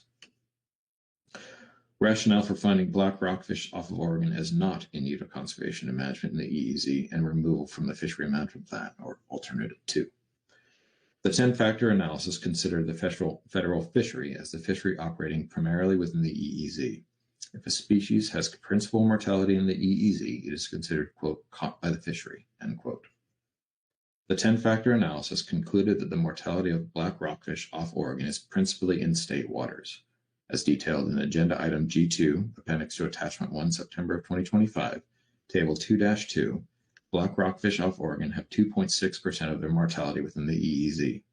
This indicates that per factor 2, the species is not principally caught by the fishery, and per factor 3, management of the species by the Council or National Marine Fisheries Service is limited due to the jurisdictional limitations of federal management, and thus, the FMP's ability to maintain or improve condition of the stock is negligible. Although black rockfish off of Oregon is considered highly important to fishery participants, as mentioned above, from a management perspective, even a complete closure of all federal waters to their fishing mortality may have minimal impact on the condition of the stock. Blue and deacon rockfish. Blue and deacon rockfishes are managed as a complex with black rockfish off of Oregon, since they are frequently caught together, occasionally misidentified as each other, and each have similar life history characteristics. They are known to school with black rockfish, though with a deeper or farther offshore range. As they frequently co-occur with black rockfish and are known to be an important economic component of fisheries, whether they occur in state or federal waters, the GMT also concluded that alternative 3 would not be a reasonable alternative for these species. Rationale for finding blue and deacon rockfish off Oregon as in need of conservation management in the EEZ, or Alt 1. Given the co-occurrence of blue and deacon rockfish with black rockfish in both state and federal waters, the current targeting of blue, deacon, and black rockfishes as a complex in the recreational and commercial nearshore fishery, much of the above rationale for black rockfish off Oregon also applies to blue and deacon rockfishes, though to a lesser degree, since black rockfish are caught at a higher rate in both the recreational and commercial fisheries.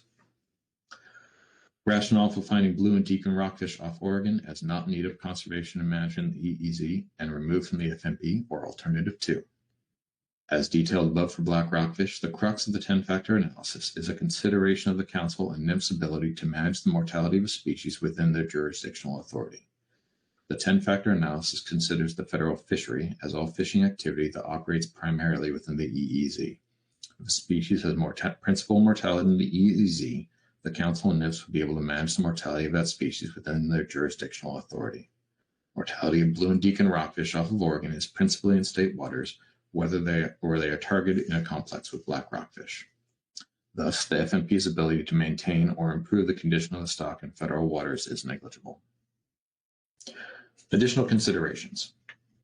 During the GMT's extensive review of and discussions regarding the analytical material brought forward under this agenda item, some salient points came to the fore which the GMT was uncertain how to address or capture in our analysis. There are 2 general categories which these points fall under: the impact of existing Council framework on management and the forward-looking concerns surrounding long-standing management measures. Firstly, the FMP provides a framework for the entire range of species to be assessed under the same best scientific information available standards, along with a peer review process. If a species are removed from the FMP, the species will be managed by the state, and stock assessments of the species will likely follow the state. BSIA standards currently employed by the Council may not transfer to future stock assessments under state oversight. Furthermore, the Council process allows for federal, tribal, and interstate management to ensure that resources are utilized in a sustainable manner. For example, Conflicts may surface when resource users believe they are at a disadvantage where compared to other resource users with respect to higher trips or bag limits, periodic closures, and areas outside of their fishing area, or area closures outside the fishing area. These allocation discussions are currently addressed through the Council and FMP process. Without the FMP, avenues for resolution among resource users may become more difficult.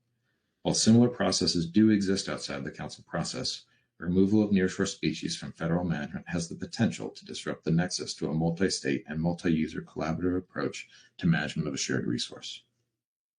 Secondly, the GMT would like to highlight the potential impact of long-standing management measures used to constrain impacts on yellow eye rockfish and other previously rebuilt species. The GMT understands that the 10-factor analysis intrinsically focuses on answering the question, is the species in need of conservation management EEZ from a current conditions viewpoint? It is logical that the analysis focus on what is known about to occur in the fishery as opposed to what may occur in the fishery. Despite this, the GMT agreed that given the recent stock assessments for yellow eye rockfish and California quillback rockfish, there may be significant changes to fishery dynamics in the next several years. In large part, the team highlighted that management measures in place for as long as 23 years have had impacts on the distribution of fishery mortality for many of these species and stocks.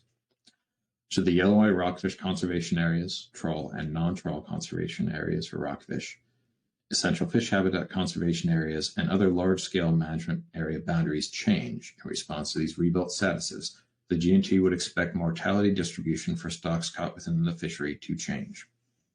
For example, off of Oregon, some areas like Stonewall and Hecata Banks will likely remain closed once the rockfish conservation areas are opened, though the surrounding areas are currently open for recreational fishing and would be open to commercial non-trawl fishing with the removal of the non-trawl RCA. Blue and deacon rockfishes are known to live in deeper waters and offshore reefs, such as Stonewall and Hecata Banks, which extend into the EEZ. A study has shown that management quantities differ significantly based on inclusion of offshore data into an assessment model for blue and deacon rockfish. Offshore populations lack young fish, potentially suggesting an ontogenetic cross-shelf migration. While this study is specific to blue and deacon rockfishes off of Oregon, one could infer from their co-occurrence habits with black rockfish that black rockfish, as well as potentially other nearshore species off of Oregon and other states, may exhibit similar distribution. It is unclear if any of the potential changes to fisheries based on points raised would result in the stock being predominantly caught in federal waters or otherwise identified in need of conservation management in the EEZ. If evidence is presented in the future indicating a species should return to active management, the FMP and MSA have mechanisms for returning a stock to active fisheries management if it is found to be in need of conservation and management in the EEZ. Going forward, in order to ensure that species are correctly classified in the FMP as species in need of conservation and management, there is a need for sufficient data on mortality of all species caught in state and federal waters. The Council, treaty tribes, and states may want to consider what monitoring needs need to be in place to ensure this, and what ongoing analyses would need to be done to check our assumptions and knowledge of these species. The GMT suggests the Council work with states, tribes, PACFIN, and RECFIN to evaluate modifications to sampling programs that would allow catch to be delineated by state and federal waters in a consistent manner. Taken together, these points highlight that while flexibility exists to adjust species classifications, doing so without sufficient data or without mechanisms to preserve collaboration or collaborative science-based oversight could erode both the rigor and inclusivity of the management process. Maintaining strong monitoring and preserving connections to BSIA will be critical in ensuring sustainability for any species that shifts in or out of the FMP. And with that, I will take any questions. Thank you. Questions for Mr. Jasper on the Groundfish Management Team report? Sharon Kiefer. Thank you, Mr. Chairman. Do you have any, I see that you do have species or stock groups where have varying different alternatives, and particularly black rockfish for Washington. The GMT recommended Alt 1, but black rockfish in Oregon and California, you recommended Alt 2. We heard a fairly strong recommendation in the previous report by the SSC about if any geographical component of a particular grouping was in a alternative 1, that the entirety of that stock should be in alternative 1. Did you guys discuss that line of thinking at all or have a response to that? Through the chair, yes. Thank you, Ms. Kiefer. The GMT did discuss that in great detail, though we didn't have time to discuss each of the individual reports in particular. Nonetheless, that consideration has been highlighted in the past, and it did feature heavily in GMT discussion. I would say that the consistent guidance the team has received regarding how to best analyze the available analysis for management considerations is to try to incorporate what is known about the fishery. We could not reach a agreement necessarily on the best way to incorporate the SSC's concerns, but do recognize that they have been brought forward. Thank you. Any other questions? Corey Ridings. Thanks, Chair. Thanks, Mr. Jasper. My question is on page 8, the top of the page. It says the GMT understands that the 10-factor analysis intrinsically focuses on answering the question, is a species in need of conservation and management in the EEZ from a current conditions viewpoint? And that's something that I've been struggling with as well as we think about just the fluid nature of our fishery, thinking about range changes, thinking about climate change, and just noting, the first part of your report just, laid out what you thought should be done for each species or stock. So I guess my question is, in light of trying to think about this sort of current conditions viewpoint or this current conditions trap, how did the GMT have any discussion on what could be done, or is there a recommendation or ideas about how the council could think about that when it makes this decision? To the chair, thank you, Ms. Ridings. Yes, the GMT discussed how to deal with what we define as current conditions of the fishery extensively. As to specific recommendations as to how the council might deal with this, we do highlight later on that regardless of what the council decides to do with some of these species that may be influenced by long-term area closures and potential future management changes, the main thing the council will need in order to better understand impacts in the future is solid, reliable information. And to that effect, we recommend that the council prioritize improving and maintaining sampling efforts as they currently exist, and perhaps looking at a holistic overview of where those information points are lacking. As to how the council is going to wrestle with that hard question, I don't believe the GMT necessarily could offer you any specific information on how to deal with that, as we could not really come to consensus on that ourselves. Any other questions? Sharon Kiefer. Thank you. You made a fairly compelling argument about BSIA in terms of some maintenance of those standards.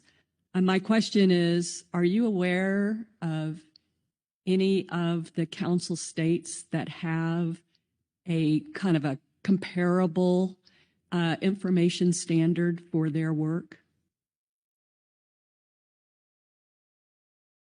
Through the chair, thank you, Ms. Kiefer. I personally am not intimately familiar with the BSIA standards used by individual states, and would perhaps look to the individual state representatives on the council for a more informed answer to that question, but it is a good one. All right. Thank you. Any other questions? And I am not seeing any hands here. Thank you, Will. Okay, we've got one more report. I know we've been at it for a while, but we're running a little behind, so I'd like to just keep moving here. Groundfish Advisory Subpanel, Merritt McRae. Merritt, good morning. Good morning, Chair Hassemer and council members. I am Merritt McRae for the Groundfish Advisory Subpanel, and I'll be reading from Agenda item G2A Supplemental Gap Report 1. The Groundfish Advisory Subpanel's report on Phase 2 stock definitions and final action. The Groundfish Advisory Subpanel recommends the Pacific Fishery Management Council's preliminary preferred alternative as its final preferred alternative, with the exception of quillback rockfish off California, rose thorn, and striped tail rockfish. While there were some differences between our recommendations in our June 2025 Phase 2 stock definition statement and the Council's PPA, the GAP provides rationale here on the changes. Recommendation for quillback rockfish off California. The GAP continues to recommend removal of quillback rockfish off California from the Groundfish Fishery Management Plan, FMP Alternative 2. This would align with the Council's PPA for all other nearshore stocks off California to not manage actively in the Groundfish FMP.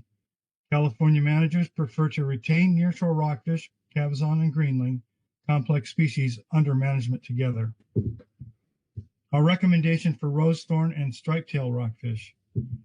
The GAP reviewed the 10-factor analysis in the agenda item G2A attachment 1 September of 2025, and based on that analysis as well as our discussion in June, we recommend that the Council adopt alternative 3 to designate them as ecosystem component species instead of alternative 1 as the FPA.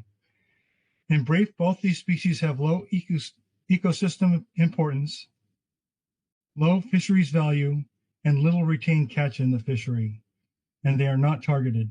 Nevertheless, given that these species are still encountered in the fishery, managing these two stocks as EC species seems most appropriate.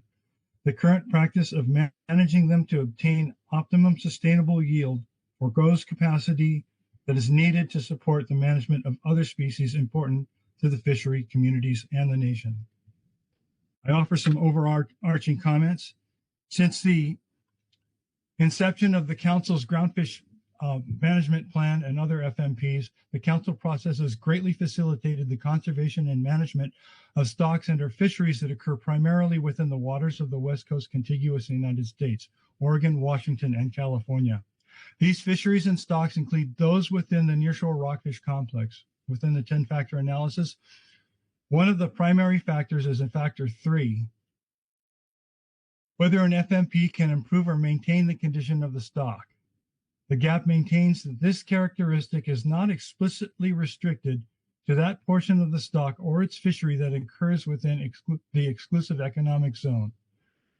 Rather, this section allows delegation of management of that portion of the stock that does occur in the EEZ to the states under some circumstances. Federal management of nearshore species does not have a federal management of nearshore species does have a conservation impact on the stocks as a whole. Through the coordinated management effort, the states also contribute greatly to the Council management process and have adopted policies for concurrence with the Council process and the outcome of federal management measures for the EEZ within their state-managed waters. The states also contribute in a very significant way to the catch accounting, biological sampling, age reading, stock assessments, and management. The GAP would ask if the National Marine Fisheries Service is going to walk away from the partnership that they have had with the states in managing species primarily caught in state waters, then why should the states continue to contribute to the same degree that they have in the past managing species primarily caught in federal waters? Keeping in mind the significant role the states play in managing stocks that are primarily caught in federal waters, the GAP would encourage NMFS and the Council to continue that partnership. In general, the GAP concurs with the agenda item G2A supplemental WDFW report 1 under this agenda item broadly, but also notes the following points. 1. The stock definitions discussion has overemphasized questions of jurisdiction while underemphasizing the value of the current collaborative process between states and the Council. This cooperative effort provides conservation and management benefits well into state waters for our nearshore rockfish species. 2. National Standard 3 guidelines speak to the need for transboundary cooperation.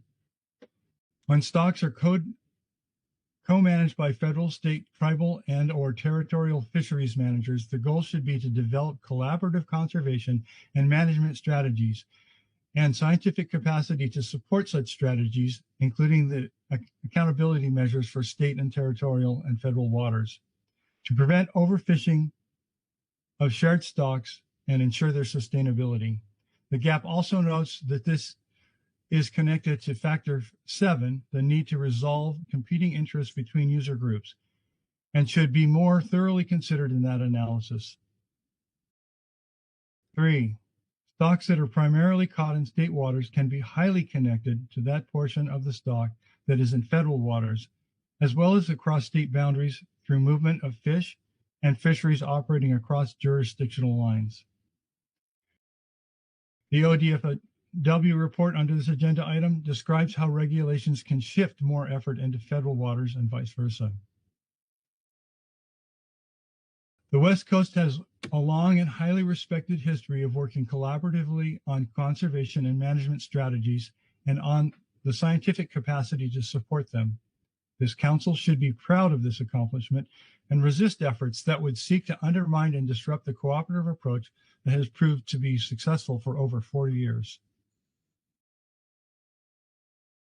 Rationale for our alternative 1 species to remain actively managed within the Groundfish FMP. NIMS has expressed concern with maintaining the following stocks shown in Table 1 below, which the Council currently has listed as its PPA for continued conservation and management, Alternative 1. NIMS staff has indicated that additional rationale is needed to support keeping these stocks in the FMP, and specifically on how future catches of these species might be spatially distributed out into EEZ, given full spatial access to waters of all depths, those currently closed to support the rebuilding of yellow eye rockfish. The current full assessment shows that yellow eye stock has rebuilt to target. Table 1 stocks for Alternative 1 as the Council's PPA of particular concern to NIMS based on their catch in state waters. So these stocks are Oregon black rockfish, Oregon blue deacon rockfish, Washington blue deacon rockfish, Washington cabezon, Oregon copper rockfish, Washington copper rockfish, Washington kelp greenling, quillback rockfish in Oregon, and California quillback rockfish. The spatial distribution of access to rockfish and therefore of the catch of these species has been greatly impacted by management measures like depth restrictions in closed areas. In general, effort and catch have been restricted shoreward, biasing catch data into those nearshore waters of their respective states, as is described in Agenda Item G2A ODF and W Report 1. If these measures had not been in place, the GAP thinks a much greater percentage of the catch would have occurred within the EEZ. Washington blue deacon and copper rockfish, cabezon, and kelp greenling. Washington GAP representatives noted, as does supplemental WDF and W Report 1 under this item, that management measures have resulted in restricting fisheries access to those waters that are predominantly in state waters, and this has in turn biased the catch data. Figure 1 in that report illustrates that for black rockfish, a representative nearshore species, their presence extends well into the EEZ beyond state waters. As a proxy for nearshore rockfish habitat in general, their presence in the EEZ illustrates the likely distribution of nearshore complex rockfish catches given equal access across all depths. Washington GAP members note that the fraction of rocky bottom habitat within state waters is minimal between Copalis Rock and the Columbia River mouth, a distance of approximately 45 miles. In this portion of the coast, nearly all recreational catch of groundfish occurs in federal waters.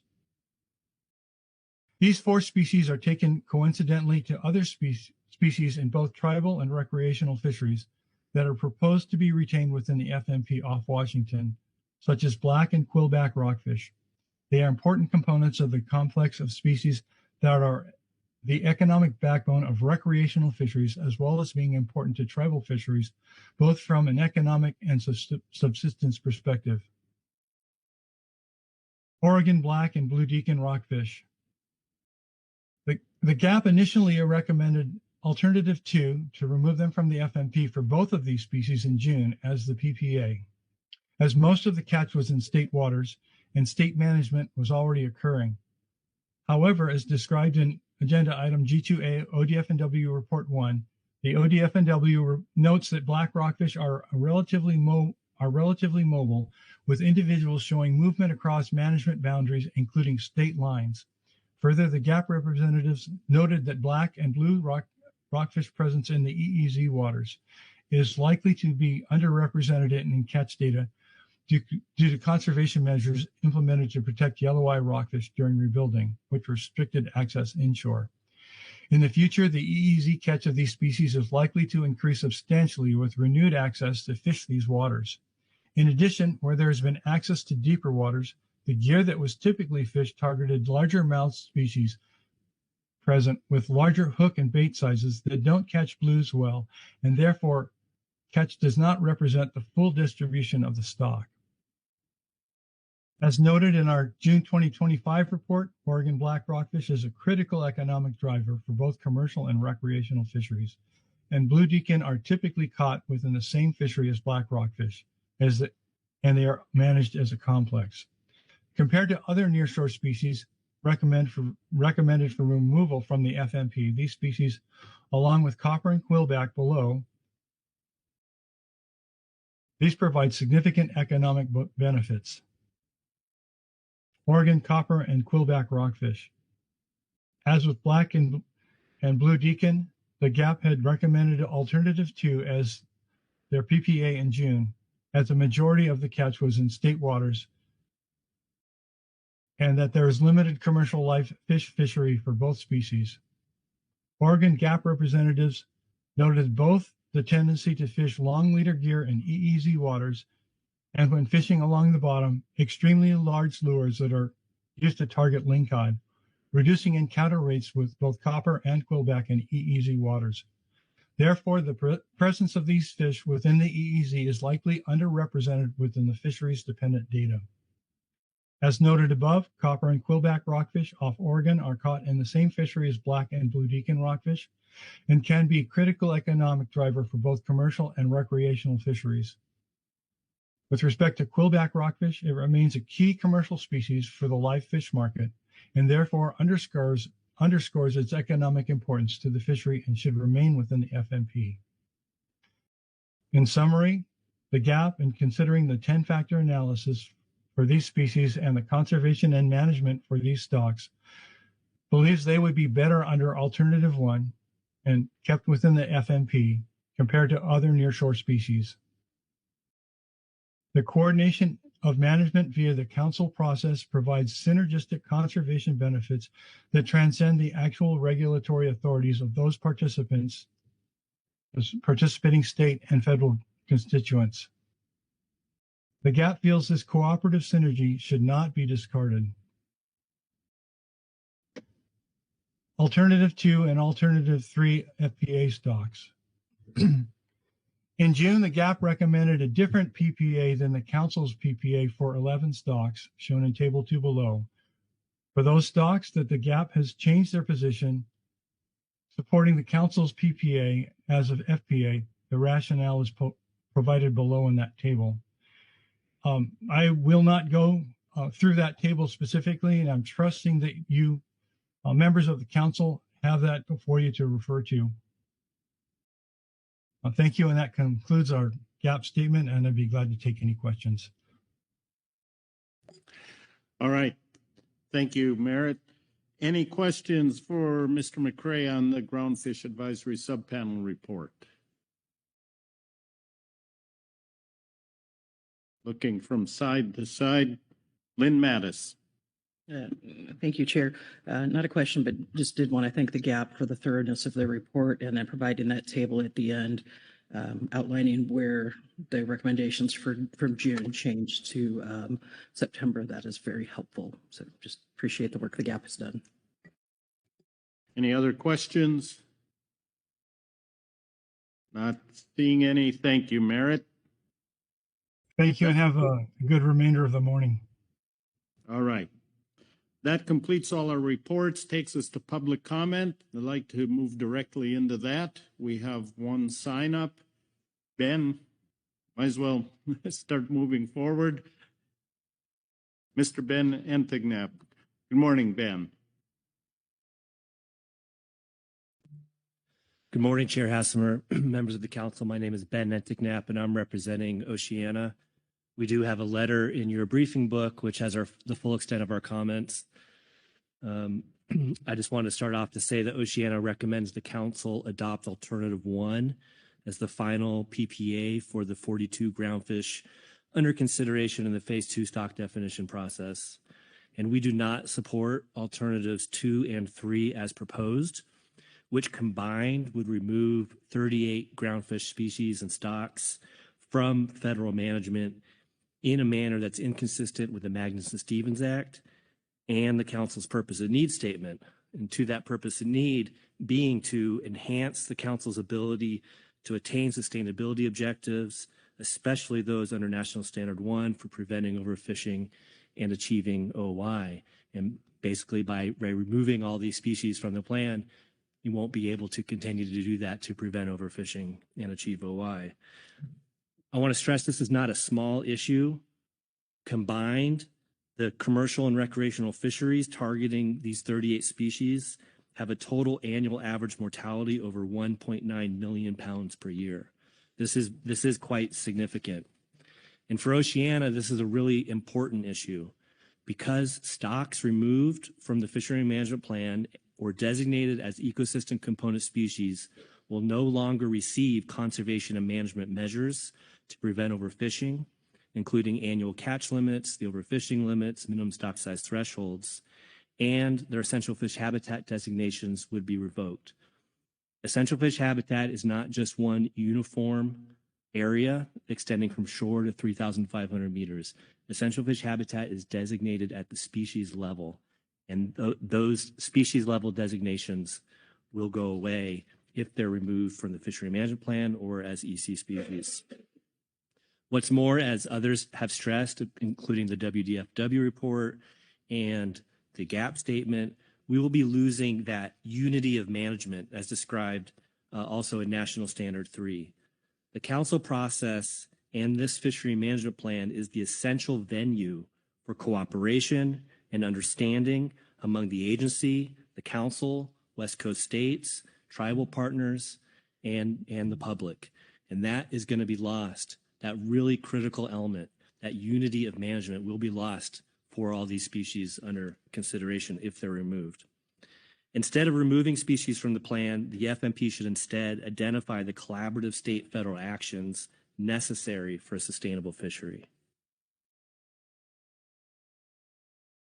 I also want to add that alternatives 2 and 3 would eliminate critical elements occurring in federal and state waters as the states rely on the federal groundfish management to set conforming regulations in their respective state waters. For example, that's actually built into the California nearshore fishery FMP is that conformance piece with the catch levels that are set. So that is a critical element of what's happening right now that will also be lost. And NMFS and the council should not be removing species from the plan unless or until the states are fully ready to take on that management. Otherwise, there could be this very large gap where there is no real management for these species. And that management should be at a level consistent with MSA standards. We heard today in the Oregon delegation that it could be 3 to 5 years before Oregon develops a nearshore fishery management plan. What's going to happen in that time? Regarding the ecosystem component species, if the council does move forward with EC species, well, this is not something that we support. We are asking that you simultaneously adopt conservation and management measures and triggers to put them back into the fishery should they begin to be targeted. That should not be deferred to a later date as envisioned in the environmental assessment, because we know that if it's not scheduled, it's not likely to happen. It could be a decade before we get back to it. It should happen concurrently. But I do want to underscore the SSC statement that some of these EC species in the Council's PPA are vulnerable to overfishing. And because they are vulnerable to overfishing, they should not be removed from the FMP or from active management and put into that category. And they list what those species are, and that is from the COPE analysis, which continues to be best available science on that issue, as highlighted by the SSC in their statement. And my last, if I just go on a little bit further, my last thing I want to say, also as the SSC mentioned, the importance of considering climate change. The spatial distributions of these species will shift with climate change. You know, we might see shifts northward or shifts to deeper waters, and that aspect is not considered at all in the environmental assessment. And that's a really important thing that we should be thinking about now before taking any type of final action. So again, our recommendation is alternative 1, and we thank you for your attention to this issue. Thank you. Questions for Mr. Entignap? Keely Kent. Thank you. Thank you, Mr. Entignap, for coming today to give public testimony. I had a couple of questions for you, some based on your oral testimony, and then certainly, you know, through reading through your letter. One of the pieces I want to start on is the EFH point that you have made, and it's very similar to the questioning I had on the SSC report. The analysis says the EFH evaluation has been done. The offshore extent of EFH is unchanged because Council in June made a decision to keep stablefish, and stablefish is defining that outer boundary, and that the inner boundary is actually not species-based, that it is based on the definition of an estuary. So even if the Council were to move forward on this action, there's no change to EFH. And so I'm trying to find out what is Oceana seeing that is different than what the analysis says, because it's an important question, but it was looked at, and we're not seeing any change. I have a few more, but I want to give you space and time to answer that one first. Thank you. Thank you, Mr. Chairman. Ms. Kent, the way we see the designation of essential fish habitat is that it's not just a uniform, you know, boundary from shore, from the estuary to 3,500 meters, but it's in fact a sum of the individual species FMP of the EFH for the individual species. And you can look at all of these different species in Appendix B to the Groundfish FMP and read their description of essential fish habitat, which gives a more nuanced look at their range and their habitat types that they use. And so what we see is when you start chipping away at that and removing those species, you're weakening that overall designation of essential fish habitat. But I guess I disagree that it's just one uniform block, that it's the sum of all of the different species in the plan. Keely? Thank you for that answer. I appreciate hearing from you on that. I think it's hard to sort of see where you're seeing something when it's an important question and we've looked at it and we're confident it's not going to change. So I think it's just disappointing to feel like that's not a place that isn't an easy win. I don't think there's more there. So I have two other questions and then I'll be done. I wanted to ask about the point that I think is a big one that you all are making of what you see as the impact of what's happening in the federal arena with what's happening in the state arena, right? You've looked at and raised concern with the state's actions to take up federal actions into state waters. I think we disagree sort of on that, how that's happening, right? You know, we see those as separate state actions, but the piece there, right, that I worry is a little bit glossed over and I want to dig into more, right, is that there are some pieces from the federal arena that are picked up and put into state waters. There are a lot that aren't, right, on both directions. So the federal system and Groundfish, we rely heavily on a number of management measures like seabird streamer lines to reduce seabird bycatch, the vessel monitoring system to be able to understand where our commercial vessels are going and be able to monitor and enforce closures. Those are two examples. Those aren't picked up in state regs. The states haven't decided that those are necessary for implementing their state regulations for groundfish in state waters. Alternatively, today, I heard a lot around the table from the states about measures that the states have decided to put in place in state waters for groundfish that don't exist in federal waters. Probably actually more today than I knew about, which is, that's not my expertise. And so I'm having a little bit of trouble comporting sort of what you're saying is, oh, they're exactly the same and it will fall apart if we change, right? And what I'm hearing is there's this affirmative decision of whether or not to pick up a federal management action and put it in state waters. And there's a lot of examples where that isn't happening because the states have made their own choice, or alternatively, they're doing something different. And I'm just wondering if we could draw that conversation out a bit. Yeah, thank you. So the way that I see it is that the primary mechanism for preventing overfishing are our overfishing limits and annual catch limits that we have in place. And those are what's being set at the federal level for a lot of these stocks, and whether they're in a complex or individual, you can break it down. But those overall annual catch limits, which are necessary for preventing overfishing, are coming at this level, including the science that goes into that. Like, for example, the assessment of black rockfish off of Oregon, that science is coming from this process that's guiding that. And then it's not that the states have room to manage independently within state waters, but within that overall catch limit for preventing overfishing. And so that piece is what the conformance is happening. So, this whole idea of that there's this 25% or 50% threshold we think is irrelevant when, 100% of the ACL is being guided by this process. Thanks, and I appreciate that additional detail. That's helpful to hear, Mr. Enticknap. I think, right, the piece there on ACLs is, and I'm sure you know this, right, is the states aren't held to those in the state waters. They have chosen what they would like to do with those. Yeah.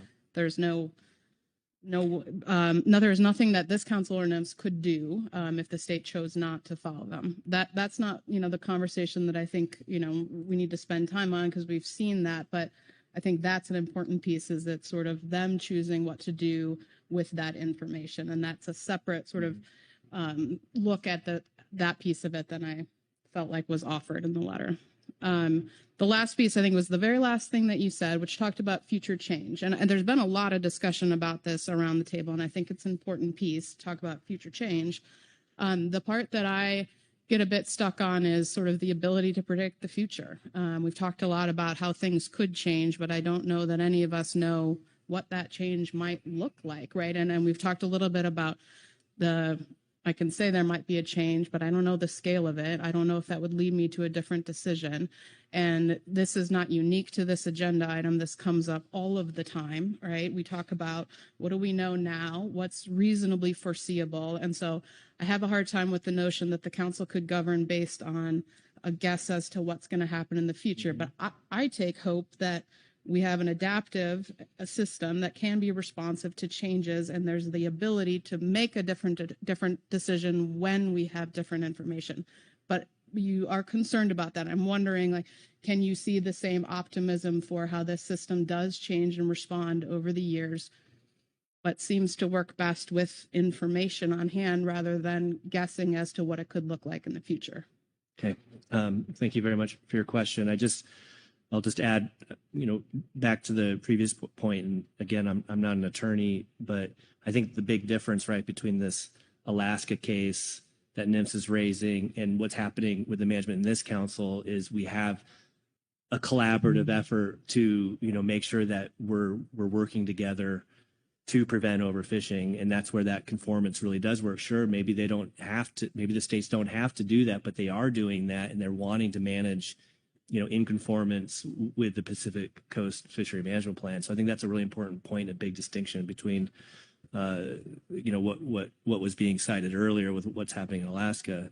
But as far as predicting the future, of course we can't predict the future, but we do know that climate change is affecting our oceans in a very intense way. We're seeing increasing marine heat waves that are having longer duration and more impacts. And I think if we are to look at the science in this process, we're seeing more of a shift of species poleward and towards deeper waters, seeking kind of colder water habitats. And I think that should be pulled into this process. This, what I'm saying is right now it's not in it.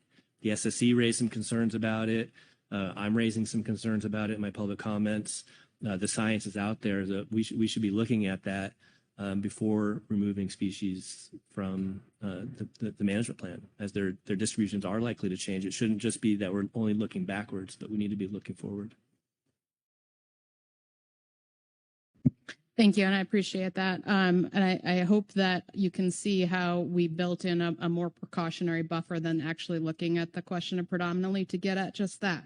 We do know that there's a possibility either under regulatory changes to open back up areas that have long been closed, that there is that offshore shift possible. We didn't start at predominantly. We bracketed ourselves down to 25% to try to account for that. So I think there's a role for the future change that we cannot predict, but we set up the question to be precautionary. And so I'm hoping we can find a middle ground there of, I agree, that can happen, and we want to have a system that is responsive and ability to respond in that situation. But we're attempting to find a reasonable path forward right now on this.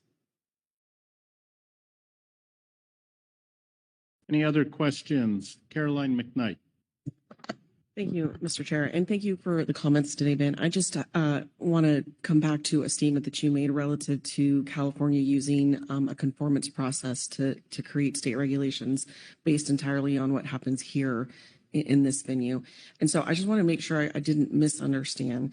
Both the department and the Fish and Game Commission have authority independent from the council or NIMS to promulgate regulations specific to these nearshore species. So if the action were to remove these nearshore species, those bodies could continue moving forward. So I just want to make sure I wasn't confused by that statement, that the suggestion was that the only way we could do it was through conformance. So if you could clarify that, that would be great. Thank you. Thank you. I don't think it's the only way that you can do it, but it is the way that it's set up now, right? That's the process now, is through this conformance. It's actually specified in the California Nearshore FMP. We submitted that in our comments at the June meeting. Maybe CDF and W is a little bit further ahead to be able to take on management of some of these species. But I also don't think that Oregon and Washington are quite there yet either. Oregon doesn't have a nearshore plan. They're not ready for that. As I said, it could be 3 to 5 years before they get there.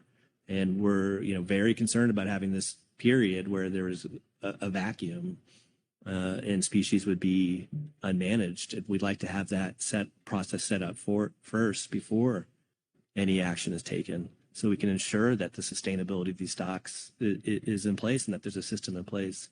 Again, I think, though, that would be a loss because we'd lose that coordination across states and federal partners and tribal partners. Follow up, Caroline? Yes, thank you for that response. I appreciate that. And I would note that the differences between states and their ability to respond is an important component here. And in recognition of, what we just experienced with quillback in California, the state was able to implement a 20-fathom boundary line under emergency action without any, contributing factors here from this process. So I just appreciate the acknowledgement that there are some differences in responses and authorities. Thank you. Yeah, and I thank you. And I think there'll be a lot of work ahead for the states with the commissions, possibly the legislature, to have to take this on. It's not going to just magically happen. It's going to be a huge lift. Other questions? Not seeing any hands. Thank you very much. Thank you very much. Ben. Okay, that completes, this is a 2-part agenda item. That completes part 1. We will take up part 2 first thing tomorrow morning. Before we table this one for the day, I want to turn to our staff officers and see if there's any guidance or messages you need to give us before we come back tomorrow on that. Katrina?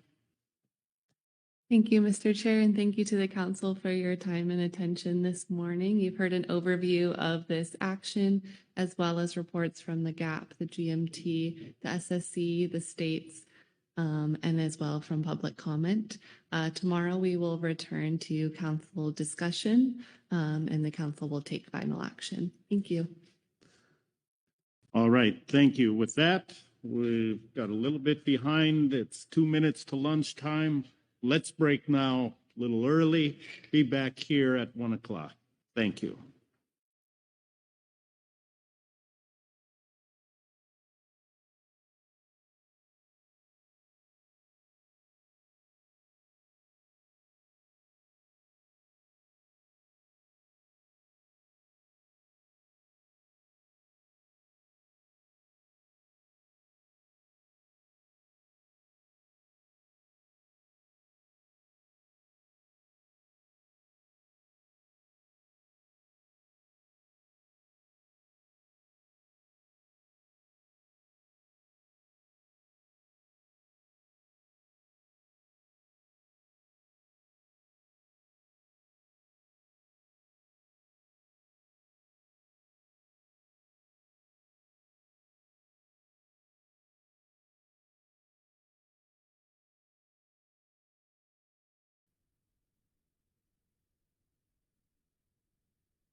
The music has stopped. That means it's 1 o'clock.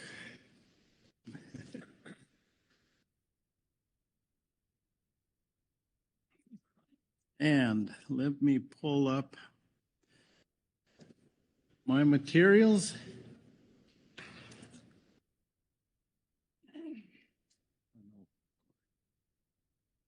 All right. Thanks all. We're going to continue with our groundfish items, moving on to G3, adopting stock assessments. I will turn it over to Marlene Bellman for the overview. Marlene. Thank you, Chair Hasmer. This is agenda item G3, adopt stock assessments. The council process for setting groundfish harvest specifications depends on periodic assessments of the status of groundfish stocks. The Scientific and Statistical Committee reviews these periodic assessments and makes recommendations relative to the standards of 1, the best scientific information available, and 2, the soundness for use in groundfish fishery management decision-making by the council. The council then adopts assessments and relevant analysis used to set groundfish harvest specifications. The stocks considered at this meeting include those listed in Table 1 of your situation summary, with stock assessment work that was conducted in 2025. These include 5 full benchmark assessments, 2 update assessments, and 6 catch-only projections. The council is scheduled to review these full assessments, update assessments, and catch-only projections, as well as the advice of the SSC, other advisory bodies, and the public before considering the adoption of this new material for use in groundfish management. The reference materials that you have for this agenda item are fairly extensive. It begins with documentation of the assessment and catch-only projections as attachments under this item. This also includes 3 reports from the STAR panels that were conducted during the summer of 2025. In addition, there's 2 NMFS, Northwest and Southwest Fishery Science Center supplemental reports that are provided, and the Science Center representatives are available to answer questions. These were also discussed during the stock assessment outreach session that we conducted. In addition, there's advisory body reports. We have 2 reports from the SSC, 2 reports from the GAP, a report from the GMT, the EWG, and the EAS. In addition, there is some public comment under this item. Thank you, Marlene. Any questions on the overview before we continue? Not seeing any questions. As noted, there are the 2 Joint Science Center reports. We're not going to read those, but I just want to do a check here because the staff are here if there are any questions on those reports. And they were thoroughly recovered in the Saturday afternoon. Not seeing any questions on that, then let's move on to the Scientific and Statistical Committee report. And looks like we have the team of doctors here, Dr. Field, Dr. Schaffler. Good afternoon. Welcome back. Thank you. As you noted, we have 2 SSC reports in front of us today. With your permission, I would like to sort of paraphrase the first report, which included a considerable greater level of detail than we did in the second report when we realized just how much we have to report on. So if that's acceptable, I'm certainly happy to answer questions after the reports on anything covered in any of the SSC, Groundfish Subcommittee, STAR Panel, or stock assessment reports to the best of my ability.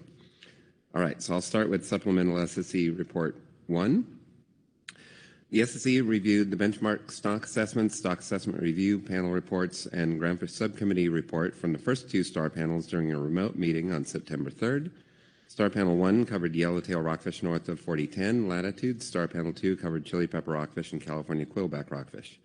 The SSC offers the following recommendations. For yellowtail rockfish north of 4010, the SSC reviewed the 2025 benchmark assessment for yellowtail rockfish north of 4010, which was last assessed in 2017 as a benchmark assessment. The 2025 assessment provides well-informed estimates of sex-specific natural mortality, growth, and unfished recruitment, and exhibits good fits to the compositional data with relatively simple selectivity assumptions and fleet structure. The model was very stable, with most sensitivity runs falling within the confidence intervals of the base model. The STAT, STAR Panel, Groundfish Subcommittee, and the SSC note that the fishery independent indices of abundance were fairly uninformative, indicating that bottom trawl surveys may not be the most reliable indices, provide the most reliable indices for these and other midwater rockfish species. The SSC endorses the 2025 benchmark assessment for yellowtail rockfish north of 4010 as best scientific information available, suitable for informing management. The SSC recommends the assessment be assigned a Category 1B designation with the default sigma value of 0.5 for calculating the scientific uncertainty buffer. The SSC recommends that the next assessment be an update, unless the next assessment can be conducted as a transboundary assessment in collaboration with Canada, in which case a full assessment would be preferred. With respect to the risk table, the pilot application of the risk table to yellowtail rockfish yielded a level 2 neutral designations, which means the default sigma would be retained if the risk tables were applied. As a reminder, the PFMC recommended that risk tables be developed as a demonstration project for the 2025 assessment cycle. Thus, they are included for demonstration purposes only. For chili pepper rockfish, the SSC reviewed the 2025 benchmark assessment for chili pepper rockfish, which was last assessed in 2007 as benchmark, along with the updated assessment in 2015 and catch-only updates in 2017 and 2023. The STAT reanalyzed all data sources used in the previous assessment and updated the model structure to reflect current best practices. The SSC endorses the 2025 assessment of chili pepper rockfish in U.S. waters off California, Oregon, and Washington as providing the best scientific information available and suitable for informing management decisions. The SSC recommends the chili pepper rockfish stock be assigned a Category 1B designation with the default sigma value of 0.5 for calculating the scientific uncertainty buffer, consistent with STAR Panel and Groundfish Subcommittee recommendations. The next assessment is recommended to be an update if there is no new information on the ability to resolve issues related to time-varying growth, catchability greater than 1, and applying the sum to 0 constraint on recruitment deviations. With respect to the risk table, the ecosystem and environmental conditions and assessment data input categories were rated as level 1, favorable, whereas the assessment model fits and structural uncertainty category was rated as level 2, neutral. The SSC concluded an overall level 1 favorable designation for the risk table, which means that the default sigma would be reduced to 0.25 if risk tables were applied. With respect to quillback rockfish off California, the 2025 benchmark assessment of quillback rockfish off California is considerably more informed by data than the 2021 data moderate assessment. In addition to including data through 2024, the new benchmark assessment includes 2 fishery independent indices of abundance, the CCFRP and the remotely operated vehicle index, a recreational fishery dependent index, the inclusion of pre-existing and new age data as part of a unified growth fleet, and updated biological relationships. These updates produced an assessment with a similar trajectory as the data moderate assessment, though the stock status never fell below the minimum stock size threshold, and the 2025 fraction of unfished spawning biomass was estimated at 43.5%, above the management target of B40. The SSC endorses the 2025 assessment for California quillback rockfish as the best scientific information available and suitable for informing management decisions. The SSC recommends the assessment be assigned a Category 1B designation with a sigma of 0.75. There was extensive discussion amongst the full SSC and during the August SSC Groundfish Subcommittee meeting regarding the merits of a 1B versus a Category 2D designation. This assessment was identified as intermediate on the spectrum of assessment categories and fit best as a Category 1B with a larger than default sigma. The next assessment should be a benchmark to address many of the current uncertainties. With respect to the risk table, the stat determined there was too limited information on environmental factors affecting California quillback rockfish recruitment, habitat, prey, predators, or competitors to assign a level for the ecosystem and environmental conditions column of the risk table. The SSC concluded an overall level 3 unfavorable designation for the risk table, which means that the default sigma would be increased to 0.75 if the risk tables were applied. There is a table 1 included in this report that summarizes these recommendations, and I can either pause here for questions or move on to our second report. Let's take a pause for questions on this report first. Caroline McKnight. Thank you, Mr. Chair. Thank you for the report, John. I just wanted to extend first some gratitude for the SSC meeting a little early to discuss quillback. We appreciate that very much. And just a question, maybe just provide a little bit more clarity specifically about the assignment of sigma values for these particular species in this report 1 versus the risk table category, and just not sure I'm totally understanding how they're working together or not, or if they're sort of duplicative or not. And if you could just elaborate a little bit more on that, that would be really helpful. Thank you. Thank you, Ms. McKnight, through the chair, for the question. So I would say that the risk tables we were treating as a demonstration project, which was the intent. They proved to be very helpful in trying to kind of isolate and identify and understand the different qualities of environmental information, of assessment data inputs, and model structure fits. They really provided a nice foundation to discuss all of those things, both at the panels, at the subcommittee and full committee reviews. And probably they had us thinking that we do actually have some latitude to take these intermediate steps. So while that led to, when we were discussing the quillback rockfish designation, we really struggled between a Category 1 and a Category 2. And while it was consistent with the risk table, we really tried to make that decision to set an intermediate sigma independent of the risk table discussion. We determined that we had the latitude to do that, that it's within the scope of options for us. I don't know what we might have concluded had we not done that. We might have gone to Category 1, we might have gone to Category 2, but I think the entire SSC was comfortable with the decision that this was really was split. And like so many things, such as stock structure, there's rarely clear lines around these things. They're gradients, and we're trying to find the right balance among them. Thank you. Other questions on this first report? Not seeing any. Please continue. All right. Thank you, Mr. Chairman. I'll be reading now from Supplemental SSC Report 2. The SSC discussed stock assessment review panel, and SSC Groundfish Subcommittee reports for the following stocks assessed in 2025. Sablefish and rough-eye black-spotted rockfish, both of those were benchmarks. Yellow-eye and widow rockfish, both of those were update assessments. And petrale sole, canary rockfish, short-spined thorny-head dark blotch rockfish, black rockfish of Oregon only, and Boccaccio, those were all catch-only projections. The SSC concurs with the Groundfish Subcommittee recommendations and endorses the 2025 benchmark assessment for sablefish as the best scientific information available. The SSC agrees with the stock assessment team that a resulting model was considerably more stable and robust to sensitivity analyses than the 2019 model and the update assessments in 2021 and 2023. The SSC recommends that the sablefish assessment be designated as a Category 1 stock with a default sigma of 0.5, and the next assessment be an update. The SSC also concurs with the Groundfish Subcommittee recommendations and endorses the 2025 benchmark assessment for rough-eye black-spotted rockfish as BSIA.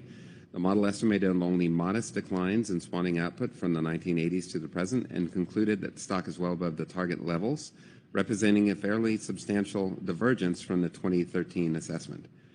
The assessment is highly sensitive to model assumptions and data treatment.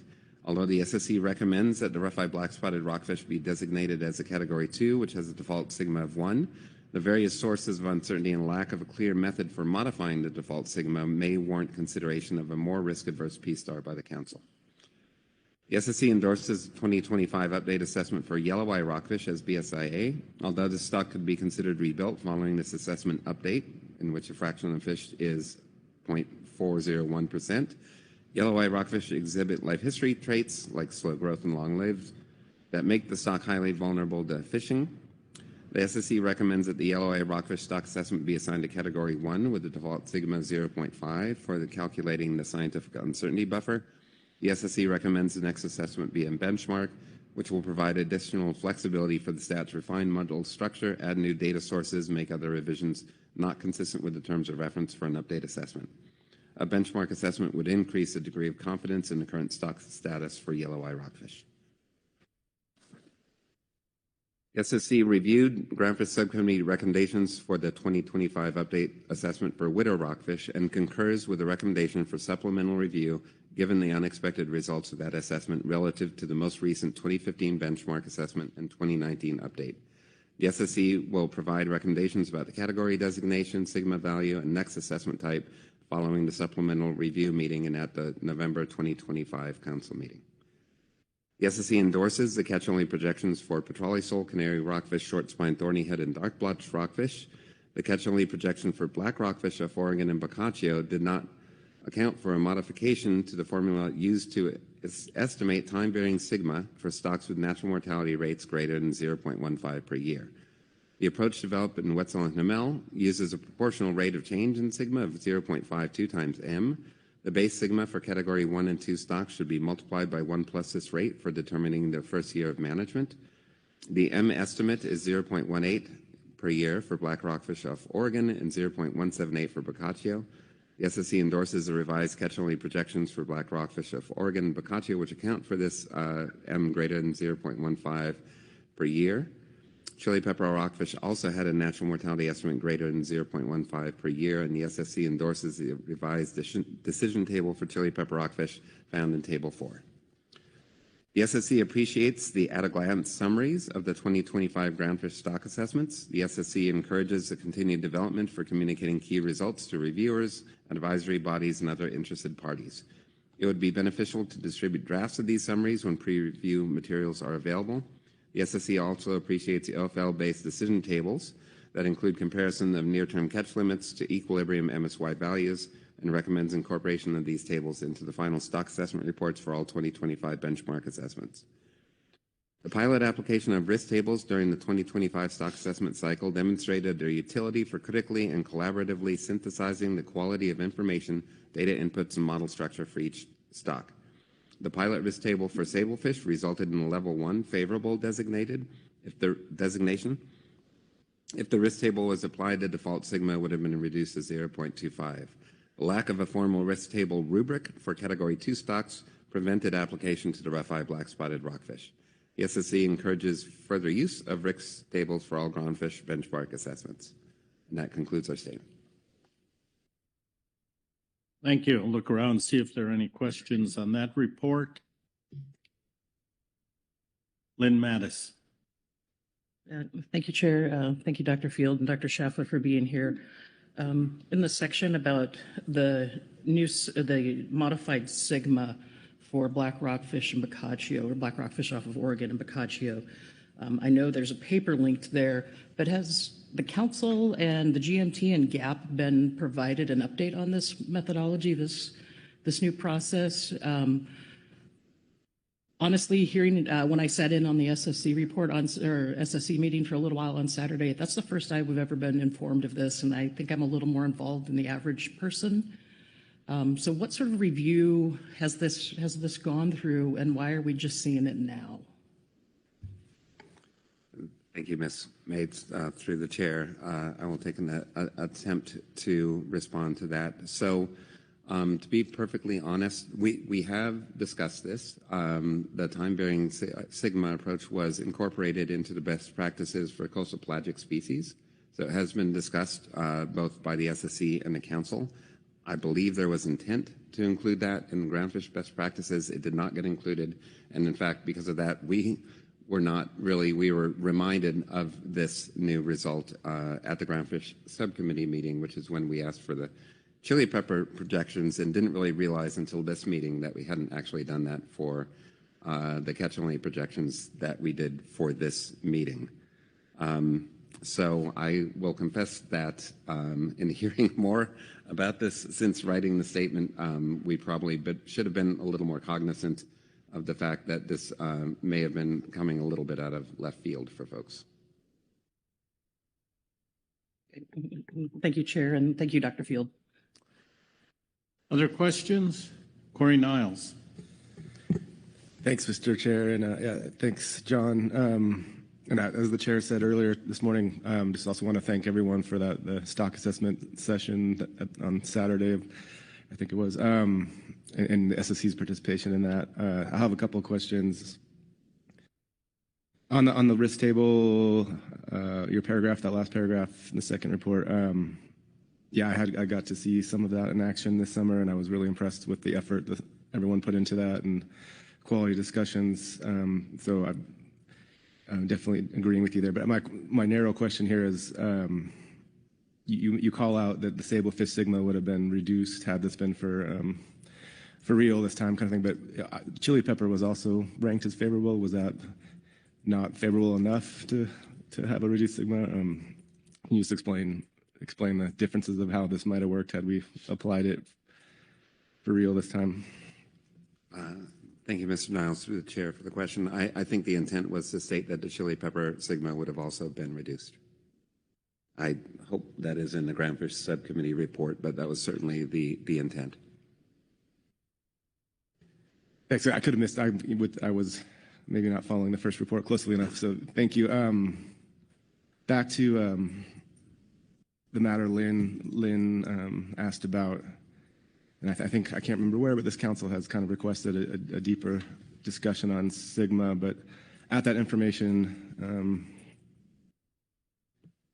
session, I think it was Dr. Punt who explained, kind of reminded us what the sigma was, and it's meant to describe kind of the variation we should be expecting from assessment to assessment, given, I forget the statistical methods we have and the data we have. So could you elaborate on that, and then how this method that didn't seem to be discussed, is it as your uncertainty gets wider as your assessment gets older, and so is the idea here that if you have a higher mortality, natural mortality species, those are getting wider faster because the fish you were depending on being are more likely to have died. But can you just explain? I think you get where I'm going. Can you articulate a little bit about the concept here?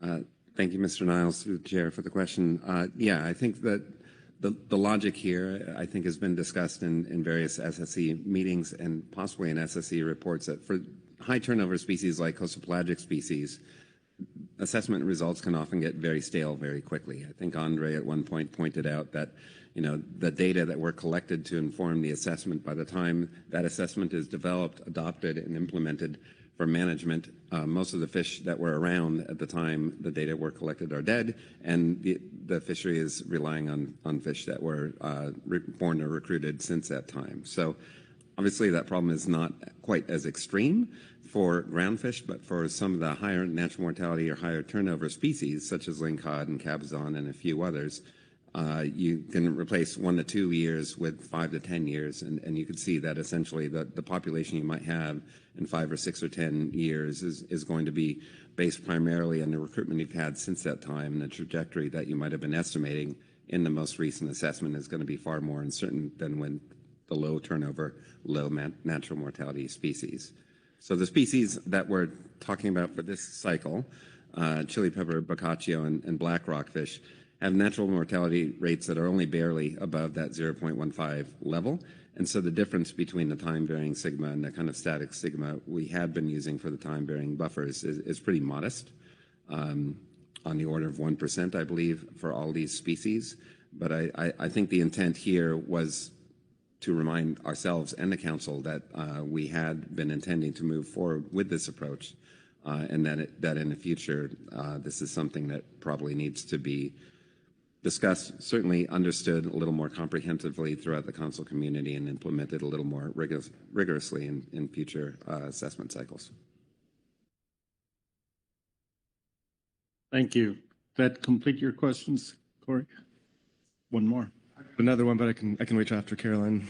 A different topic. Caroline McKnight. Thank you, Mr. Chair. If I could ask that question a little bit differently, if one of these assessments had a natural mortality that was substantially higher than 0.15, that 1% time varying sigma could have been significantly greater. Is that a fair statement? Thank you, Ms. McKnight, through the chair. Yes, it is. Okay, thank you. Jamie Dimon. Thank you. Sorry, Mr. Niles, through the chair.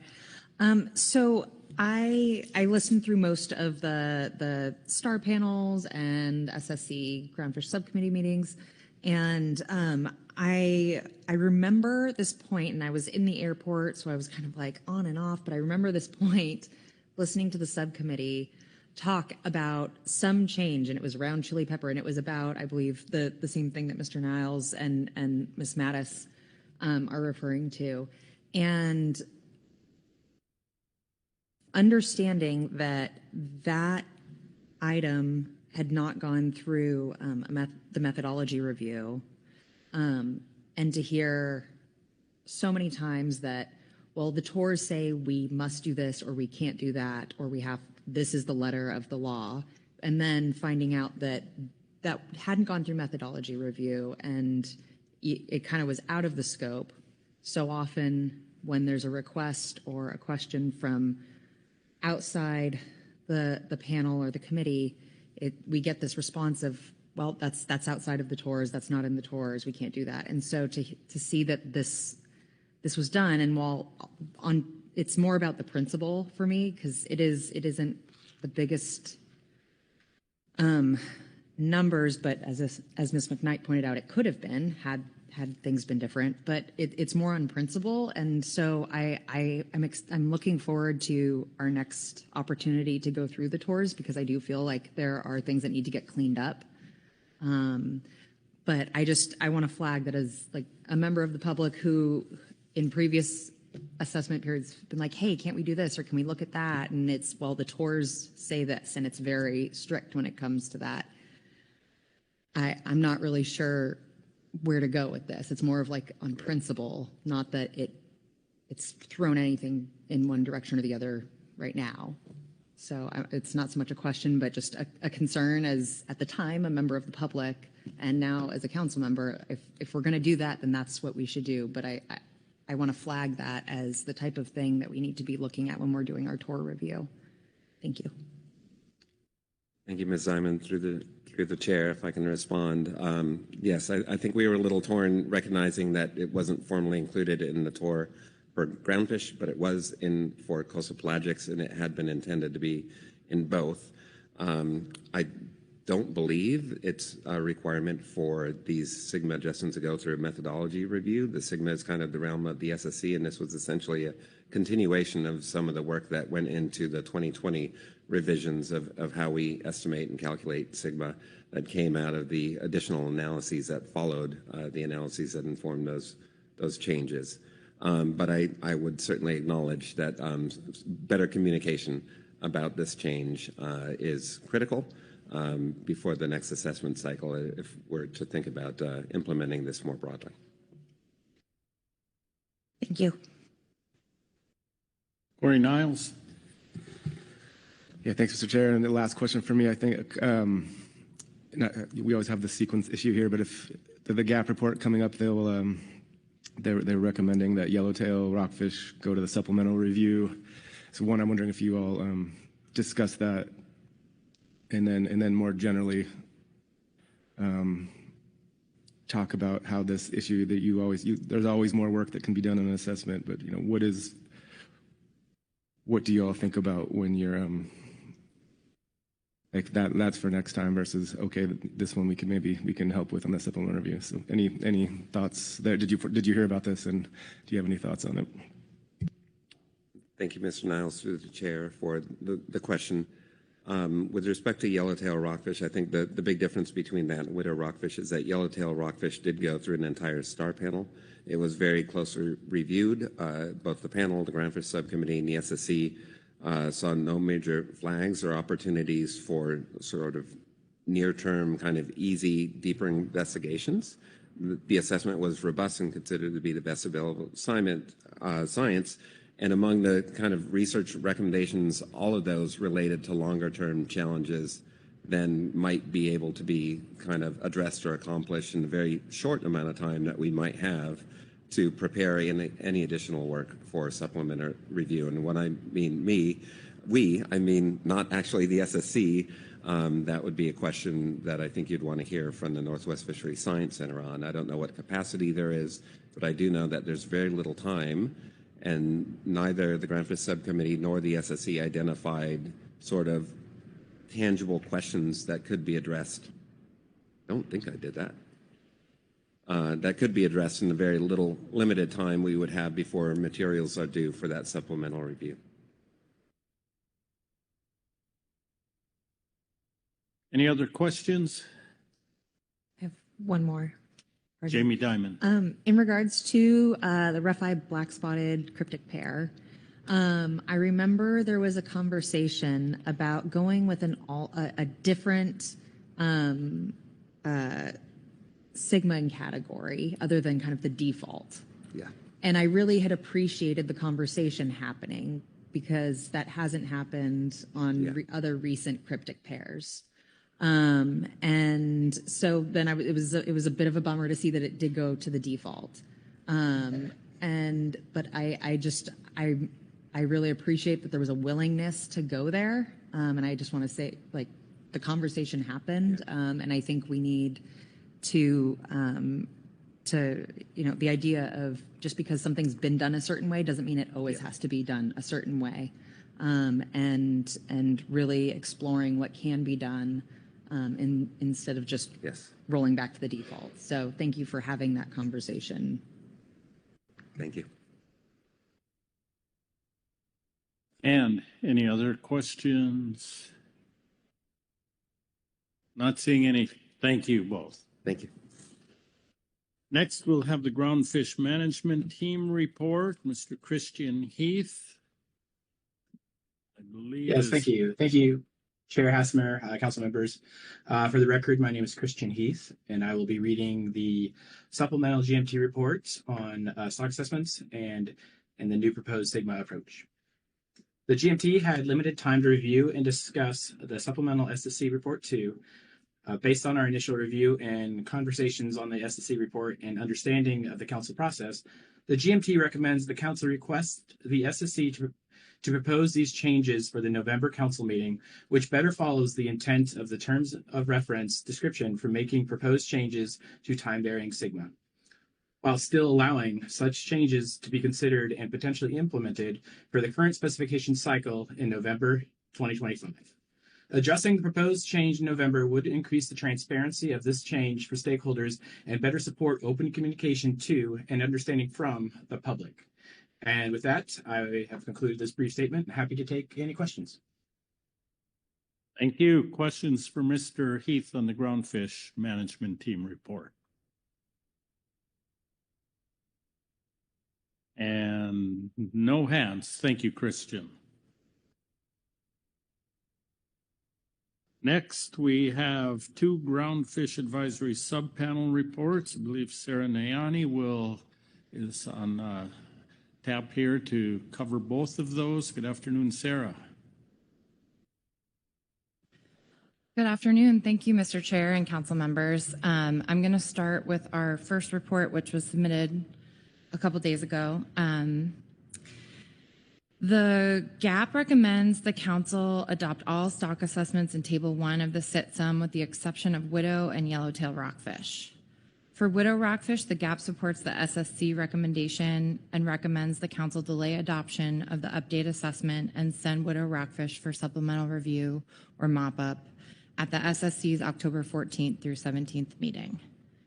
Although the SSC endorsed the yellowtail rockfish assessment as best scientific information available and suitable for informing management decisions, the GAP has concerns. We discussed public comments provided to the SSC's Groundfish Subcommittee at its August 12th through 13th meeting.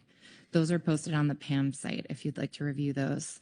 And we share concerns expressed there that bottom trawl survey is not adequately measuring the population, and the midwater trawl fleet is seeing a productive and growing population, while the assessment's results include declines in unfished recruitment and maximum sustainable yields compared to the previous assessment. The GAP recommends that yellowtail rockfish also be sent to supplemental review, like Widow, to more thoroughly consider the expert knowledge provided by fishermen at the STAR panel meetings and other meetings, including why the fishery-dependent data is not accurately capturing the actual conditions since many highly populated areas remain unfished. We are hopeful for the development of the fishery-dependent methodology under Agenda Item G4, but this won't be readily available until the next round of assessments, which is too late, and our fisheries and communities are the ones that are affected. We understand that there could be limited time available to cover additional stocks at supplemental review, and if so, we would prioritize widow rockfish. The GAP continues to recommend that expert knowledge from fishermen be considered and meaningfully incorporated into stock assessments. The GAP appreciates the leadership of fishermen and industry who dedicate their unpaid time to participate in pre-assessment workshops, STAR panels, SSC Groundfish Subcommittee meetings, and SSC meetings. However, we are concerned that if their valuable contributions are not meaningfully considered and incorporated, participation may decline, which would be a huge loss for the council process and the management of groundfish stocks. And I'm going to pause there and see if there are any questions on that.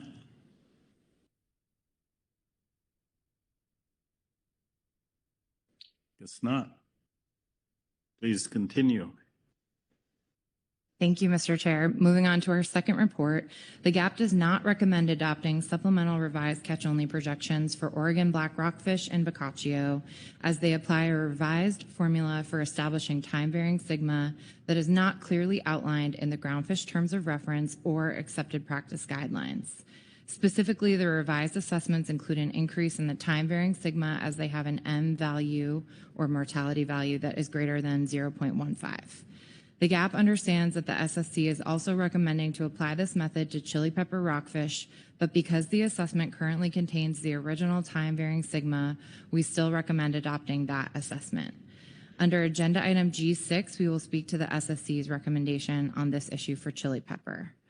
Regarding the use of this method in the future, the GAP continues to recommend another look at time-varying sigma before being applied to any species. As an example, the GAP understands that this revised method of calculating time-varying sigma would potentially apply to widow rockfish, which is expected to be reviewed at the supplemental review in October and proposed for consideration of adoption in November. This behind-the-scenes change is coming at a time when groundfish stakeholder faith in the stock assessment process is at an all-time low, and we have concerns about the process that was followed here. The GAP seeks transparent clarification on how exactly this approach is intended to be applied, more specifics about how it would be applied in different scenarios, such as for species with sex-specific mortality, and whether the impacts will further compound the effects of time-varying sigma the further we get from assessments. We recommend that any change to sigma be brought through the council review. Thank you. Thank you. Look around and see if there are any questions on the second report. Lynn Mattis. Thank you, Chair and Ms. Nayani. So actually, a comment on the first one. I just didn't get my thoughts and hand up in time. Realizing that there are limited resources, appreciate that the GAP said if yellowtail and widow can't both go to what used to be called mop-up, that widow is the priority. That's my understanding of the way that was read. Is that correct? Thank you, Ms. Mattis, for the question. Yes, that is correct. We had a discussion about the fact that there's already an established week of review for the mop-up panel approximately for widow, and that there may not be time or resources to dedicate to yellowtail, but the GAP does not endorse the yellowtail assessment, and we wanted to make that clear. We hope it could also be addressed at that time, but if it can't, we prioritize widow. Thank you. I appreciate you providing the GAP providing us some guidance on prioritization. That's really helpful. Other questions? Corey Niles. Thanks, Mr. Chair and Sarah. Sorry, I have a hard time absorbing all the words at this point, but I don't see any mention of, no, and thank you for all the thoughts and putting them out there. But I didn't think, so I might have missed it, but again, we've mentioned the information session that was given on Saturday, and it was the only complaint I have about it is that you're the only GAP person here that was here, not the only, but maybe the only GAP person here in person. But did you all have time to discuss that information session? Thank you, Mr. Niles, for the question. I was writing GAP reports at the time of the workshop, and I wasn't in Spokane yet, so I wasn't able to attend that, but there were a few people that attended remotely, and we did discuss it a little bit, but not in detail. Any other questions? Seeing none, thank you, Sarah. Next, we have a ecosystem work group report. Jessica Watson. Good afternoon, Jessica. Good afternoon, Mr. Chair and members of the council. For the record, my name is Jessica Watson, and I will be reading from the Ecosystem Work Group's report on this agenda item. The EWG met virtually to review the inclusion of risk tables in the groundfish stock assessment process. Those who were involved with or able to observe their consideration in stock assessment review panel reviews remarked that risk tables were praised for supporting constructive dialogue. From the EWG's perspective, the process appeared to raise the level of collaboration between stock assessment and ecosystem scientists and to enhance transparency of the information considered by the SSC when determining scientific uncertainty of assessments. In addition, the approach was generally viewed as a positive pilot effort. The EWG would like to express appreciation for the efforts, contributions, and engagement of all those involved in the stock assessment process, from the creation, evaluation, and consideration of these risk tables during this pilot phase of implementation. From those discussions, it's clear that risk tables are a useful addition and support a more ecosystem-informed and transparent approach to fisheries management. Discussions during this pilot phase highlighted potential next steps for further improve risk tables. These include refining the scoring rubric, developing a rubric that can apply to Category 2 assessments, and adopting less value-laden terminology for the different levels. To ensure credibility and clarity, the EWG also noted the incorporation of risk tables in the new West Coast Groundfish Stock Assessment at-a-glance summaries included in the briefing book. The inclusion of these risk tables in those summaries underscores the value of the tables as communication tools that promote transparency of stock assessment models with a diversity of audiences, and the EWG looks forward to continued discussion on additional risk table refinement and the role of risk tables in the groundfish assessment process at a future council meeting. That concludes our report, and I'll take any questions. Thank you. Questions on the ecosystem work group report? And no hands here. Thank you, Jessica. Next, we have the Ecosystem Advisory Subpanel, Michelle Conrad, who's here in person. Good afternoon, Michelle. Mr. Chair and council members, I'll be reading from Supplemental EAS Report 1. The EAS appreciates the work of the National Marine Fisheries Services Northwest and Southwest Fisheries Science Centers and the stock assessment teams to produce risk tables for yellowtail, chili pepper, and California quillback rockfishes and sablefish, and include them in these stock assessments. As the EAS has noted previously, given the rapid changes in ocean conditions the West Coast has experienced in recent years, it is important the Council review and consider how ecosystem and assessment factors are influencing scientific uncertainty in managing groundfish stocks. The EAS also appreciates the work of the Science Centers to produce the pilot 2025 West Coast Groundfish Stock Assessments at a glance. These two-page graphical summaries succinctly and clearly communicate the stock's current status, how their status has changed over time, major changes in the stock assessments, and the influence of ecosystem factors via the risk tables, and we support the development of these summaries for future groundfish stock assessments. Finally, it is the EAS's understanding that the purpose of this agenda item is for the council to consider the adoption of these groundfish stock assessments for use in fisheries management, and that there may be an opportunity for a more in-depth review and broader discussion about risk tables scheduled for March of 2026, which the EAS supports, and we look forward to providing additional input at that time. Thank you. Questions for Ms. Conrad on the advisory subpanel report? Have to make sure I don't miss any hands here. Looks like there's no questions. Thank you, Michelle. That completes our report. Takes us to public comment. We have at least 2 signups. There it is. Mr. Jeff Lackey, followed by Ms. Yelena Novak. Jeff, can you hear us? Yes. Yes, thank you. My name is Jeff Lackey. I manage 2 trawl vessels out of Newport, and I'm going to be referencing my written public comment under this agenda item, and I'm going to be speaking to widow and yellowtail rockfish. I have gotten sort of more involved or looked at in more depth stock assessments in the past year or so. And one thing we want to do in the industry, I'm not a fisherman, but I talked to a lot of fishermen to compile information on some key stocks for trawl this assessment period, and focused on widow, yellowtail, and rough-eye, and compiled information into 3 documents and sent to stock assessment authors in the hopes it could help. And I think it did to some degree. And it's a lot of fishermen believe that there's a lot of context that they can provide. We're looking at the stock assessment models the real world, and fishermen think that they can give a lot of context about the real world that's attempted to be modeled. And we're looking to gain the best available science. Fishermen believe, and I believe rightly so, that they have the context to be able to interpret data.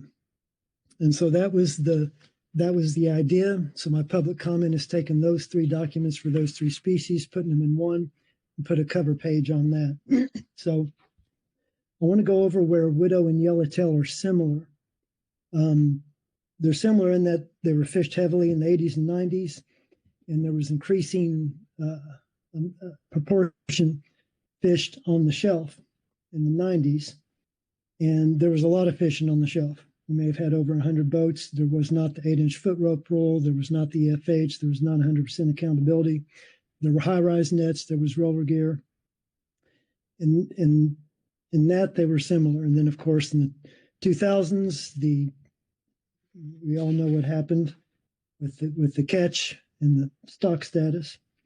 So flash forward, and now we have very robust stocks that have regrown, and where widow and yellowtail are similar again in the recent assessments, showing that the productivity has gone down. And there's a table on the front page of my written comment that shows for 4 stocks, past 2 cycles, unfished recruitment for those 4 stocks, widow, yellowtail, petrolling, short spine, has decreased between 25 and 59%, and MSY has decreased between 17 and 40%, showing just less productive species in general as compared to the previous assessments.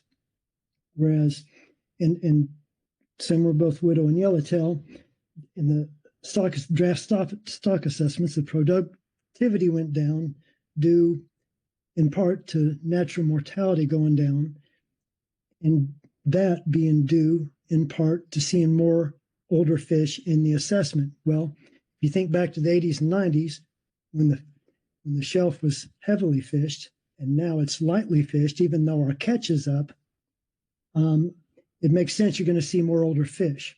And fishermen, seeing that the rockfish they've been more productive and bounced back faster than people thought. And the SAFE document tells us that yellowtail is one of the faster growing rockfish, with female 50% maturity between age 6 and 10 years.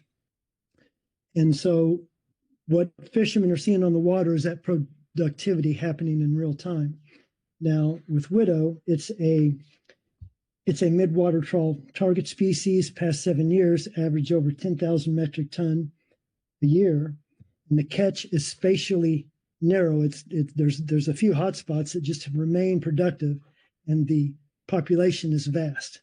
We're fishing on a small area of the population, and the CPU remains very robust.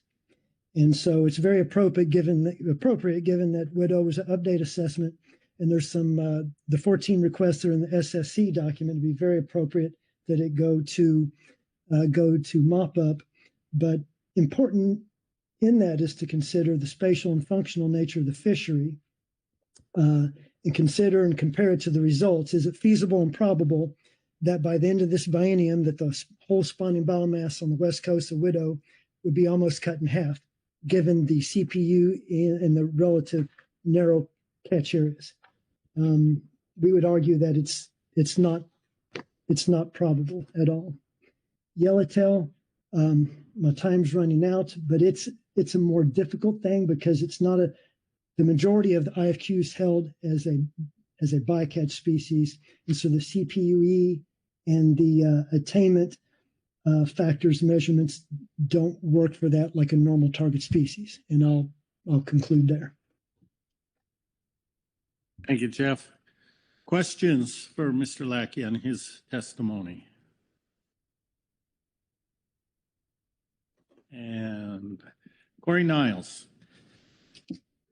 Yeah, thanks, Jeff. And first of all, thanks for the testimony here. But yeah, thank you for all your participation. I didn't listen to every star panel, but listened to most of the Yellowtail and then the Widow review at the subcommittee, and heard all the time and thought you put into this. And I think you had mentioned you would be, you might have been the GAP star panel rep at Yellowtail had you not had family commitments already. So looking forward to next cycle if you're hoping you're willing to serve that role. But my question is on Yellowtail, and you kind of ran out of time there, but we heard from the SSC that it's kind of when they're thinking through it with like what can be improved now versus in the next round, and what can be done for a supplemental review.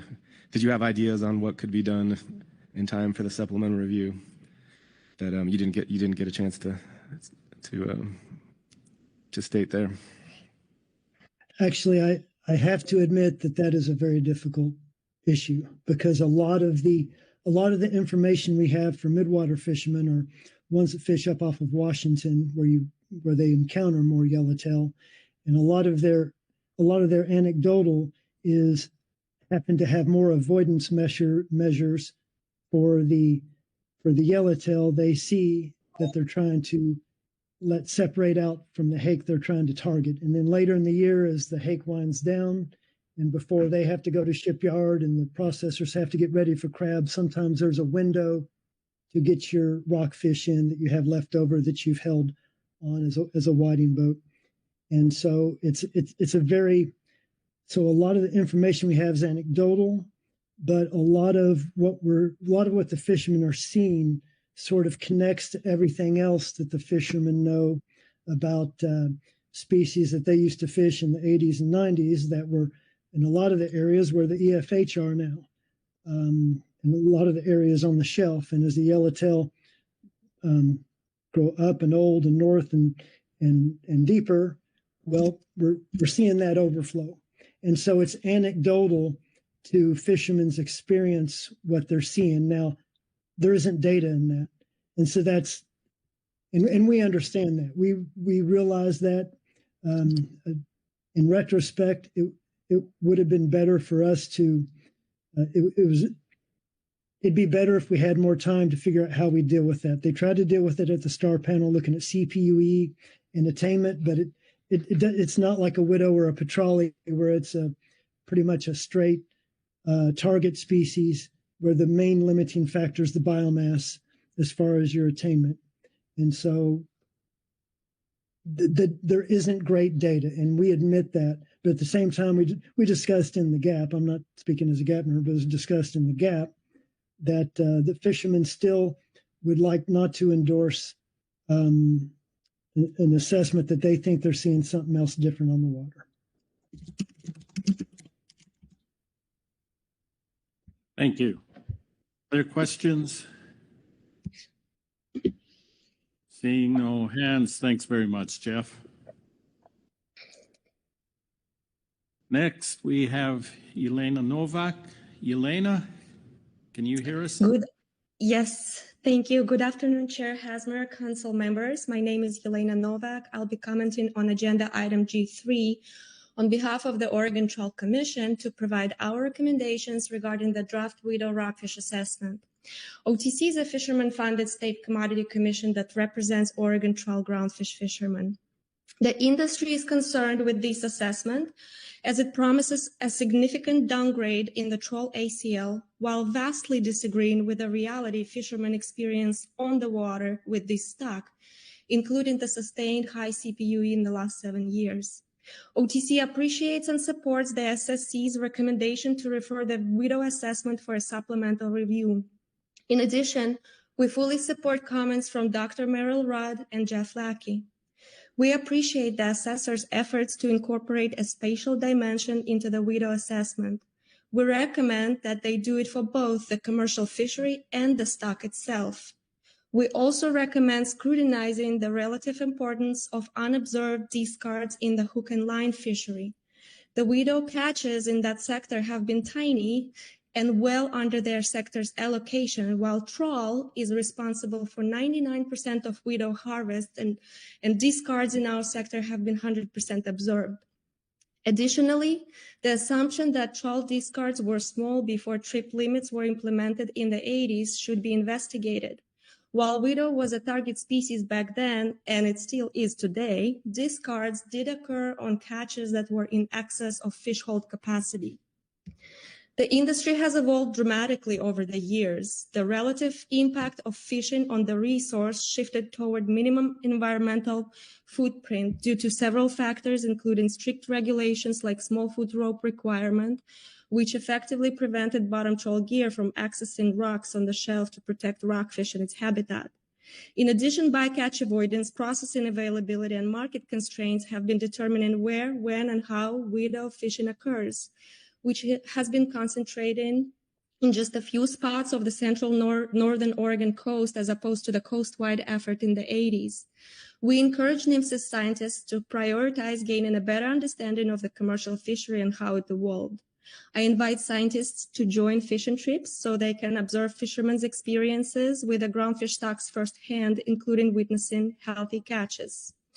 The West Coast groundfish trawl sector today exemplifies a rigorously managed, sustainable fishery operating with multiple layers of precaution and robust requirements to ensure long-term health of the resource, including 100% individual accountability, 100% observer coverage, gear, and area restrictions. The widow assessment, similar to other groundfish assessments, does not factor in conservation benefits from the regulations fishermen must abide by. The fleet should either be given credit for their contribution to the health and rebuilding of the groundfish stocks, or if there are no demonstrable benefits to the stock and its habitat from the current regulatory regime that can be recognized within the stock assessments framework, then maybe it is time we deregulate this industry, which is, by the way, is aligned with a mandate from the current administration. We also request that NIMS prioritizes fishery-dependent data in absence of reliable fishery-independent data. West Coast Groundfish Bottom Trawl Survey is a great tool to evaluate health of flatfishes, but it's not a reliable data source for rockfish due to survey inability to effectively sample rocks. Therefore, fisheries-dependent data, including fishermen's knowledge and expertise, should be prioritized. To conclude, OTC urges the Council to refer the widow draft assessment for a supplemental review. Assessments that erroneously underestimate stock health lead to unwarranted quota cuts with very serious economic and social consequences for fishing communities. The industry and our communities need your support to ensure the groundfish fishery not only stays sustainable, but also economically viable. Thank you for your time and consideration. Thank you. Questions for Ms. Novak on her testimony? Corey Niles. Thanks, Mr. Chair, and thanks, Elena. I know you, like Jeff, you spent a lot of time this cycle contributing to it, and very much appreciate that. And same with Jeff, I should have said thank you also for participating in that information session that staff put together. I guess my question is on Widow. It sounds like there a lot of support and work being done to look at various questions at the supplemental review. I guess my question for you, if you look at this assessment in your group, I'm just wondering, because catches now in the last, I don't know, 5, 10 years, however long it's been, are as high as they were in like the mid, everything except like the early 80s. And during that's the period when the stock was fished down really, and led to the rebuilding. So is there no worry that catches reaching that level and in smaller areas, as you all are saying, that is there no concern about that, or is it more just that what we're seeing on the water it gives us some confidence that we're not doing what we did back in the early to mid late 80s? Thank you, Mr. Niles, through the chair. My understanding that the catches today are not the same as they were in the 80s. There were unobserved discards, so there is that uncertainty of how much actually was caught. And also back then, discards were not even required to be reported on fish tickets. So we believe that those catches are underestimated. And to the other part of the question, harvests occur just in a few spots. Back in the day, the fleet was massive, and the effort was coast-wide, west coast-wide, unobserved. So right now, they harvested in few spots of Oregon, and the sustained CPUE shows that the fish is there. So I guess there is this disagreement between scientific conclusions, which is a theoretical explanation of the real world scenario, and the fishery, which the fishery data also describes the real world scenario of how much fish potentially how much fish out there. And the sustained CPUE indicates that there is fish out there. I hope that helped. Corey, follow up? Yeah, just thank you. I wasn't making that connect about, you did mention the discards in the past, and so that was helpful, and do appreciate how you ended there with the goal of sustainability and economic viability, and recognize that's what your organization's all about. So no, that was helpful. Thank you. May I follow up? Yes, go ahead. Thank you. Thank you, Chair. For our organization, the sustainability is the key. It's very important. And we would like to know the accurate data. And we do not believe that the scientific data on this stock and other stocks, to be frank, is accurate. And so that's what we are after. And of course, the economic viability of the industry cannot and should not be ignored. And just a side note that one of my commissioners said that he doesn't believe the industry has more than 5 years left unless NIMS does something about how they do these stock assessments. So it's pretty serious. Thank you. Thank you. Other questions? And I see no hands, so thank you, Yelena. That completes our public comment, the reports, and takes us to our council tasks, which is there, fairly short, but substantial. Adopt the stock assessments for use in management as appropriate. Who wants to start that discussion? Brad Pettinger. Yeah, thank you, Chair Hassemer. Stock assessments. I have a little saying about that. I think stock assessments are like a box of chocolates. You never can tell what you get until you open them up. And it's really, I don't know what's going into them. I just know what's going on in the water, and I make a lot of assumptions based on that. And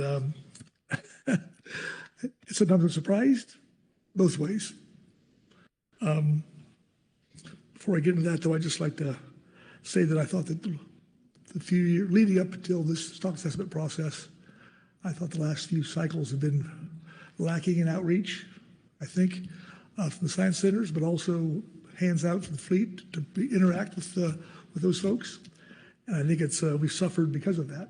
And I think that the science centers hurt us, I think, in this last year. I think there's a lot of good stuff happened. And I think that's, I'm very appreciative of that. And I think that it's going to do us well as we move into the future here. I think communication is essential to success in virtually everything we do. And I think we've heard from the fleet that getting input from those folks on the water who have been there for literally decades and seeing how the ocean changes and see how fish behave and where you catch them and where you used to catch them. And I think those are all very, very important to really fully understand what's happening on the water. I will say this last year, as far as the results, I mean, if you had told me that rough ice black spot rockfish was where it's at, I would go, I'm somewhat shocked, but I don't know all that goes into that. But it sounds, that's not part of the box of chocolate things. But if you had told me that black cod's been overfished for 25 years straight, I'd say I'm shocked too. So I'm not saying that's necessarily what it is, but that's just the results we've got. But I think the assessment folks, they really care. I think they do good work, and I think they're going to benefit from the changes that we've seen this year as we move forward. It's not perfect. I think there's things we could probably do in this process to make things better. You know, we don't have an off ramp. We're saying, hey, this is not looking, you know, this thing's not coming together. I think you should be able to pull the plug and admit by the way up front that you're not going to run things through just because you have to. I think that's the kind of flexibility you probably need. I think about the widow moving widow into a meeting in October. I'd certainly say yes. There's some potential success there. Yellowtail, I listened to Dr. Fields talk, and I get it. I don't think there's probably much. I think we're where we're at, right? We're going to have to live with that for a couple of years at least, and that's just what we're going to get. We have a government shutdown looming. I don't know if even the work on a widow is going to happen. I mean, realistically, let's be honest about where we're at here. But I certainly think that we need to be cognizant of that fact. And if there isn't time, or if we have a shutdown, we can't get that done, what do we do? And I think we probably should maybe figure out that today, or certainly understand that moving into November, what we're going to have on the table. As far as the time varying sigma issue with was presented to us, I agree with what Jamie Dimon brought up about, there's a process here. We need to stick to that process. And I think that I agree with the GMT and the gap on that. So other than that, I think it's just, these are tough. These assessments go into effect and they affect us for quite a while, some more than others. And it affects communities, it affects up the coast wide. And I'm really happy to see that we had the quillback issue got resolved fairly quickly. It don't seem like it. And I remember that when Jamie giving her testimony in 21 on that, and just tore my heart out because I had the gavel, and there's nothing I could do when it obviously had an assessment that probably should have been pulled. So I think that I'll just reiterate that I think that an off ramp would be nice to have in this process. That's probably for maybe the next agenda item, but I shouldn't. I don't think you can repeat that enough. But anyway, Mr. Chairman, thank you for having a few minutes to speak to this, and thank you. Right. Other discussion. Jamie Dimon. Thank you, Chair Hasmer. I'll echo everything Brad said. And I just, I'm hearing, I've heard the question from different places over the weekend, especially since we had the workshop. Why do fishermen maybe feel like fishery dependent data is more reliable, or intimating that fishery, like what they're seeing is more reliable or more accurate? And I'm not, I don't necessarily have the answer for that so much as we want to be heard, and we want it to have this at least similar weight. Not that it seems more accurate to us because it's what we're seeing, but we don't always feel that the fishery dependent data is getting the same weight and respect that fishery independent data gets. And that's part of whatever process it is, and not for me to necessarily say here or there, but when industry works directly with science to try and get that right, really hard to try and fix a problem, to try and fill those gaps that we're told exist, and get the funding to do it, work to create a scientific method to do it. And then you see in, for example, although the Quillback assessment came out that showing, of course, it was never overfished to begin with. If you read through that, it shows that they didn't know what to do with the different sampling projects. Even though we worked with the science centers to create these sampling projects to fill the need, they struggled to make that fit in a lot in this fleet that they created, and it got pulled out. And data that's been used since like 2015 got pulled out because they didn't like how it fits. Different folks in the panel didn't like how it fit in the model. And that's where we're struggling and fighting to get what we're seeing, what fishermen are seeing on the water, to have some weight to that, because it feels like we're kind of getting cut out of it. We don't do anything, then nothing happens. If we do something, it's not good enough. We do something with the Science Center, somehow that's still not quite fitting in there yet. And so I think this is definitely strides, and we're getting there. And I think we just need to work together a little more to figure out how to make these new data streams fit better, to get them to work in there. I'm of course thrilled that the Quillback assessment came out the way it did, and all that, but I just wanted to touch on that because we keep hearing this kind of notion of fishermen feeling like either their information or their data is more accurate, or what's happening isn't accurate.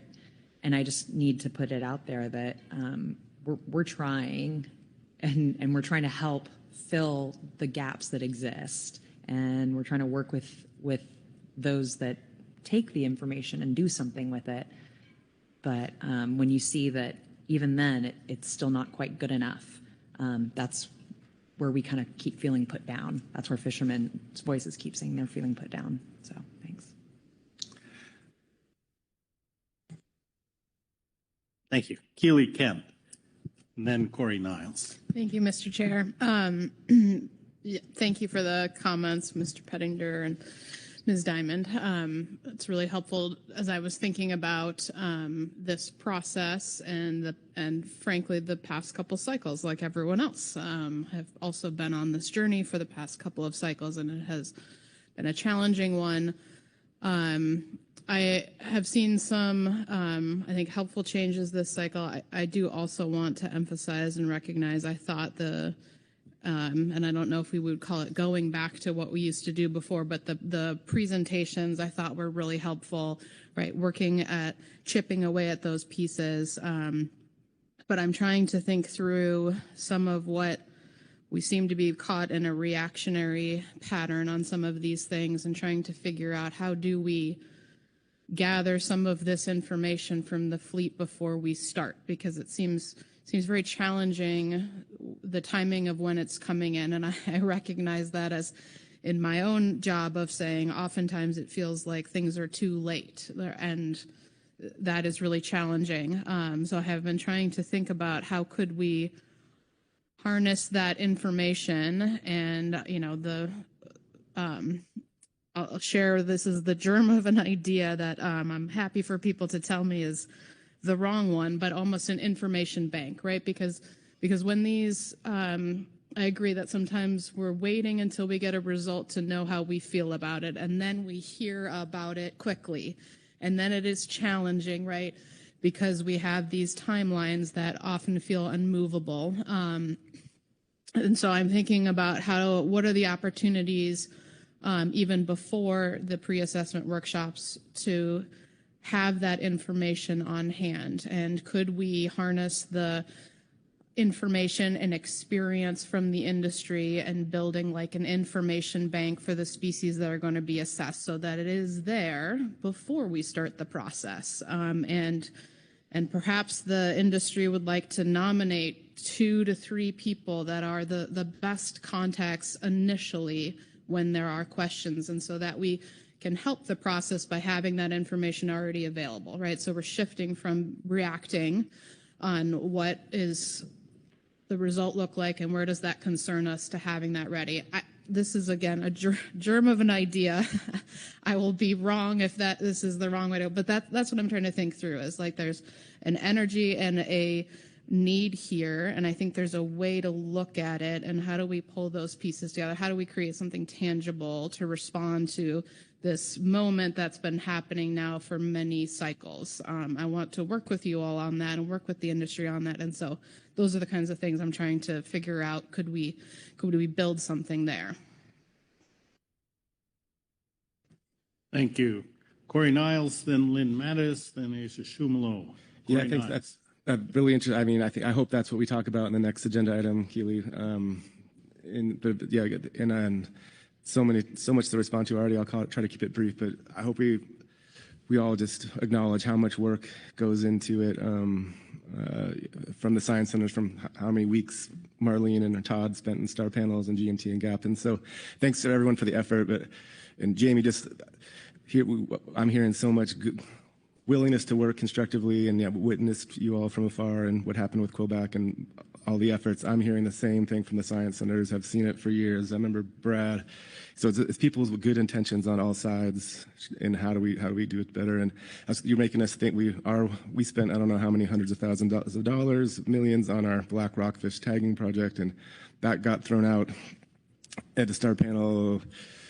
I remember being in a Monticello lab watching our bios process lingcod fin clips, which is how you age lingcod, and those got hours and hours and hours. Those got thrown out, but never a doubt that the stock assessment folks are doing that because they're trying to get the best, most unbiased result. And so it just takes a lot of dialogue. And I will try to end it with Brad. Your box of chocolates is Sigma, and you're gonna understand that when we're done with this. That's Sigma is telling you that these assessments are a box of chocolates. It's telling you how wide it is, and the time varying thing is it's telling you it's getting wider over time, and half the time it's going to be like 30% too low, and it's going to be 40% too high. That's what they're telling us, but we need to. But like the Yelena's, what she ended her testimony with, yes, these are having economic consequences. So I think we have a long way to go, but realizing that we have this volatility, and how do we mitigate the economic impacts? I think there's a big conversation to be had, but not today. But we're just adopting the assessments here, and also really thankful for people willing to keep looking at the widow assessment. And might have more comments on motions, but I'll stop there for now. And again, thanks to everyone for making this process work and participating in it. All right, thank you, Corey. After Lynn Mattis, we'll have Asia Shumalo, then Rebecca Lynn. Thank you, Chair. Kind of echo a lot of the things that have been said around here, but also the listening session, workshop, except whatever we want to call it, that we had on Saturday, I think was very fruitful. We used to do something like that as an evening session a few cycles ago before COVID. An evening after sitting in council room, sitting in GMT room, that's maybe not the best use of our time. I know I don't always have the brain power. Oftentimes we have other times to work. And I was kind of sitting in the back of the room during those presentations, and the amount of head nods I saw and quick scrambling of notes. And there was a couple of times I swear I could see a light bulb go off on top of somebody's head, which was neat to see. I know it's extra time and expense, and we'll have to figure that out as we go forward. But I think something similar to that will be useful going forward, and hopefully next cycle it'll be at a meeting where our GAP and GMT are here in person as well. Yes, they were able to participate remotely and really appreciate those who took the time. But I do want to, I hope we can continue something of that nature going forward. I think it ultimately saves us time here on the council floor. Also, the communicating our science, communicating the research and the science, that is always a tough thing, and it's something that is becoming more and more important. I am not a graphic designer. I don't think that way. Luckily, I have some folks who I work with who do. So creating things like the one-pagers or the quick link things, it was commented on, and I was asked to pass along thanks from public in our delegation meeting this morning. That is a succinct way to try to communicate things, and hope we can continue to do that. And maybe even ODFW and NIMS can work together so we're not duplicating each other's work. But just the efforts we've made to communicate, I think is good. My first STAR panel, 2009, Cabazon, during an extreme heat wave in Seattle. We were in the sub-basement of the Hotel Decca in the U District. I was the GMT rep. I was barely allowed in the room, let alone at the table or to provide feedback. And now with being able to participate remotely, the GMT and the GAP are at the table. They're part of the discussions. They're part of, as things are going on. People can participate and listen remotely. They don't have to travel to Seattle or Santa Cruz. And we have the pre-assessment workshops. Again, not always ideal, but we've made strides, and I hope we can continue to make strides moving forward.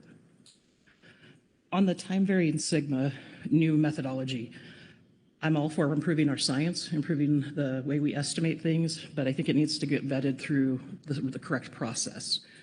Additionally, it's being proposed for 3 stocks when there's a number of others. I don't know that there's the time or the workload capacity to look at the others. I'm also hesitant to apply that new methodology. Yeah, the paper has been in the TOR, but I don't think any of us looked at it and saw and thought about what it could imply. I don't want to know the results before we get it, but I do want to better understand what that means. So I would like us to delay, when it comes time, I would like us to delay implementing that new sigma until we as a council can have some review and better understand what's going into it, how the calculations are made, and what it means. So thank you.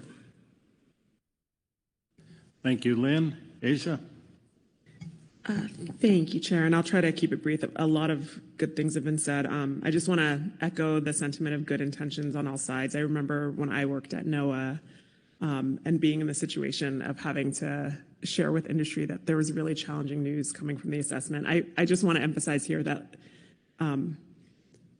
there's so much scientific integrity from the Science Center, and I know how hard being on that side of the table is, and being on that side of getting through that kind of information is. And I know now on the other side of it, being in industry, how hard that news is in the other direction. And so I just want to re-emphasize both sides are hard, and the only thing that carries through that is a lot of recognition that there is integrity and respect across the different people that play into this process.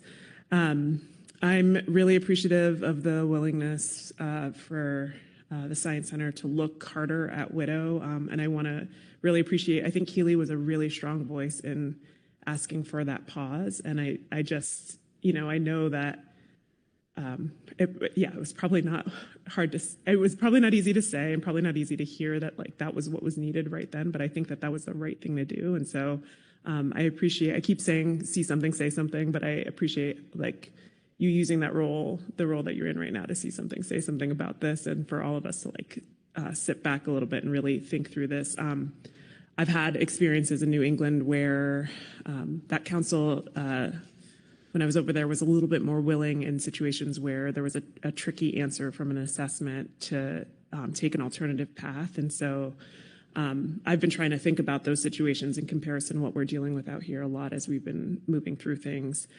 What sits with me a lot too in sitting now in this seat, again, and this is along with the see something, say something side of things, but it's not just the scientific information, it's us being able to respond as a body with management that addresses the science and conserves the stock, but then also buffers impact to industry in the right way.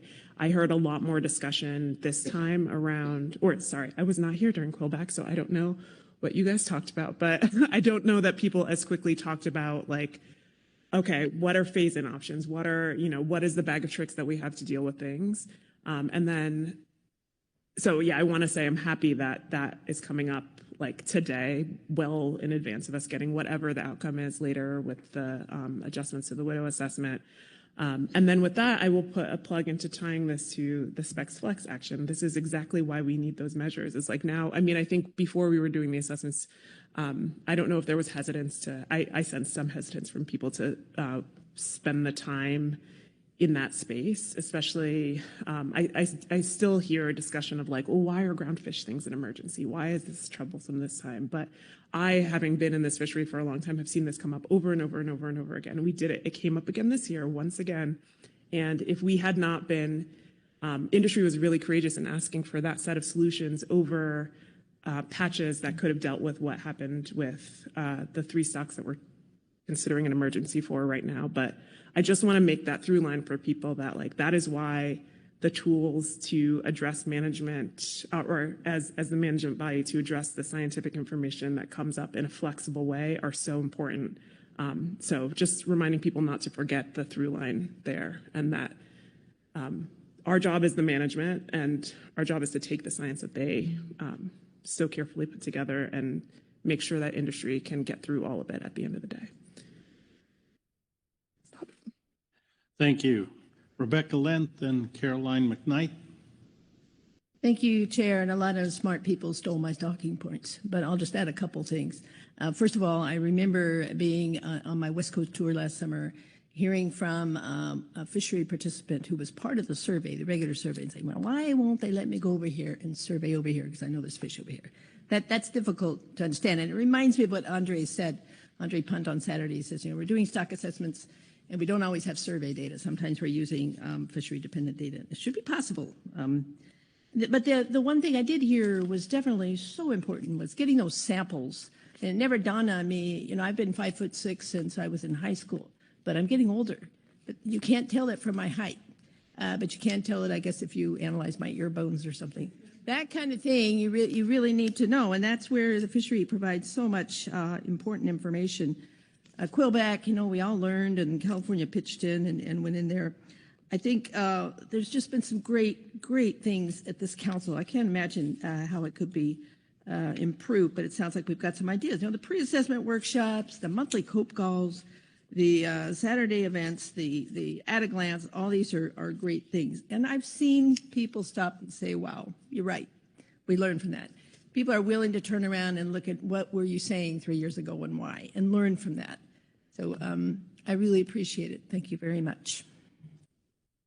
Thank you. Caroline? Thank you, Mr. Chair. And I think we were having a similar thoughts there, so I don't want to say too much that repeats that. But I will echo all the sentiments about the things that were very well done this cycle.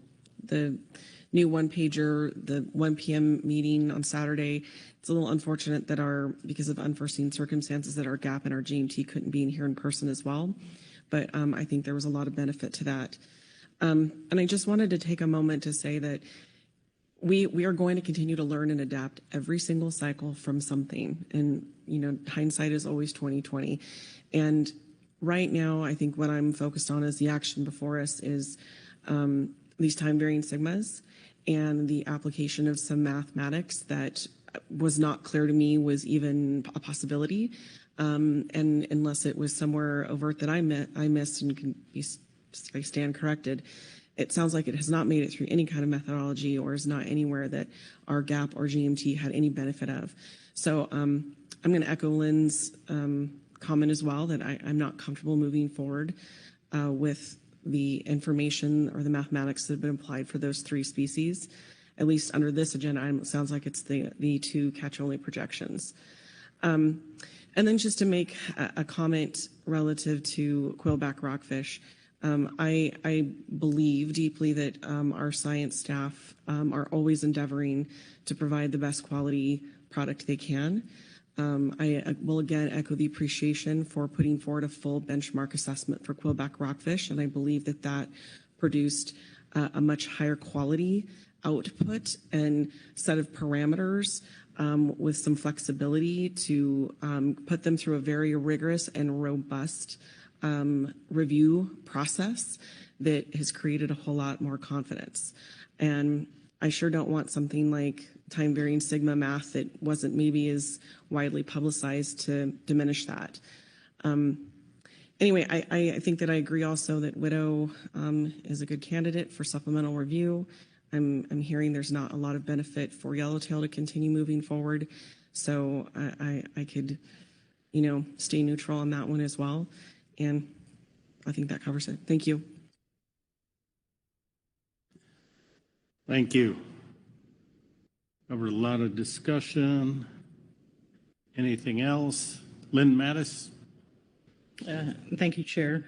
I'm not seeing any other hands go up, not to try to preclude anything, but when it's time, I do have a motion ready and the Tower of Power has it available.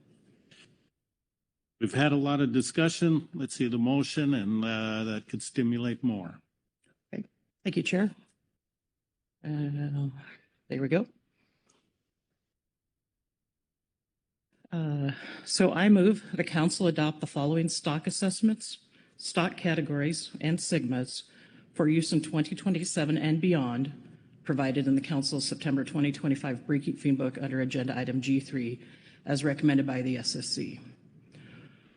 For benchmark assessments, yellowtail rockfish north of 4010, category 1B, sigma of 0.5.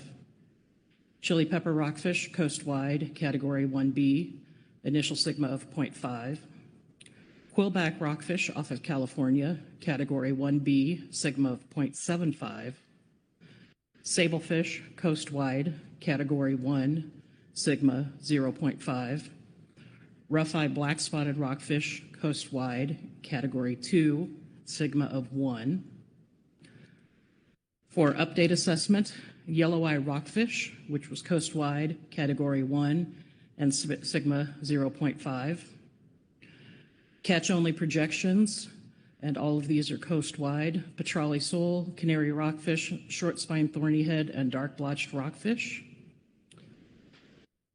And recommends that widow rockfish go to the supplemental review in October to be brought back for the November 2025 council meeting as recommended by the SSC and GAP. And requests that catch projections for black rockfish off Oregon and for Boccaccio be provided using the original time variant sigma rather than the modified time variant sigma described in supplemental SSC report for consideration at the November 2025 council meeting. Thank you. As I listened, everything on the screen was, as you said. Do you agree? Yes, sir, I do. Thank you. Is there a second to the motion? Seconded by Caroline McKnight. Thank you. Please speak to your motion. Thank you, Chair. I believe the SSC and the GAP in places to laid out some pretty good recommendations for the benchmark assessments and the category. I do want to note the sigma in these tables is the initial sigma. This isn't the time variant sigma. So where it says sigma 0.5, that is no change. For the update assessment, we do have yellow-eye rockfish, and yellow-eye rockfish is projected to be at 40.1%, which is rebuilt. When I started in this process in 2008, yellow-eye rockfish was projected to be rebuilt in 2084, and I hoped I wasn't going to still be in this process. Then it was 2072, then it was 2038 or 39, then it was 2029, and now here we are at 2025. It's just barely over there, so we will likely be having some additional discussions under G6, but it seemed the update assessment seemed thorough and the SSC approved of it. The catch-only projections, there's 4 of them that are there. Again, the SSC was recommended those. For the widow rockfish, both the GAP and the SSC recommended that go to what we used to call mop-up, the supplemental. And if we have the time and capacity, I think it's worth taking another look at that, knowing that we could be looking at a government shutdown. To the piece about the time varying sigma, Dr. Hamel and Dr. Wetzel are very extremely intelligent people who will probably forget more about stock assessments than I will ever learn. And their paper has been published in a peer-reviewed journal, but we in this process have not had a chance to review it and understand the implications and what it means. Therefore, it may be time to pause on that, use the original time-varying sigmas for this cycle, or at least have them available to us in November to make that decision. And then hopefully we can schedule a review of this newish 2003 modified sigma methodology.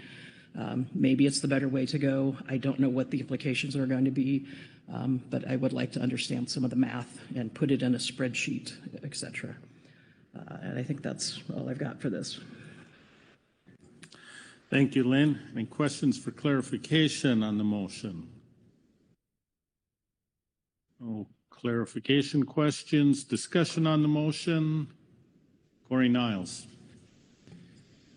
Thanks, Lynn. Thanks for putting this together. A few quick comments. Yeah, I thought it was kind of funny that no one mentioned yellow eye in our overview comments. So thank you for speaking to that. Also, no one asked a question about California quillback during the information session, and I forget who said it, but yeah, and it makes sense. People spend more time on things that are going to impact them more. But yeah, very, very good news about yellow eye. But hearing Lynn's, let's talk about that and how we approach it later on this week. The other thought I just wanted to note is, again, thank everyone who worked on the risk tables. Thanks a lot to council staff, Marlene. Thank you. I saw how you really helped make that happen. If we were back up on the table, you would see that instead of 0.5, I think it was for sablefish and chili pepper, that would be cut in half to 0.25 had we really used them this time. And so, but I think we'll be talking in meeting planning about where we talked about it, and we review how it went and see if we want to keep going. Appreciate the comments from the EAS and EWG, and it looks like the GAP and GMT didn't have time to discuss, but just wanted to note, yeah, that would have made a difference here. And on the time varying sigma, last comment. I think this whole council, all of us need to understand what that means better. You know, personally, I don't have a problem implementing it now, but I think there is the benefit to educating everyone more on what that is. But like I said in the opening, they're telling us that these assessments, their accuracy is, to start off with, is pretty. We have good people, good data, good methods, but you got a wide range of uncertainty here, and then it gets worse over time, and it's riskier for stocks where they die off quicker. So I'm agreeing that more discussion would be useful, and I hope we have the bigger discussion about risk and sigma as well. So thanks again, Lynn, for putting this together. We'll be supporting it, of course. Other discussion? Brad Pettinger. Thank you, Chair Hassemer.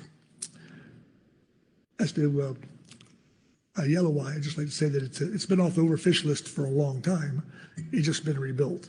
So I point that out. So that's probably why we're not as effusive as we probably should be. But anyway, thank you for the motion. Really good. Support it. Other discussion? Not seeing any. I will call the question then. All those in favor say aye. Aye. Aye. Opposed? Abstentions? Motion passes unanimously. With that, because that was the only task listed, I will first turn to Marlene to see if there's anything else we need to do. But before I do that, Corey Niles. I'm sorry, I really need to write down these thoughts before I get to that. I think the other one is just, I hope on the yellowtail and the gaps request to this supplement. I don't think anyone spoke to that, but I think we're going to talk about that in constructive ways for in this next agenda item. But I just wanted to make sure that we did hear what they're saying, and I think everyone's hearing, like, let's address these. But I think the next agenda item is where to start doing that. Thank you for indulging another comment there. All right, thanks. Marlene. Thank you, Chair Hassemer. Now, thanks to the council You have adopted the bulk of the stock assessment work and also provided some guidance to us on moving forward with the supplemental review, as well as bringing back, making sure we have all the harvest specifications available in November. And again, a very robust discussion, very much appreciated. And I think you've completed the task for this item. Thank you. All right, with that, I just want to make sure there's no other closing comments anybody has to make here. Not seeing any, we'll close out this agenda item. Let's take a 10-minute break before coming back to our next groundfish item.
Okay, let's move back to our seats.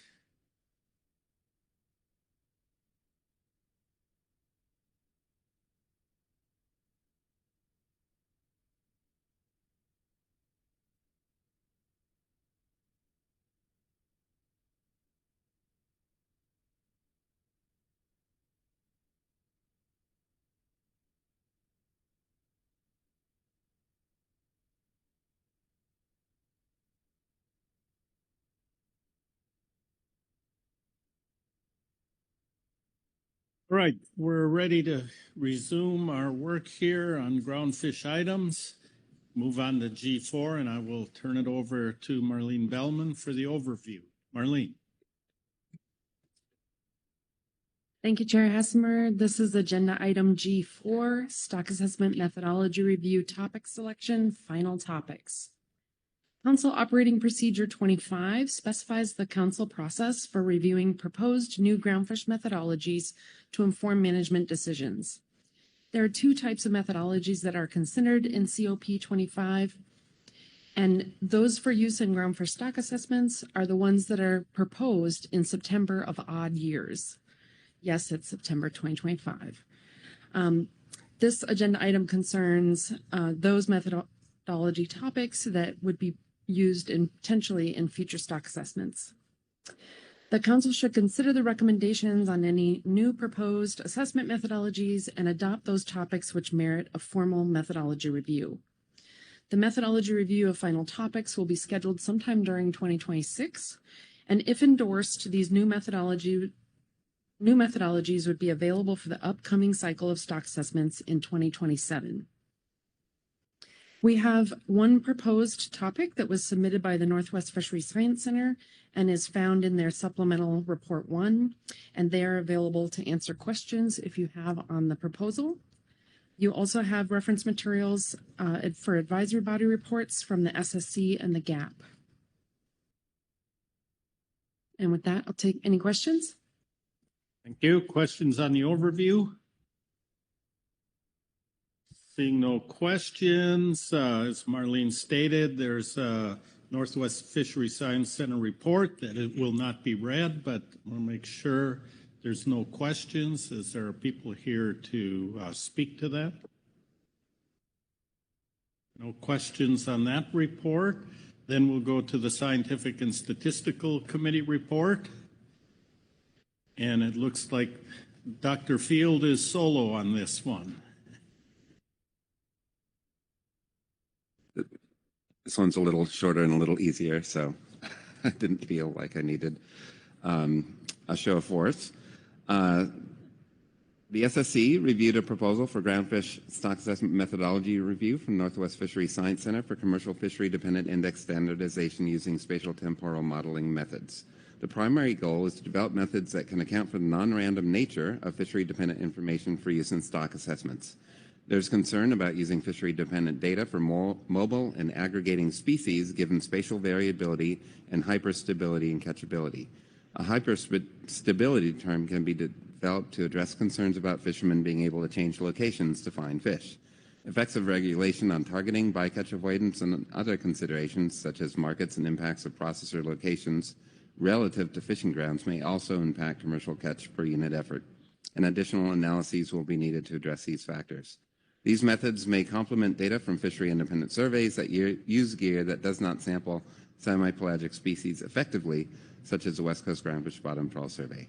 The SSC supports review of the proposed methods. The SSC recommends validation of the methods using simulations or data for focal species for which there is a reliable index of abundance based on fishery-independent surveys, such as petrale sole.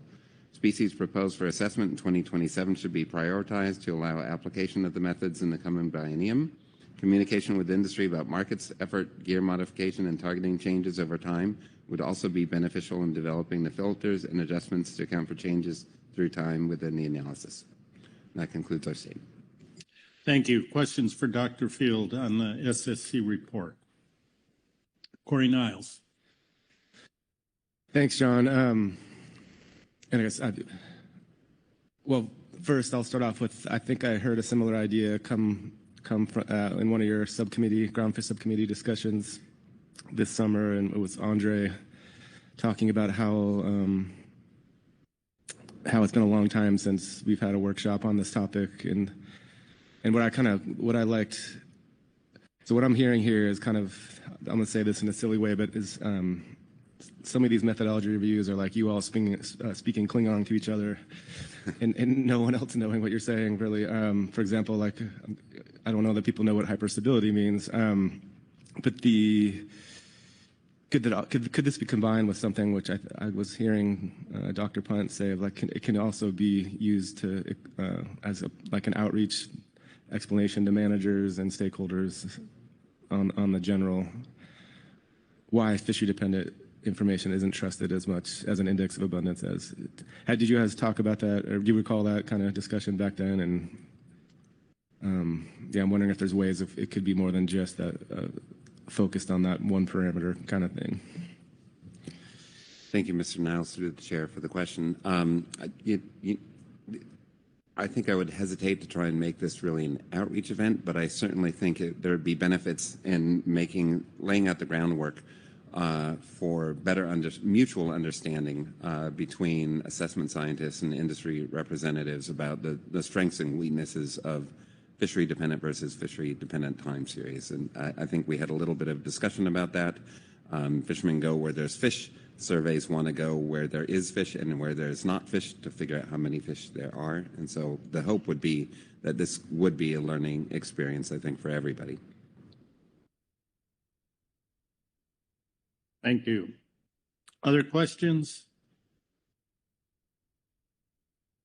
None. Thank you. Thank you. Thank you, Dr. Field. Next, we have a Groundfish Advisory Subpanel report. Jeff Lackey. Jeff, welcome back. Thank you. I'll be reading from Agenda Item G4A, Supplemental Gap Report 1, Gap Report on Stock Assessment Methodology Review Topic Selection. The GAP endorses the methodology review of commercial fishery-dependent index stabilization. The GAP believes that fishery-dependent data can be informative to stock assessments, especially if fishermen are consulted to provide context to the data. Fishermen have a wealth of both historical and current information on the spatial and functional nature of the fishery and can provide insight as to why there are changes over time based on ever-changing markets, gear, strategies, constraints, etc.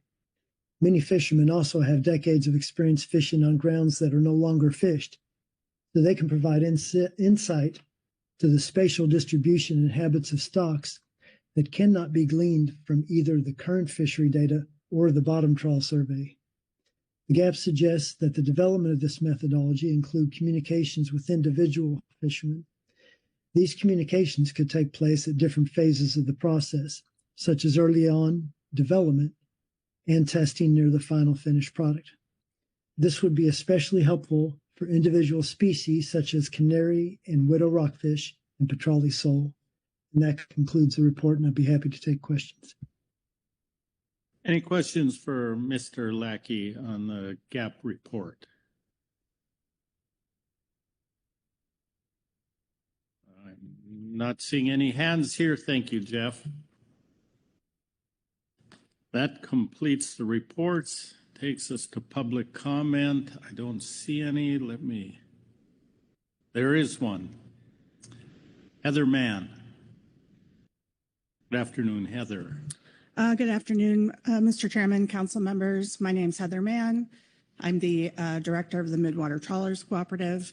I just want to lend support to the GAP report, but also to thank all the stock assessors that have been here, that have really put thought into how can we improve communication between the industry and the assessors and get more of this information into the pipeline. And I think we fully understand, and it was made pretty clear this morning on our Oregon call, that, this isn't a panacea. It's not going to solve everything. We have to really be thinking about managing our expectations. But I do believe it's a great step in the right direction. So just wanted to lend support to that, and also a thank you to the agency and all the scientists that are willing to move in this direction. So I think it's really important. Thanks. All right, before you leave, any questions for Ms. Mann? Corey Niles. Thanks, Mr. Chair, and sorry, Heather, I should have asked this one at the gap, but on the understanding that in this, from your perspective, you've been involved in this council and other councils for a long time, but do you have ideas of, if you heard my question to Dr. Field, of this, can this be a learning opportunity more than just their technical review of a model? Do you have any ideas on what you all might expect and how it could be? It's hard to have you think about it on the top of your head, but how could we make this most helpful and get your guys' questions and everyone's questions answered at the same time? As many as possible, I should say. Yeah, through the chair, thanks, Corey, for the question. I think there has been sort of a disconnect a little bit in maybe one pool of folks thinking, well, if the industry just understood stock assessments better, then we wouldn't be in the position we're in. And I think, like you pointed out, I have been in this council almost 30 years, I think, that a lot of us, even though we're not scientists, we do know how stock assessments work. We have spent a lot of time trying to understand all of that. So I don't think that just understanding how a stock assessment works answers the questions. As I said at the workshop the other day, I really believe that we should start thinking about whether there's a new paradigm that we can discover that values this fishery-dependent information, and more than just dependent information, but actually tapping into those thousands of years of on-the-water experience that folks have.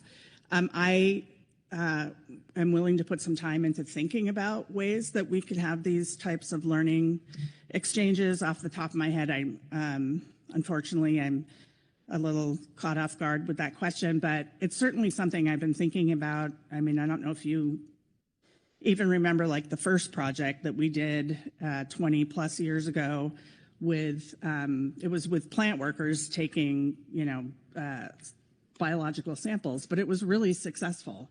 I've always been a huge proponent that, and no offense to people that have master's degrees, but that you don't have to have a master's degree if you're trained right to be able to take some of these samples, and then you're invested in the science from the beginning. I want to create infrastructure where the scientists are invested, it's robust, but the industry's invested because they're part of developing that, if that makes sense. So for those of you that know Gail Sylvia, I'm probably sounding more like him with the big ideas, but I think we need to do something different. And I want to be at the table helping to create those opportunities. Thank you. Any other questions? Seeing none, thank you, Heather. That completes the reports and public comment. Takes us to our council task, which should be flashing up before our eyes, and that is adopt methodology review topics for review in 2026. Who would like to start the discussion on this item?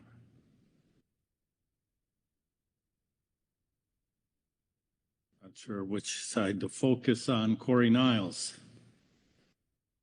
Yeah, thank you, Mr. Chair, and thanks to the Science Center and SSC GAP, and to Heather thank you for giving those thoughts off the top of your head. They were very helpful. Yeah, I guess, and I'm thinking back to what we just talked about in G3 and going back to Keely's idea of specific, I heard germ of an idea, and I think we were all supportive of adopting this methodology topic, but my question is, how do we make it the learning exchange beyond just the review of the hyperstability parameter type thing? So I don't know, and again, I don't want. I guess that's what we're here to do, but put council staff on the spot. But how we might plan out for something like that. Let me call on Executive Director Burden. Yeah, thank you, Mr. Chairman, and appreciate the question, Mr. Niles. We've been thinking quite a bit about this too. You'll recall, and you may have even noticed as part of this meeting, we have a consultant right now that's taking an evaluation of our stock assessment process, not the modeling that the Science Center does, but our process. And I think what you're raising and what others have raised fits into that, which is how do we create an exchange where there's better understanding, maybe there's better information flow that ultimately helps support a better product. So I would suggest that we wait to see the result of that consultant's analysis that'll be made available to you in March. And then from there, we can start to outline the next steps in our process about what sorts of improvements we might want to make, including some of the questions that you've just posed. Thank you. Corey?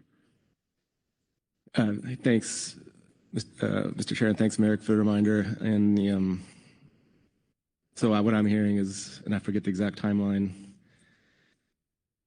on the results of that, but we could adopt this topic, in with expectation that there'll be opportunity to plan around that sometime in the not too distant future. So the timelines, okay. Thank you. Other discussion?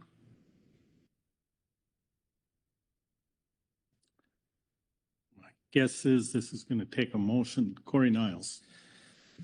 Yeah, I do. Well, when we talked about volunteering for motions, I volunteered to do this one, but it's easy. I didn't write it up yet, but so I didn't do my homework. But I could do it pretty easily if orally if that works. Let's take a shot at that. Remember, take your time going through it. Follow on the screen so they capture that. Okay, thank you, Mr. Chair. I move that the council adopt the methodology review topic recommended by the SSC in the report under this agenda item.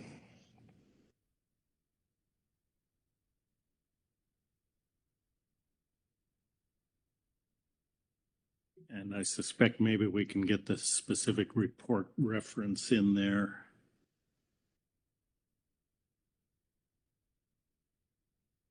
G4A SSC Report 1. Is that the one you're referring to, Corey? Yes, Mr. Chair. Excuse me.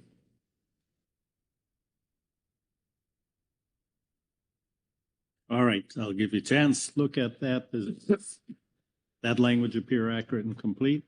It does. Okay, thank you. Is there a second to that?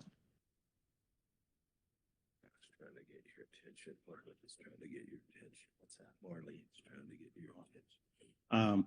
Just one moment before we get a second. Marlene, did you have something there?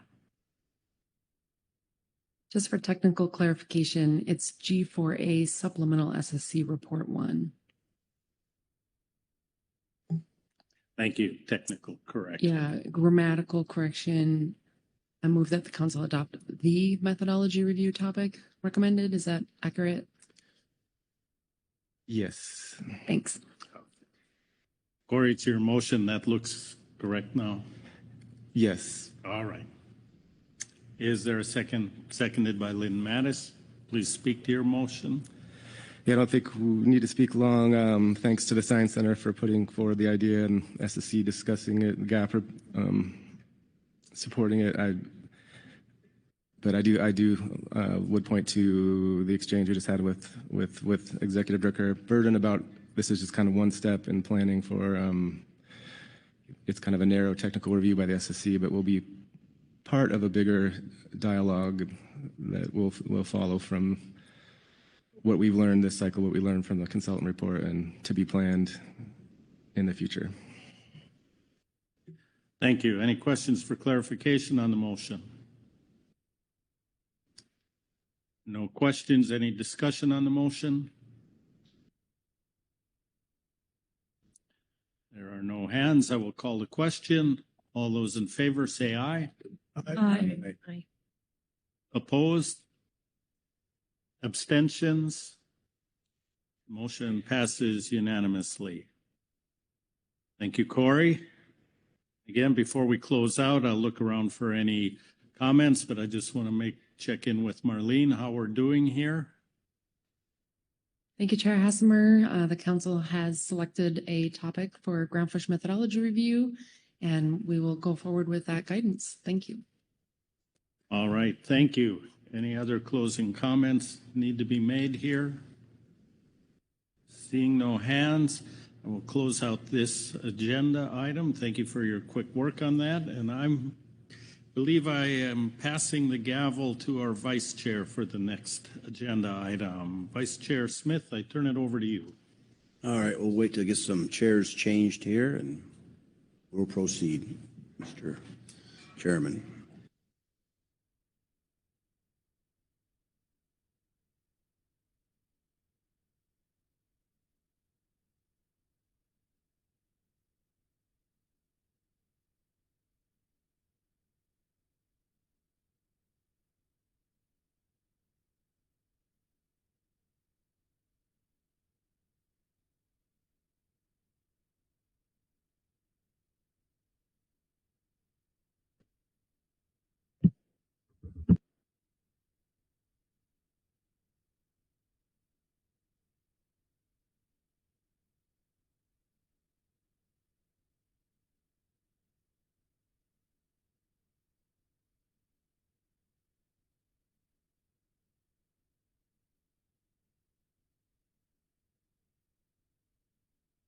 All right, I think everyone is settled in, so I think we can get started. H1, adaptive management and flexibility scoping. Ms. Gilly Lyons, can you take it away and give us an overview, please? Thanks very much. Good afternoon, Vice Chair Smith and council members. This is agenda item H1, adaptive management and flexibility scoping. As described in the situation summary for this item, this is an opportunity for the council to discuss and adopt a scope of action for its adaptive management project, which is one of 3 special projects for which the council has received dedicated funding under the Inflation Reduction Act. This project also correlates to IRA project number 1 in the council's project proposals. The council last discussed this project at your April 2025 meeting, where you adopted a motion to provide further guidance on the development of the adaptive management project. The focus of this project is to identify innovations or process improvements that would make review and implementation of council actions more timely and responsive to rapidly changing environmental conditions. Key outcomes would be decision-making frameworks and/or new or revised processes that allow for more adaptive and flexible management in the face of these rapidly changing conditions, thereby allowing the council to better respond in a manner that matches the scope and speed of those changes. In response to the council's April guidance, staff prepared attachment 1 under this agenda item, which offers a preliminary assessment of the challenges associated with flexibility, timeliness, and responsiveness in the council's decision-making process, particularly in the face of environmental changes and unexpected events. Attachment 1 also provides a review of several potential tools and approaches that could increase the council's flexibility, enhance its adaptive capacity, or accelerate the pace of council action timelines. To further support the council's discussion today, council staff also prepared supplemental attachment 2 in the briefing book, which outlines categories of actions the council could consider as it provides guidance on developing a range of alternatives for this project. The materials in the briefing book for this agenda item include the 2 attachments referenced just now above and advisory body reports from the EWG, the EAS, CPSAS, GAP, and the Habitat Committee. The council action today is to adopt a scope of action and provide guidance on next steps. For the agenda order, I'll start things off by providing a brief staff presentation on the adaptive management project, and will then turn to the reports of the management teams and advisory bodies, followed by any public comment. We'll then move into council discussion and action. And with that, I'll just look to see if there are any questions, and if not, I can begin the staff presentation anytime. All right, Gilly, thank you. Any questions of Gilly?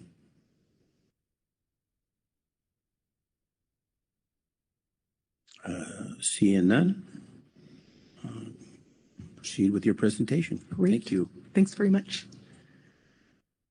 I just have a few slides here that I'll share that provide an overview of the project, and which we have discussed a little bit before. So some of this might sound a little familiar, and also just touch base on some of the information included in the 2 attachments under this agenda item in the briefing book.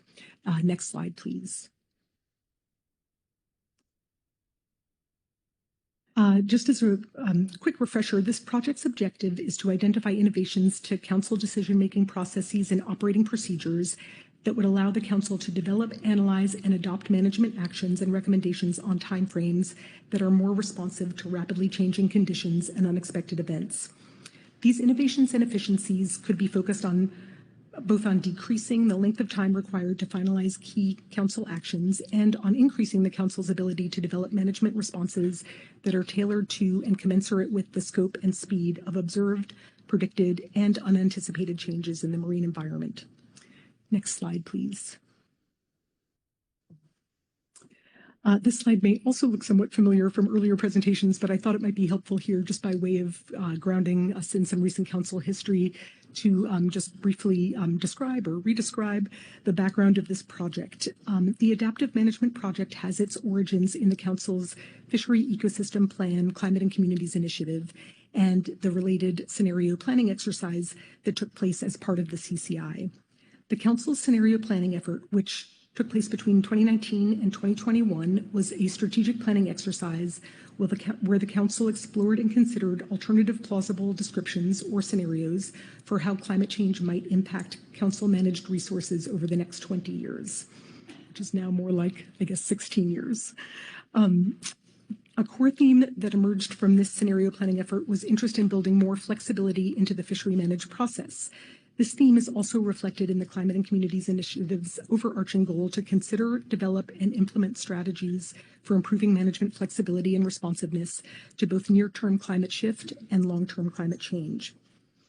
In response to both this overarching CCI goal and the scenario planning results and recommendations, the Council added potential future FEP Initiative 2.8, also called Assess Flexibility in Fisheries Management Process Initiative, to its Ecosystem Initiatives Appendix to the FEP in September of 2022.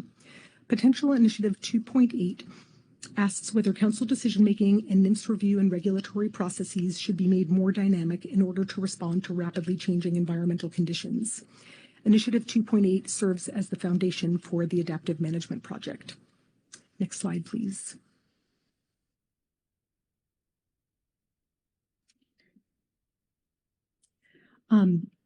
Also, just as a refresher, here are some recent touch points that the Council has had on the Adaptive Management Project so far. Between September 2023 and September 2024, you received or discussed updates on the development of the Council's IRA projects or special projects, and then funding was received in September of 2024.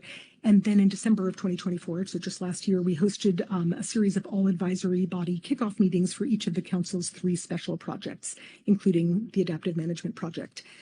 At your March meeting of this year, the Council had a discussion under a groundfish item about potential intersections between this project and several groundfish priorities.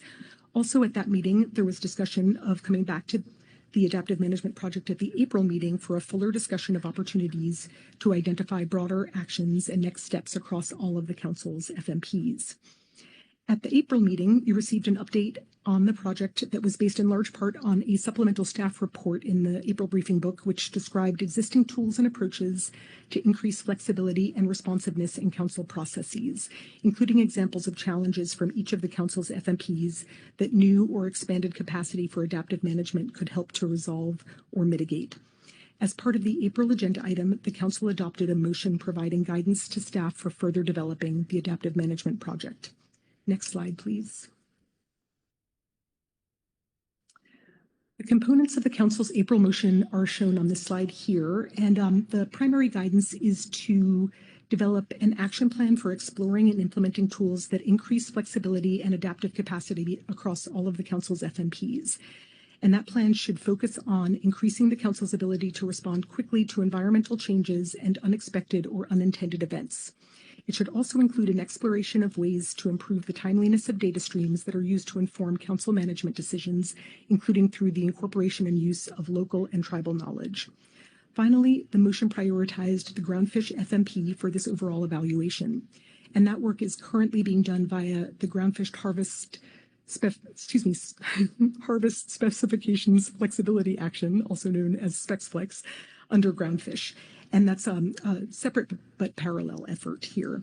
And as the motion notes, the tools and approaches developed through this Groundfish work or other efforts could benefit other FMPs, and there may be opportunities to apply those approaches or similar approaches to those other FMPs as appropriate. Next slide, please. And that brings us to today's agenda item, which is scoping for the Adaptive Management Project. And the council tasks are shown here, and they include adopt a problem statement, provide guidance on developing a range of alternatives, including identifying a narrow list of priority actions that can be reasonably accomplished within the special project timeline, and provide guidance on next steps, including sequencing of actions if necessary. And your council action today is to adopt a scope of action for the project and provide any guidance on next steps. Next slide, please. To support the council's discussion today and in response to the April motion, council staff prepared attachment 1 under this agenda item. Attachment 1 seeks to describe the overarching problem and challenges facing the council when it comes to flexibility, responsiveness, and adaptive capacity, and then also discusses several potential actions that may help address those challenges. And that could be selected from to further develop an ROA. On the left side of the slide is a synopsis of the staff report's assessment of the problem, which is essentially that the council operates entirely within the California current ecosystem, which is in turn a highly variable environment where rapid changes can occur. Some of these changes are more predictable or forecastable than others, while others can be sudden and unexpected. All of this can lead to uncertainty and variability in a management context. At the same time, council decision-making timelines often move slower than the changes we are increasingly experiencing in the CCE, leading to a temporal mismatch that can make it difficult for council actions to keep pace with environmental and other changes. This in turn leads to the question, how can council processes be modified to be more responsive to rapid or unexpected change? On the right side of the slide are several potential cross-FMP actions that are discussed in the staff report. I won't go through all of these necessarily, but they're sort of listed out here. And well, actually, no, I will just sort of quickly describe them in case that's helpful. The continuous improvement framework is a structured approach to prioritize actions in need of greater flexibility or responsiveness, select tools for increasing flexibility or responsiveness, and evaluate outcomes. If-then statements are pre-analyzed, predetermined management responses that are coupled with defined triggers and that could be implemented rapidly and without a council meeting or in between council meetings. The EFP process improvements item is looking at ways to do faster and more responsive council processes to facilitate development of more adaptive fishing gears and methods. And increasing procedural efficiencies would focus on things like avoiding slowdowns during the initial stages of council actions, expanded use of NEPA front-loading to facilitate greater coordination between the council and NIMFs, and faster implementation timelines associated with council actions, and then finally assessing council actions for flexibility and responsiveness. And then lastly, the last bullet here is improved timeliness of data streams and integration of local and indigenous knowledge or traditional knowledge. And this would be using indices of abundance or other information to supplement data on stock status and looking at ways to diversify knowledge systems and capture signals of change earlier than conventional stock assessments. Finally, the staff report also describes several tools and approaches that are specific to individual FMPs, but spends more time on potential cross-FMP tools in keeping with the council's guidance to explore tools and approaches that may be able to increase flexibility and adaptive capacity across all of the council's FMPs. However, I will note here that if the council were to opt to move forward with select cross-FMP tools, they would ultimately have FMP-specific applications. Next slide, please. Because the staff report under attachment 1 includes probably quite a few more potential tools and approaches that could be reasonably developed within the project timeline, staff also prepared supplemental attachment 2 under this agenda item to offer some ideas for categorizing, bundling, and prioritizing potential actions in support of development of an ROA. As the supplemental attachment notes, given the project timeline and related council resources, it will likely be necessary to focus on a subset of actions that can reasonably be developed by 2027. Some of the categories and criteria discussed in the supplemental attachment include whether an action or tool is cross-FMP or FMP specific, the estimated workload, and the estimated complexity expressed as a function of timeframes, near, medium, or long term. Other considerations the council may wish to weigh here are an action or tool's anticipated impact on council decision-making, speed, responsiveness, and/or flexibility, or whether it would be a regulatory or non-regulatory action. Advisory body reports may also provide some further ideas and recommendations for prioritization. Finally, there may be a benefit to addressing some of the more process and efficiency-oriented actions from Attachment 1 under the Council's operations and priorities effort that is currently underway, provided that doing so wouldn't negatively impact existing work done in that arena. Overall, the goal here might be to collectively channel our inner Dayglow slinky to the greatest extent possible. Next slide, please. And finally, speaking of the other work that is currently ongoing, I thought it might be helpful here just to show a few ongoing council actions that are currently taking place where the council is exploring ways to increase flexibility, become more adaptive to change, or improve its efficiency, and which may in turn help to inform or enhance some of the adaptive management project's objectives. The first here is the Groundfish Specs Flex action, which as noted earlier was initiated in connection with the adaptive management project, but is a standalone Groundfish item and is exploring a range of actions aimed at providing additional flexibility in establishing harvest specifications. Next is the ad hoc Fisheries Innovation Workgroup's work to identify improvements to the HMS EFP process in support of the goals of the HMS roadmap. These EFP process improvements, which are currently being explored by the few, may have broader applications to other FMP's EFP processes and procedures. Also on this list is the work being done within the CPS teams and the Southwest Fisheries Science Center to determine appropriate stock structure definitions for managing stock or stocks of Pacific sardine in need of conservation and management in the U.S. EEZ. And this work was identified as a priority in the CPS Science and Management Priorities effort earlier this year. And finally, the Council Operations and Priorities effort is currently working on developing and implementing a number of new or modified processes and procedures aimed at increasing the Council's operational efficiency. And as mentioned during the previous slide, this area may be a place where the Council could explore some of the procedural efficiency work described in the staff report. And in general, the Council may be able to leverage these actions and areas of work to help accomplish even more in the adaptive management project. Next slide, please. And with that, I would be happy to take any questions that the council may have. Thank you very much.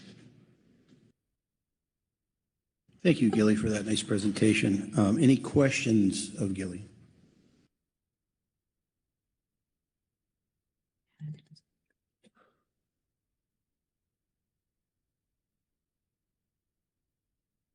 Being none, we'll go to reports. Didn't miss anybody? Okay. Thank you. First one is Jessica Watson of the EWG, Report 1. Jessica. Thank you, Mr. Vice Chair Smith, and good afternoon, council members. For the record, my name is Jessica Watson, and I will be reading the Ecosystem Workgroup's report on this agenda item. The EWG reviewed the Council staff report on Special Project 1 and provides suggestions for Council consideration when addressing Task 1 and 2 of the Council's action for this agenda item. We await further Council discussion before commenting on next steps or sequencing of work. The EWG proposes that the Council consider the following problem statement for this project. The California current ecosystem is highly variable, creating conditions that can lead to rapid and unexpected change and can increase scientific and management uncertainty. Traditional Council processes and timelines can be too inflexible to keep pace with shifting conditions. Time lags in Council processes slow council decision-making and can hamper fisheries scientists, managers, and stakeholders in adapting to emerging threats and opportunities. In other cases, the data and analysis to detect and respond to change in a timely and deliberative manner may be insufficient. The EWG offers this problem statement as a starting point for further development. Due to limited time for discussion, some key questions remain unresolved. For example, there was debate about the appropriate focus of the project. One possible approach is to concentrate on areas that the council directly controls and can implement independently, such as council processes. However, the timing and impact of council recommendations also depend on broader factors, including administrative review by the executive branch, procedural requirements under the Administrative Procedures Act, and other federal laws enacted by Congress. In addition, effective decision-making and implementation rely heavily on the availability of data, staff capacity for analysis and coordination, and sufficient funding to support those efforts. Striking the right balance between focusing on what the council can directly influence and accounting for the larger system in which it operates will be an ongoing consideration as this project moves forward. For guidance on a range of alternatives, in September 2024, council staff shared its proposal for this project, which describes the objective as identifying innovations to make review and implementation of management actions more timely, efficient, and responsive to a changing ocean environment. The council again considered this project in April of 2025, and in its motion from the meeting sought an action plan for exploring and implementing the general tools for increasing flexibility and adaptive management, as well as other tools in all of the council's FMPs. Since September of 2024, the council has prioritized management flexibility and efficiency under a variety of different agenda items, some associated with particular fishery management plans, others scheduled for consideration under council's administrative or cross-FMP actions. Given these changes in the past year, the council could consider a somewhat unconventional approach to developing a range of alternatives for this particular agenda item. Alternative 1 could be develop a review framework for evaluating the responsiveness and flexibility of the alternatives under discussion in the following council projects that are already underway: the Ad Hoc Fishery Innovation Work Group Exempted Fishing Permit Process, the Groundfish Specifications Flexibility Actions, and the Council Operations and Efficiencies Review. Under this alternative, council staff would explicitly include a responsiveness and flexibility analysis for each alternative considered for each of those underway projects, and the council itself would purposefully set aside time to discuss whether the alternatives for these projects provided more or less operational flexibility for fisheries participants. Alternative 2 would be to develop a framework for evaluating the responsiveness and flexibility of the alternatives under discussion for all future council actions that are intended to have a duration of greater than 1 year. Under this alternative, council staff would explicitly include a responsiveness and flexibility analysis for each alternative considered for all future council projects and decisions that are intended to be in place for more than 1 full year. The council itself would purposely set aside time during its deliberations of these future projects to discuss whether the alternatives for these projects provided more or less operational flexibility for fisheries participants. For Alternative 3, select a project outside of those mentioned under Alternative 1 that the council is developing or plans to develop in the near future, that the council will implement under the Special Project 1 so that alternatives for the fisheries management project provide greater management responsiveness and operational flexibility for the fisheries participant. A pilot project should be timely and feasible within the funding and timeline for Special Project 1 and not duplicative of existing efforts already in progress. For Alternative 4, select a cross-FMP project that the council is developing or plans to develop in the near future that the council will implement under Special Project 1 so that the alternatives for that project provide greater management responsiveness and operational flexibility for fisheries participants in 2 or more FMPs. Again, that pilot project should be timely and feasible within the funding timeline and not duplicative of existing efforts already in progress and broadly applicable across all FMPs to maximize impact. And that concludes our report. I'm happy to take any questions. Thank you, Ms. Watson. Any questions for Jessica? Seeing none, thank you. Next up, EAS Report 1, Ms. Michelle Conrad.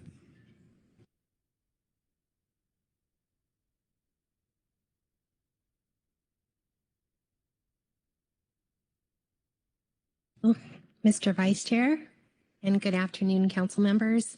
I'll be reading from Supplemental EAS Report 1. The EAS reviewed the Council's staff report on Council Special Project 1, Adaptive Management and Flexibility, and received a briefing from Ms. Gilly Lyons on our webinar on September 16, 2025. The EAS appreciates the comprehensive and readable document with the identification of innovations to allow the Council to develop, analyze, and adopt management actions on a timescale that is more responsive to rapidly changing ocean conditions, and offers the following comments on the scope of this project. While the EAS supports further exploration of all of the tools described in the report, the EAS would like to highlight 2 items in particular that we recommend as priorities. 1, developing and implementing if-then statements, and 2, improving the timeliness of data streams, including the use of local and traditional knowledge in decision-making.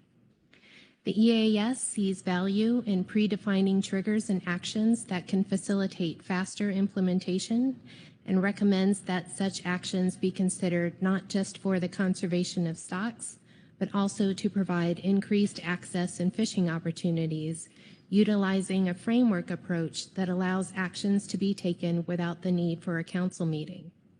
While we understand that identifying and analyzing a broad suite of scenarios that reflect a variety of conditions in developing if-then statements will take considerable effort in the near term, the EAS believes that being able to effectively respond to conditions that are different from pre-season assumptions will ultimately improve fishery sustainability over the longer term.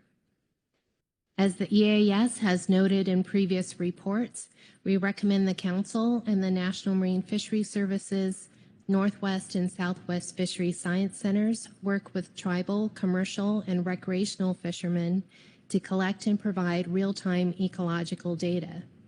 As fishermen spend a considerable amount of time on the water throughout the year and cover a large geographic area, we think that not using their on-the-water observations and vessels to collect useful environmental data is a missed opportunity.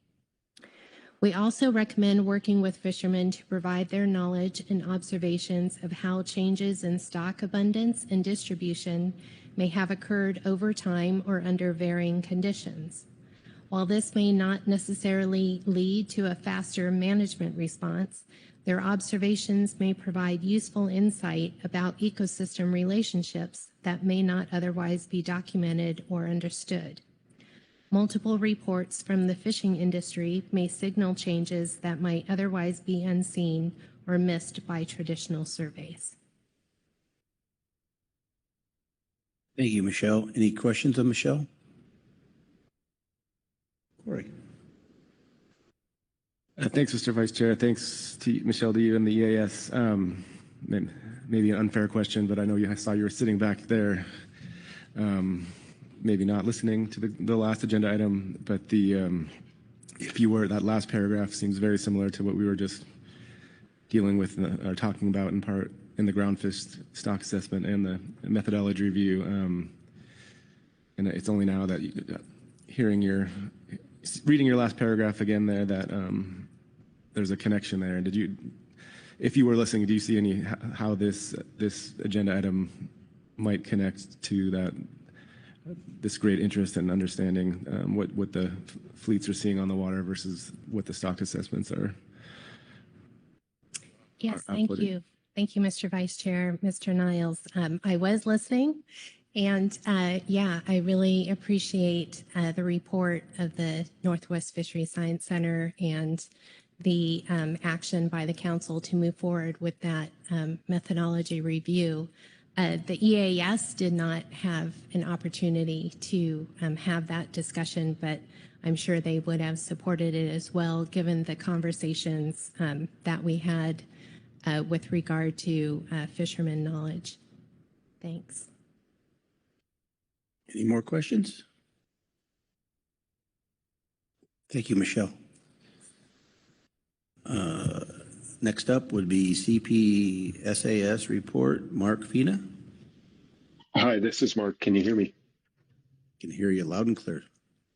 Okay, thanks. I'm here on behalf of the CPSAS.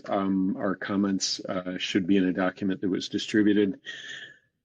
Our first recommendation is that recognizing that limited resources are available for scientific research and uncertainties in stock conditions are prevalent right now due to environmental variability, we favor prioritizing adaptive management measures and research that could be used to develop additional means of collecting data on CPS stocks, such as eDNA, drones, and use of fishery-dependent data, and incorporation of that information into stock biomass estimates.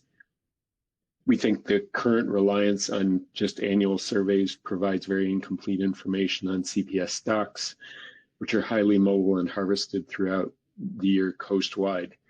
We believe that supplemental data could provide more accuracy in those estimates and be more directly applied to fishery management decisions by the Council and NIMS.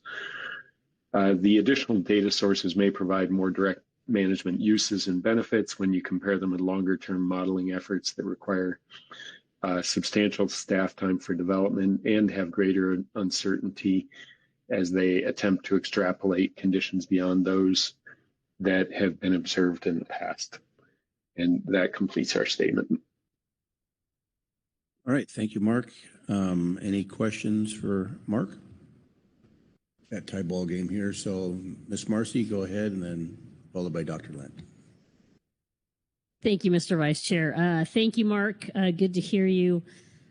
You didn't address in your statement at all whether or not the EAS had any discussion of if-then statements. That's a topic that you can kind of see throughout the plan as a possible efficiency to be gained. And the reason I ask is as I think about CPS management and I think about our sardine incidental allowances, I believe we use if-then or trigger type statements that reduce the allowable incidental retention levels upon attainment of a certain limit. And in my mind, I see that as a flexibility that we've already incorporated into our CPS management framework. And I was just wondering if you'd had that discussion in the EAS and if you felt that trigger mechanism has served you well, has been useful, and if you anticipate the potential for using it in other applications in the CPS arena. Thank you. Yes, we didn't discuss that specifically, so I'm reluctant to wander into that since we didn't have a chance. We didn't bring it up. Another area where we have an if-then is you probably would think is that flow chart that's used for determining when you do an anchovy assessment and when you make adjustments in the anchovy specs. So we have, you're right, we do have them in a few spots. Thank you. Dr. Lent. Thank you, Mr. Vice Chair, and thank you, Mark, for your comments from the CPSAS. My remarks are along the same lines of what Marcy said. I guess I'm looking in here for what's the streamlining. This is basically a suggestion to come up with additional data sources.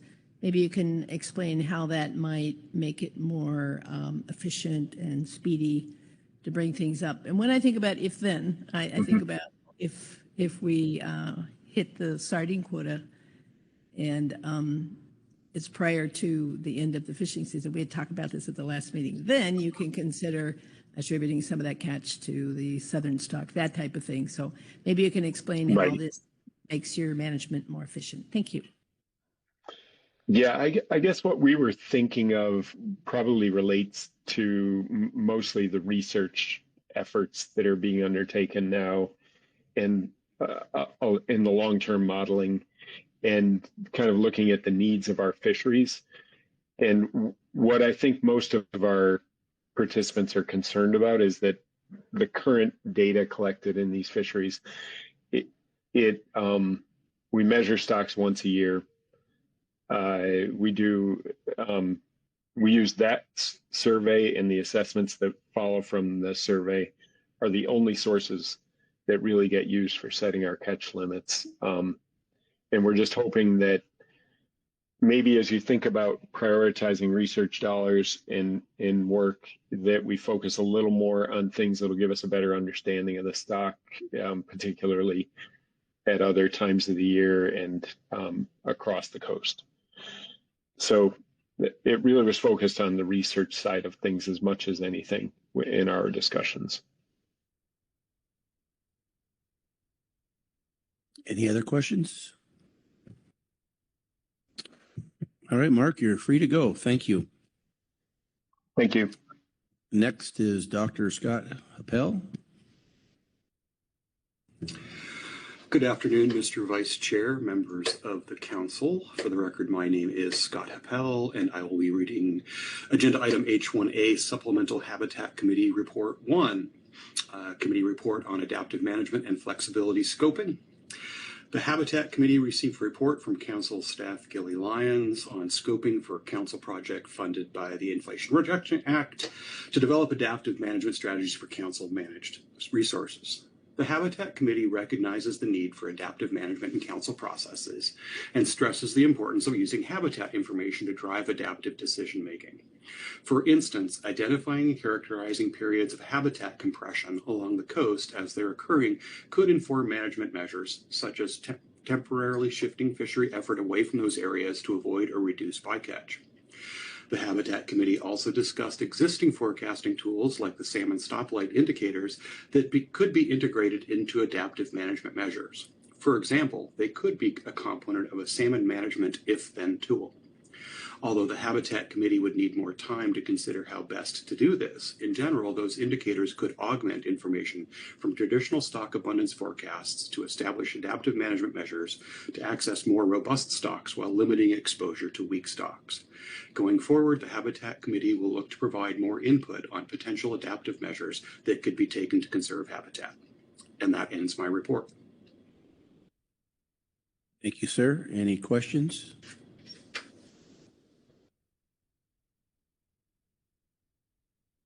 Ms. Corey Ridings.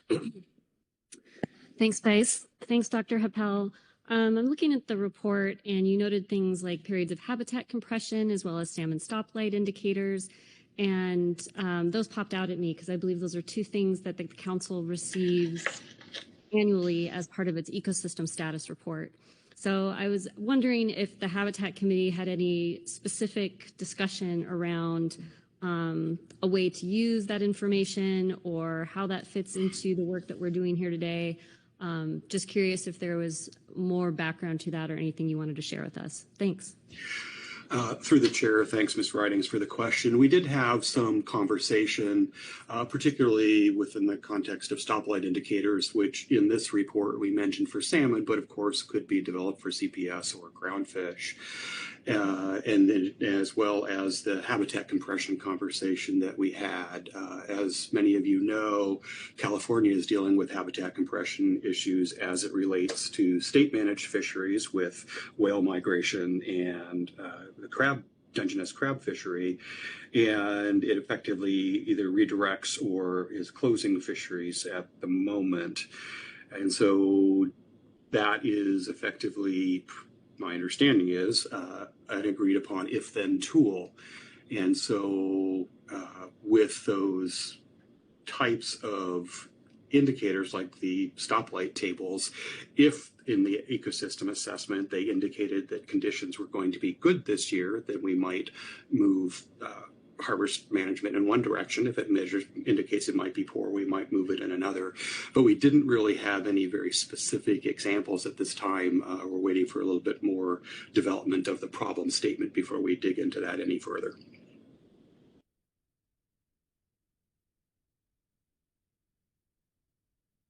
Ms. Marcy. Thank you, Mr. Vice Chair. I have a follow-up to Corey's question, if I may. Focusing on salmon management and the processes we use with our preseason and annual or preseason process to develop annual fishery measures. We certainly received the stoplight indicator information in March and certainly think about it as we're developing our recommendations for specifications and whether to incorporate additional risk buffers into our harvest control rule applications or buffers, for example, on conservation objectives to allow for additional escapement than what's forecast. But I'm just thinking about the salmon management process and our salmon fishery management plan and the suggestion of examining if-then tools for salmon management. And I don't know how much the Habitat Committee engages in or follows salmon in-season management. But I feel like the framework we have there, we set up the regulations pre-season, and then we work through the season, and kind of on the sidelines, we're taking a number of in-season actions to account for current conditions. We may adjust trip limits, we may adjust open and closed areas.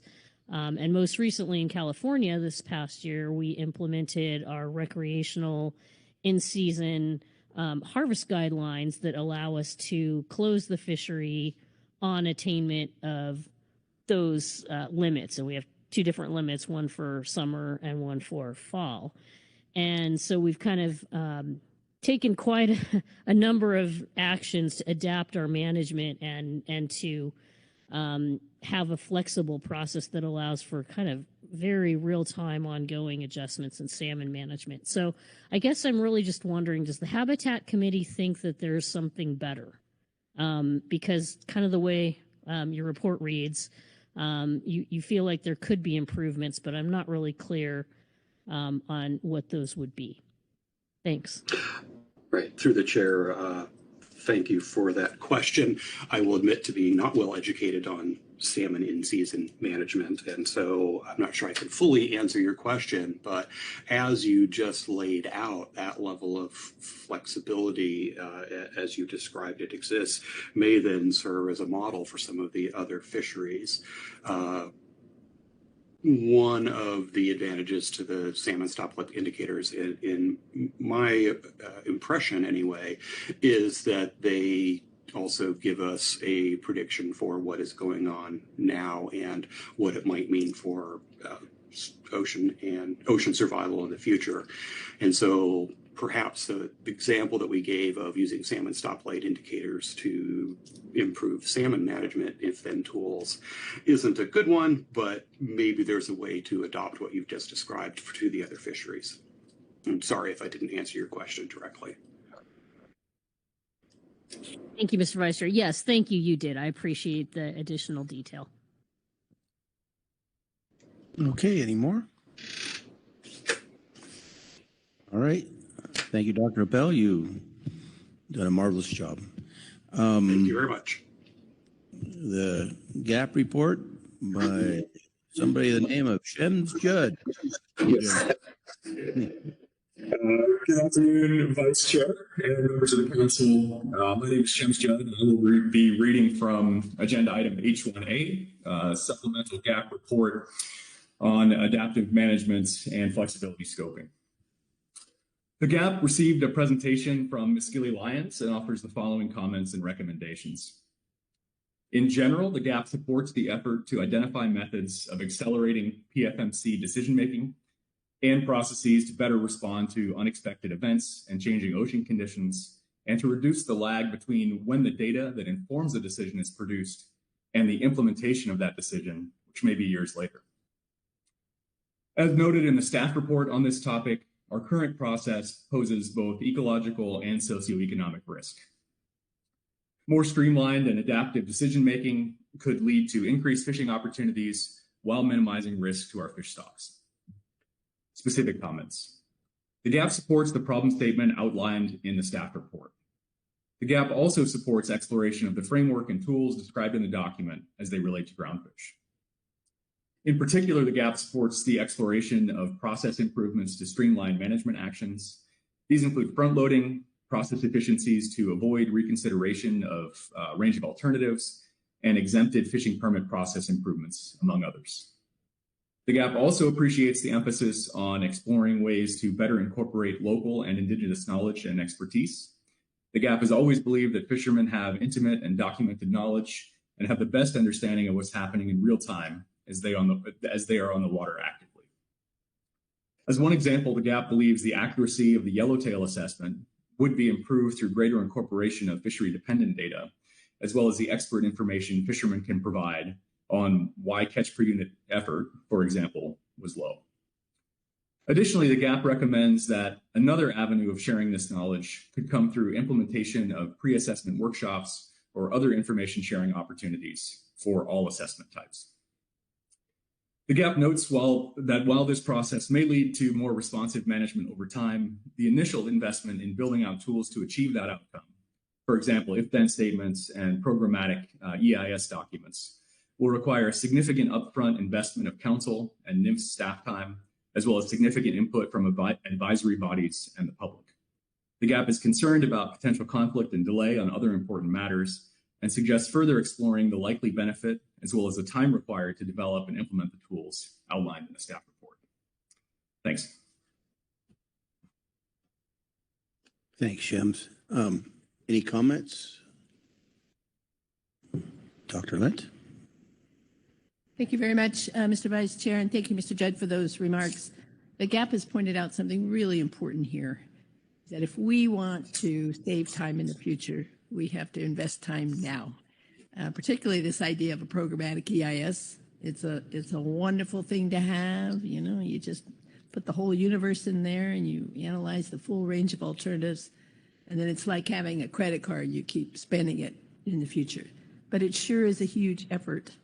So as you note, Mr. Judd, in that summary, just make sure that you're making an investment that's going to pay off, that it's going to be worth it, because that means some other things that you need to do right now are going to have to be set aside.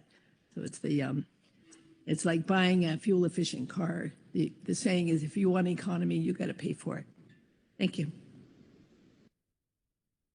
Thank you. Any other questions of Shems?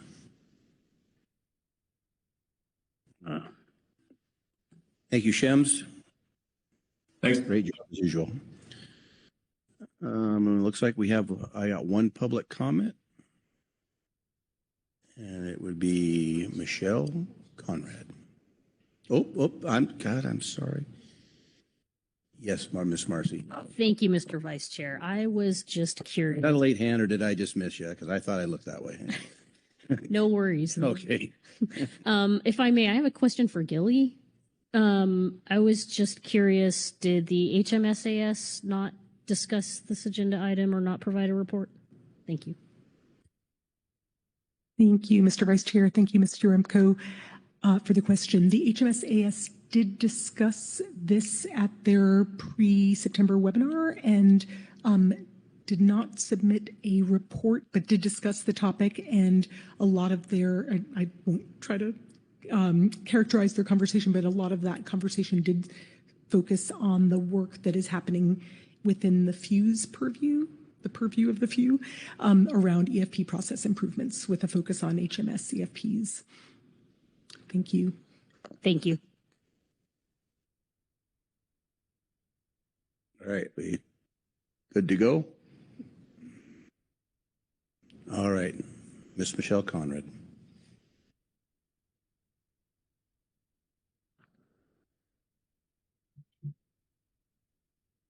Thank you, Mr. Vice Chair. I'm Michelle Conrad, and I want to refer to the comment letter that I submitted on behalf of Ocean Conservancy, Environmental Defense Fund, Oceana, and Wild Oceans. We appreciate the work of the Council to consider ways to streamline and incorporate adaptability into its decision-making, and want to emphasize the importance of ensuring the gains that we have made relative to fishery sustainability are not lost in the process. We appreciate the clarity and thoroughness of the description of the challenges and the tools in the staff report in Attachment 1, and the workload considerations described in Supplemental Attachment 2. We recommend prioritizing if-then statements, procedural efficiencies, and integration of local and Indigenous knowledge for expediency and effectiveness in preparing for unexpected and unintended events. We recognize that the identification and establishment of appropriate if-then statements in particular will require scientific and technical expertise to develop, which is reflected in Attachment 2. However, the Council has a unique and timely opportunity with this special project to advance the resilience of West Coast fish stocks and fishing communities by implementing measures to promote management response to changing ocean conditions, and we urge you to continue to move forward. Thank you. Thank you, Michelle. Any questions of Michelle?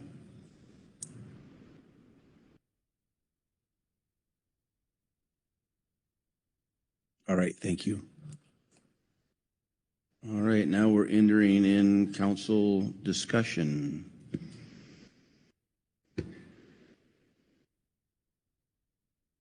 We may discuss. Oh, okay, Ms. Diamond? Thank you, Vice Chair Smith. I heard a lot of the same kind of topics and ideas from the different groups, and so that's really great. I feel like the direction of this is gonna go in a right. Everybody isn't going in a different direction. We all kind of seem to be on the same page. The advisory bodies and where Gilly, through her presentation, has set a good tone and direction for things. So thank you, Gilly, for that and your effective coordination across the groups. So I pointing that out and also recognizing some of the groups maybe didn't see certain things as priority, as the same ranking and priority as others, but they're all in the same ballpark. So that's very helpful, I think, for us to move forward. Thank you. Thank you. Krista. Thank you, Mr. Vice Chair. It's been interesting to hear everybody circle around a variety of topics on this agenda item. And it is, I think, encouraging to hear that as we continue to circle, we get closer and closer to finding hopefully a variety of paths to give us the flexibility that we need. I am just going to put it out there for everybody. I do have a little bit of concern around specifically if-then statements, and somebody mentioned them as trigger statements. I think that they could potentially be triggering for some of us in terms of how, kind of you set the course and away you go with them potentially. But that isn't really where my concern is. I spend a lot of time on Excel, and I worry that if we just do if-then and don't have that wider suite of things, and don't have a bit of conversation around that, if we just take it as if-then rather than if-and or if-or if-then, that we may be limiting ourselves in really what we're trying to accomplish by creating those trigger points to have fisheries participants get access to the actions that they're wanting as quickly as needed. And the example I would give that's probably top of mind coming out of HMS is the fact that this year is not a U.S.-Canada treaty regime. If we put in an if-then statement that was specific to how our fishers operated without that condition, now you're looking at a decision tree about what happens in this case if this,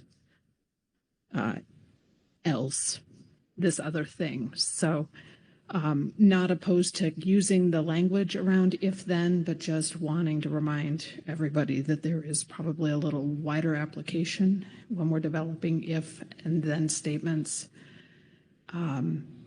Moving through this process, should we have a motion that moves forward, that we might want to consider some of those other alternatives for if statements in general. Thank you, Krista. Corey. Yeah, thanks. Following from Krista's thoughts, it's kind of hard. I just had to remind myself we're not in Groundfish anymore. We're in a different mindset. But yeah, I'm having trouble figuring out this is supposed to. I think Rebecca said it nicely. Thinking big, investing in the future, and it's hard. But we do have a lot of if-then situations. Like the HMS one I could think, which I think came from NIMS's protected species angle, was the loggerhead closure for whatever El Nino years.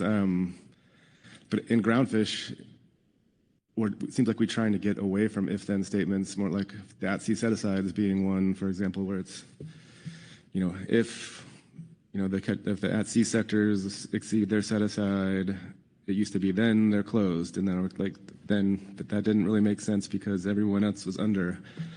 And so why would we do that? And then we still don't know so then do we add if they go over and the risk of the ACL is not at, so it is more, in many situations, you want the discretion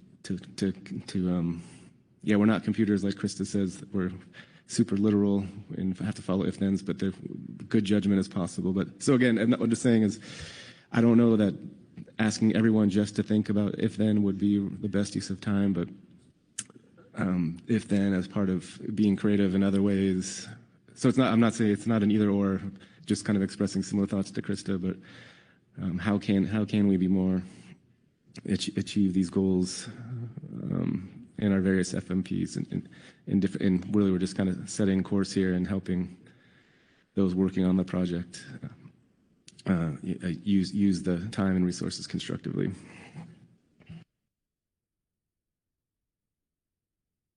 Ms. Marcy. Thank you, Mr. Vice Chair. I really appreciate both Krista's comments and Corey's and agree wholeheartedly.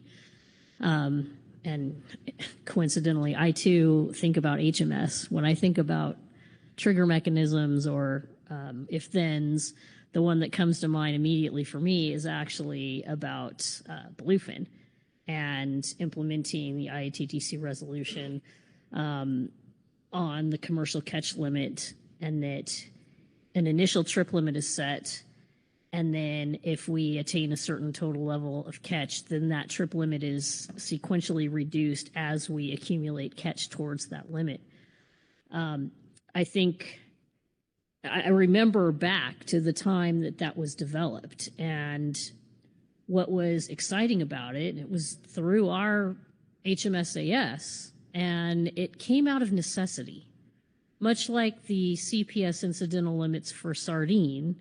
And similarly, I think about Pacific halibut, and I think about the mechanisms there where if catch is, or if our 2A TAC is above 1.3 million pounds, then, and I think about similarly Washington recreational and the stable fish north of Chehalis allocation. If the Washington rec amount is X amount, then the halibut amount is Y. And those are great examples. And I think what Corey is hitting on is that they're very specific and they don't have those big caveats around them that Krista's rightfully acknowledging that we would need to kind of dream up. And kind of looking toward the gap statement, I really appreciate what they said. And Rebecca highlighted it. Like, maybe this is like more work than it's worth.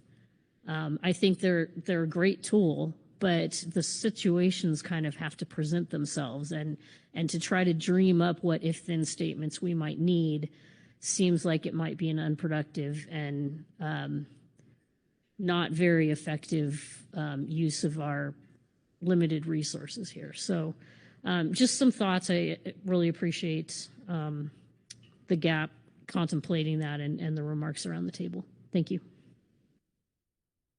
Ms. Asia. Thank you, Chair.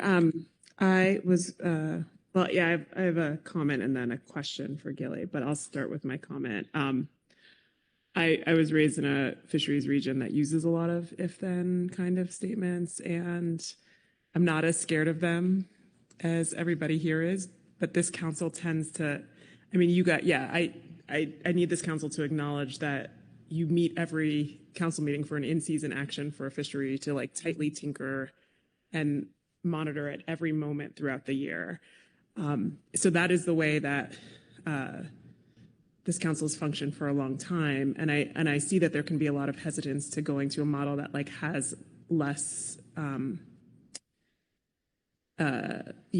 less full control. But I guarantee, because you are so scared of it, you're not going to pick something that is going to end up in a place where it like really messes with everybody. Like you guys are, just reminding this council that your tendency is to be over scared of those things. So I see this as an exercise to like think of ways that could this be useful? Could this be helpful in any way? I don't think anyone's going to accidentally put a measure in that really limits everybody. I know that that is a possibility, but I know the fear of it is going to be actually the more limiting thing on this side. So that's just an observation with a lot of experience from someplace else. So,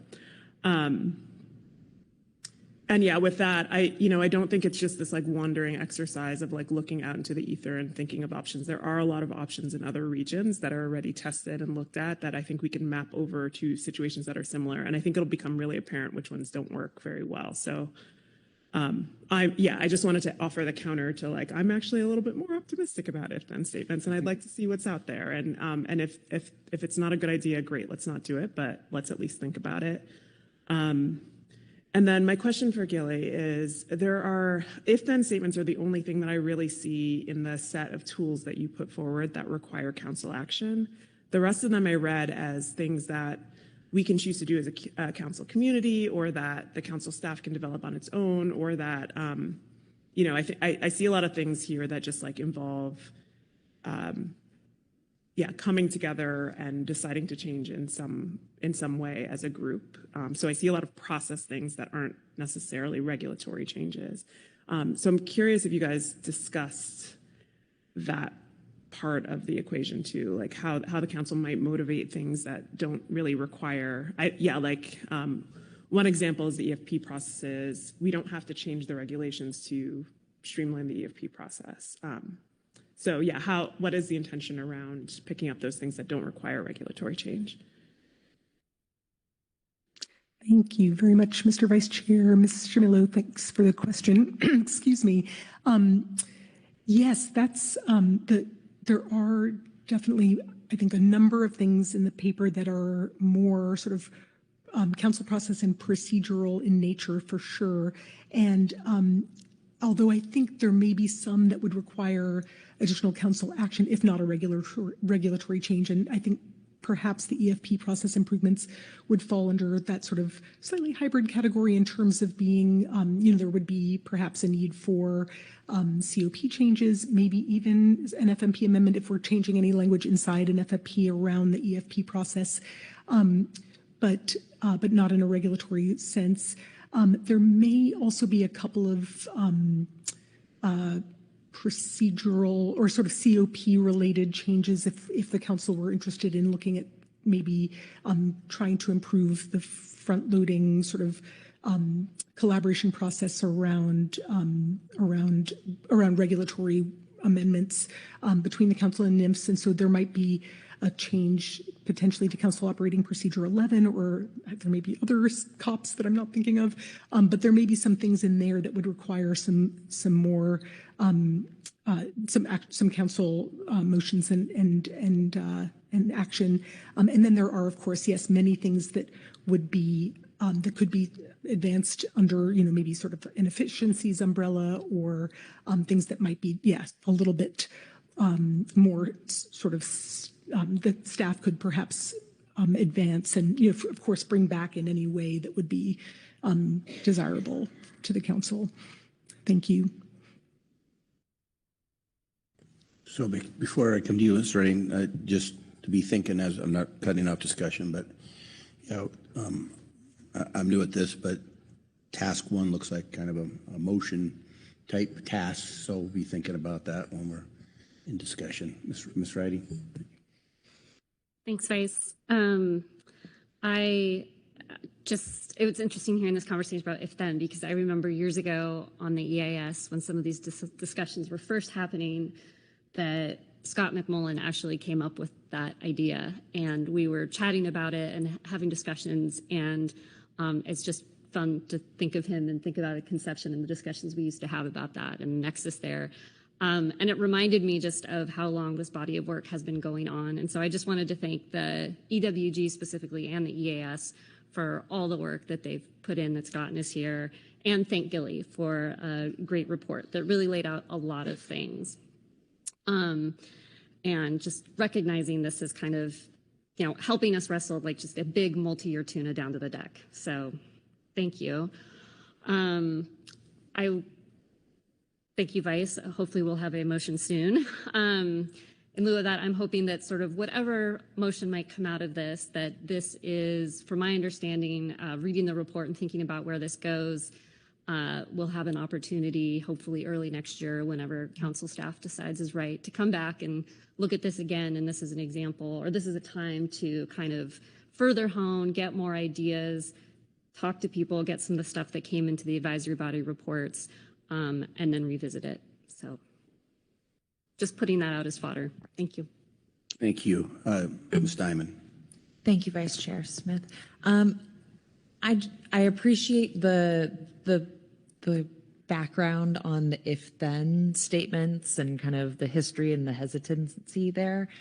But kind of wearing my GAP hat a little bit and thinking of how they were thinking of things like this, it doesn't always have to be a punitive option. It can also be an if we have underattained on something by a certain point in the season, then we can add an extra fish in the bag, extend a season a week, a month, something like that. And so just much like uncertainty buffers, they tend to go negative most of the time. They can also go positive, which I think is just another way of reframing things and how these tools can be used. And we don't have to put in a punitive if and or then, or however that works out. And again, if this is just a no for folks, I get that, but I would like to put it out there that it can also be used as a positive to help provide opportunity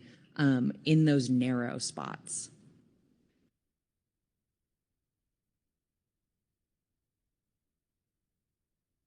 Ms. Svensson. Thank you, Mr. Vice Chair. Just because I feel like a little bit of Pandora's box here on the conversation. I just want to be clear that it wasn't a, hey, we're scared of if-then statements. When I started down this path, it really was, hey, the folks I've talked to in HMS who have had the if-then that Marcy has put out there, we're basically saying, hey, let's make sure that we include the flexibility so that it can be if and or if then. We can call them if then statements, that's fine. But just making sure that we acknowledge that, hey, the opportunity there isn't specific to we set a path on if something happens, then something happens. And it could be a positive. In our case, it absolutely was a positive for Bluefin, where we got the flexibility we needed based upon the IATTC measure. So I think it's important to acknowledge that it isn't just, hey, people are cautious or they're worried about what if we put ramps out there. Maybe it's scarier for groundfish people. I mean, I don't naturally come out of the groundfish community. I certainly enjoy working with everybody in it, but HMS doesn't have the privilege of having in-season adjustments every meeting, nor do I don't think any of the other FMPs. So, that we may have some of us that are more familiar with having that flexibility. And again, those that I've talked to, and it has not been hundreds of people by any means, asking to have flexibility considered should we pursue this path.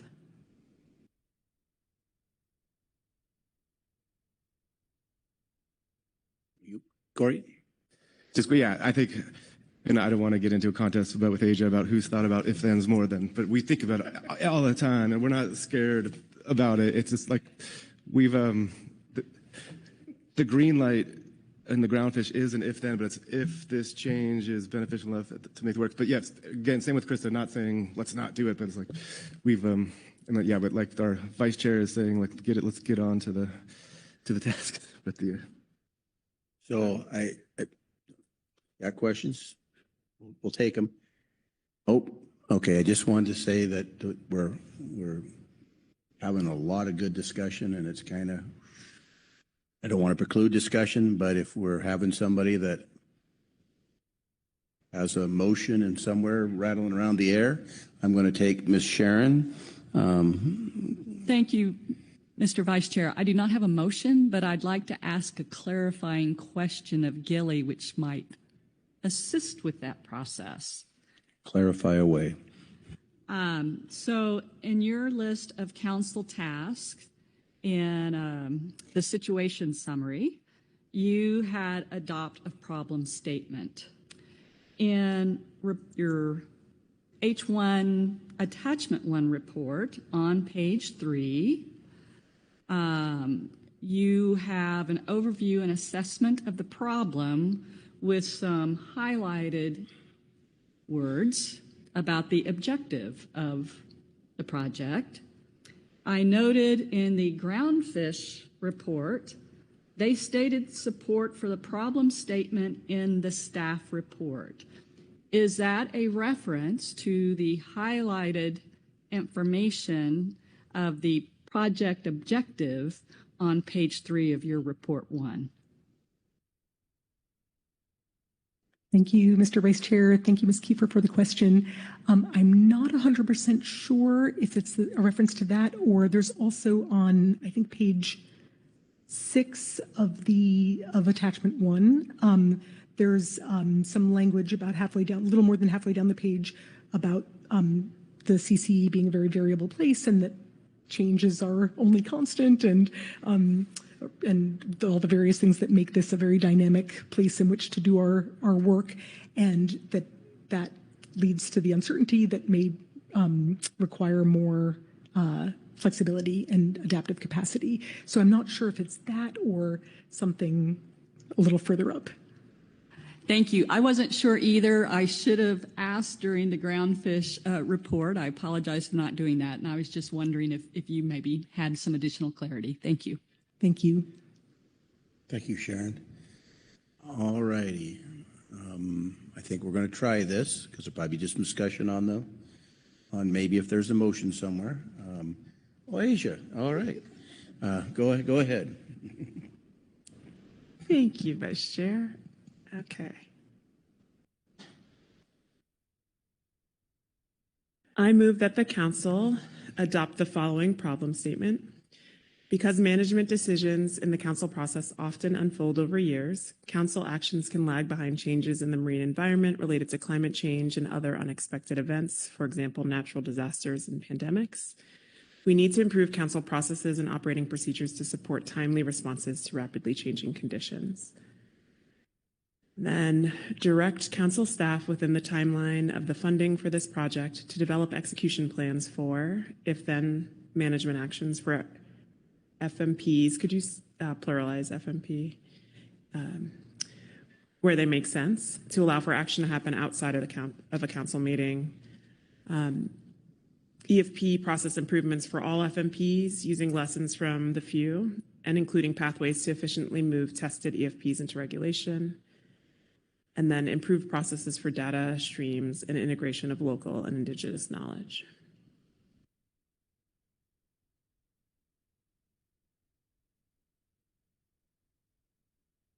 Okay, is the motion reflected on what you inaccurate on the screen there?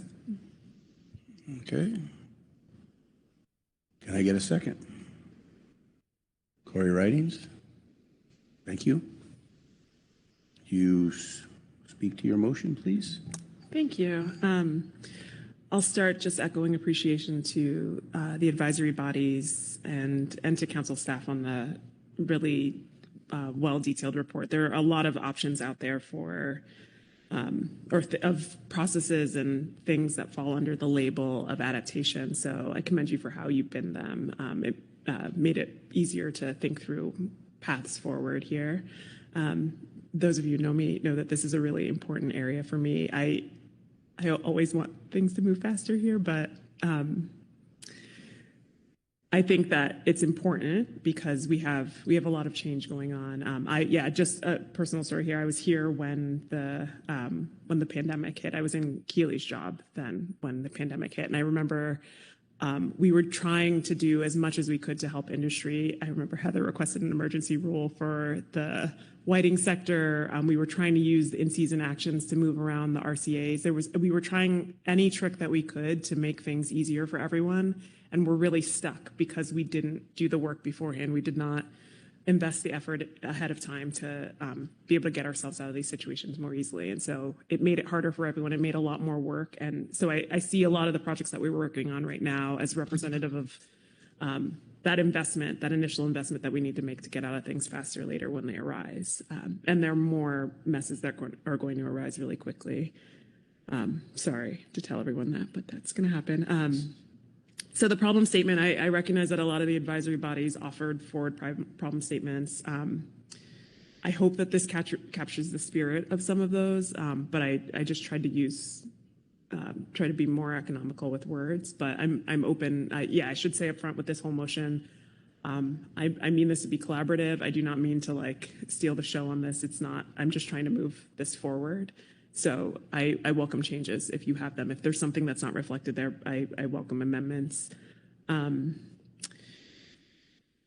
my point there with the problem statement is to say there are a lot of reasons that change could happen, environmental and otherwise. Again, that's I mentioned natural disasters and climate change, but I mean like pandemics or changes to our international trade, things that we might be able to address with a fisheries management solution. I mean these things to address all those kinds of things. But we need the council process to be able to adapt quickly when we need a speedy response.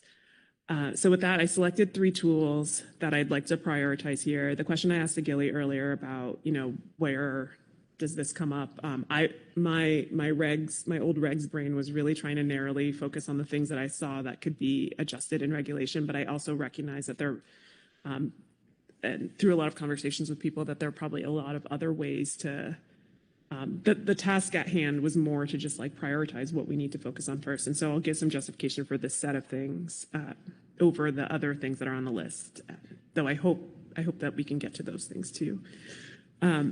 For if-then statements, I note for any FMP that makes sense. We heard a lot of questions from Marcy about, whether or not this makes sense for salmon. And I hear that, like, let's not spend the time in areas where we feel like we've got the right speed and responsiveness, but I just didn't want to close the door just in case there is something that could be helpful in those areas. So that's why the language of like for where they make sense.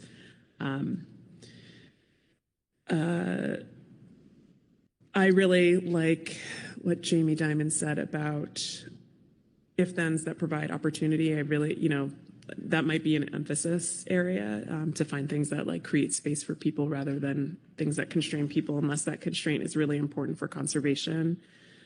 And then I think that's it for that one. I'll move on to, this will cause a lot of discussion, so we can do that later. For EFP processes, everyone knows how I feel about EFPs, but I just want to say here that, the FEW had a lot of discussions in HMS that I think can inform changes to other FMPs. I know that the other FMPs are very different, but I think that the council can look for, I'm trying to task staff with looking for ways that we can create speed and efficiency around that process.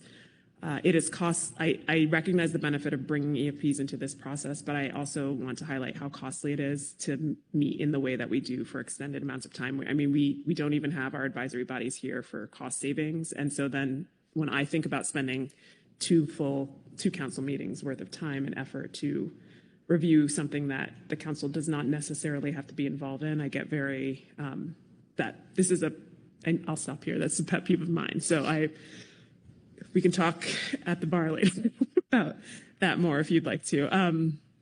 But one example lesson that I know came out of a few was like a discussion that if we are to choose a single council meeting to have EFPs come forward, perhaps we choose a time that's off fishing season so that fishermen can make it to that meeting. So that's the kind of lesson that I'm looking for to take from the few process that already happened. And I'm hoping, because of all the good work that they did over in that special project, that there are things that we can easily adapt into the rest of the the rest of the COPs as well. And then for data streams and integration of local and indigenous knowledge, we had a lot of discussion earlier today when we were talking about Groundfish about the desire and the capability of the folks who are closest to the environment to add information to our growing our understanding of what's happening. And I think that we need to make a lot of good space for that, however we can. I was at the council member ongoing development training back in, I can't remember when it was March maybe. And we heard from the South Atlantic Council. They have a really long ongoing citizen science project where they work with the SSC to think about a data stream that they would like brought into the process that the community can help bring into the process, and the SSC helps them define the way that the data needs to be collected, blesses the data collection overall, and then going into the future, that information can be pulled in and used in certain ways that folks can see. And so there are models out there for how to do this. I'd like to see if we can start to build something like that. We've heard over and over and over again from the groups that we serve that they can be more, they can help in these processes. And I think that help creates better understanding. It creates space for better conversations across all of us about this. So I'd like to invest time there if we can. I think that item, the other two, I think are things that like really get developed in the 2 years. I think the process for how to pull the indigenous and local knowledge into the system, I think is something that can be developed in the 2 years. But then I see that as something that's iterative and goes on forever and ever. Like there may be new data streams that arise or new ways of collecting information that arise that we can try to build into the system in the future. So that one I see as an unending one. So that one's not like, oh, you come up with the set and then we box it up. But this one's more like you come up with a process for how to look at and how to effectively incorporate new data streams. And then that process can live in perpetuity. And so I'll stop there. Again, I intend this motion to be collaborative. I feel like this has happened a couple times before where I've ended up really defending the points in something, but like change it. If you don't want this to be the set or the way, then I welcome your thoughts. That's it. Thank you, Asia. Are there questions on the motion? Not discussion, but questions.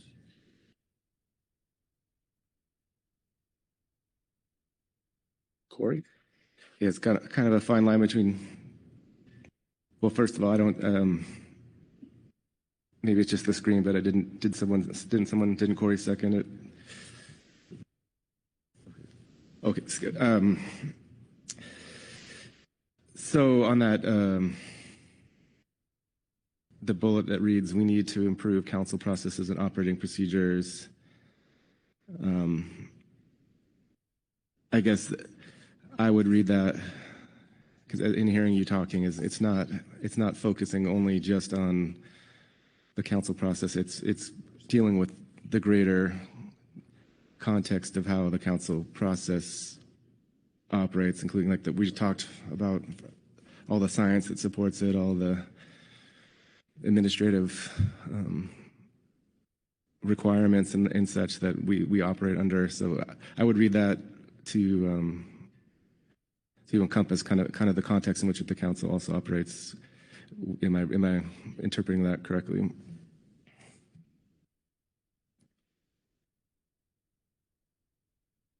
Well, yes, I think you can, right? Yeah. Thank you for the question, Corey. Yes, you are interpreting it correctly. So I think that is probably shorthand for like the royal council process for all the things that tie into this.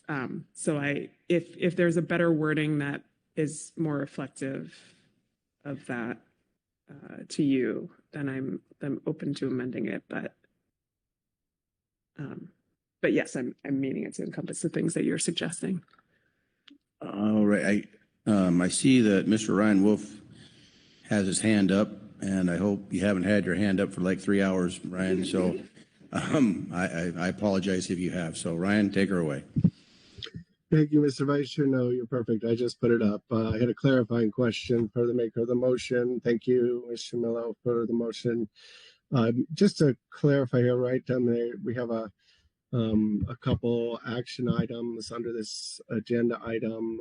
One is adopt a problem statement, so you clearly got that here. My question is more what the second direction here. I'm not familiar really with the term execution plans.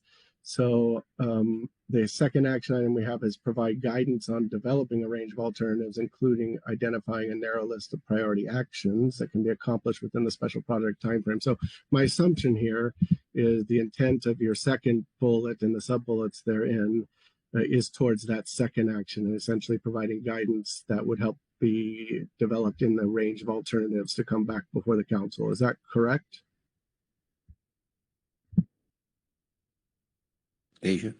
Thank you for the question, Ryan. Yes, you are correct. I introduced new language that we don't use normally, so I'm sorry for that. But yes, I mean it to address the bullet that you referenced. Thank you. And I'm open to changing the language to not execution plans if that ruffles anyone.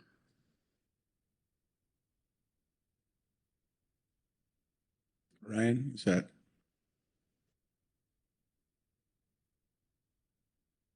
All right. Any more questions of the motion maker before I get to, okay, Brad? Yeah, Vice Chair Smith.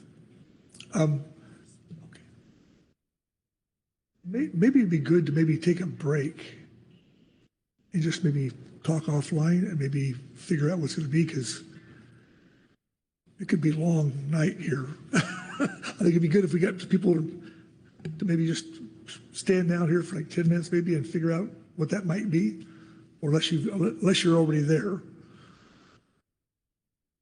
I'm just saying, just as an alternative to the open dialogue on the floor here for right now.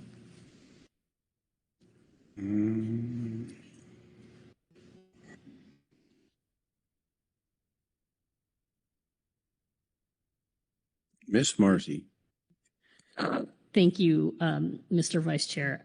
I'm thinking about Ryan's question, and maybe I will pose a question somewhat differently. That second big bullet, direct council staff to develop plans for, and then you have the 3 items, and you explained how you reached the decision to include those 3 items. But I think what Ryan might be getting at is, why are we making it a motion or part of the motion language as opposed to just giving guidance? Is there a reason that the language needs to be in motion form, or would verbal guidance suffice?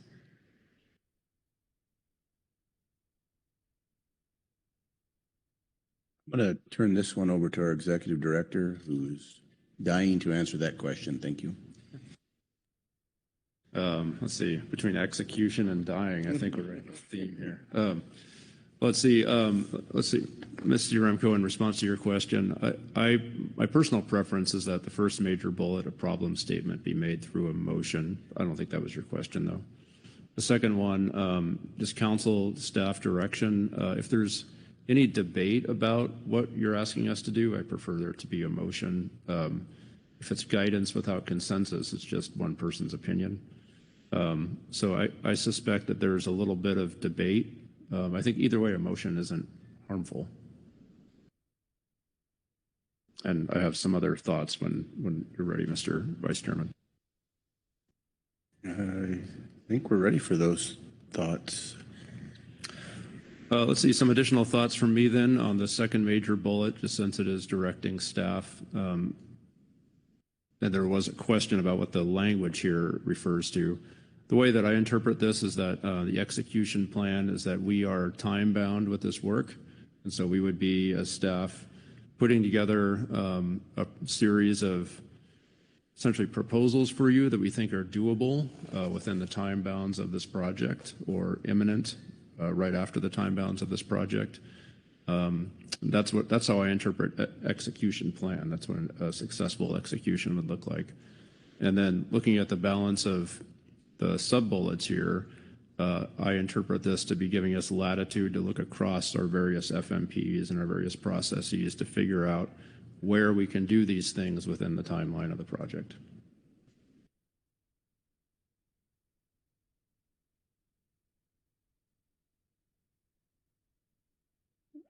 Karen, sorry. Thank you, Mr. Chairman. And just a curiosity question for the executive director. If we proceed with a motion and let's say staff starts their work and maybe something absolutely brilliant that we had not contemplated arises and they bring that forward to the council, like, you know, gee, this would really be great, but it wasn't in the motion. I mean, can we be somewhat adaptive as this goes on, or would we have to revise the original motion to be able to incorporate an element that was not originally considered?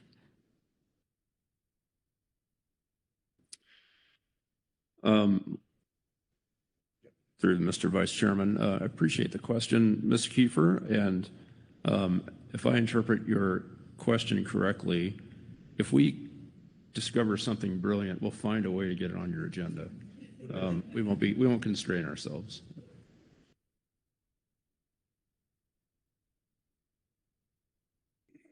Svensson. Yeah, thank you, Mr. Vice Chair. And I guess I have one more question for our executive director, and this is based upon what came out when I was fairly new on the council from I think it was Mr. Anderson, who was very clear that council members did not direct staff. And I would not be channeling him right now if we had not already had a pretty robust conversation. But I do wonder if my colleague from Oregon's comment about maybe we need a few minutes to wrap our heads around language to have what will be up there that is appropriate might be beneficial, because I think there seems to be a lot of goodwill in terms of the motion and goodwill in terms of, hey, if people want to amend, open to friendly amendments. But I'm a little worried we're going to get into, hey, we make an amendment to wordsmith and then somebody else jumps in. So just wanting to confirm with you about directing staff, if that is still the component that we are recommending that council members do not direct staff, that our executive director does, or if we have a new set of rules at this point in time. Smart, go ahead. Yeah, I appreciate the question, Ms. Svensson, and yet technically you're correct that the council directs the executive director. It's also, there's some personal preference and it's done both ways. And as your executive director, I'm happy to take it both ways. I am also staff is the way I see it. So if this is a hang up, I would say probably not worth worrying about right here. We can move forward, and I think I know how to interpret this. But technically, you are correct in that the council directs the executive director rather than the staff.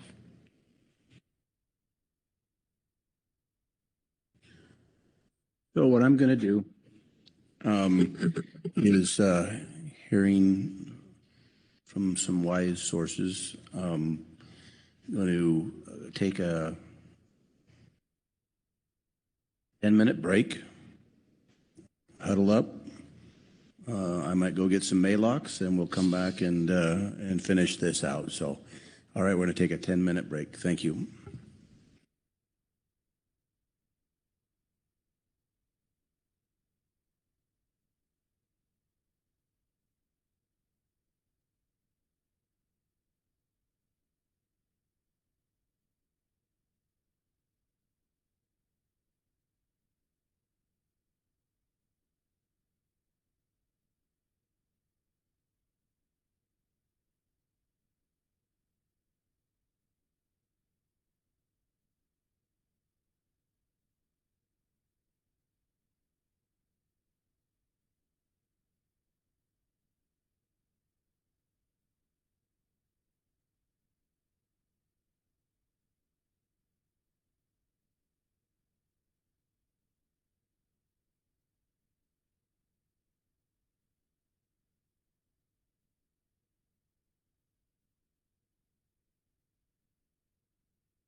All righty, let's get started.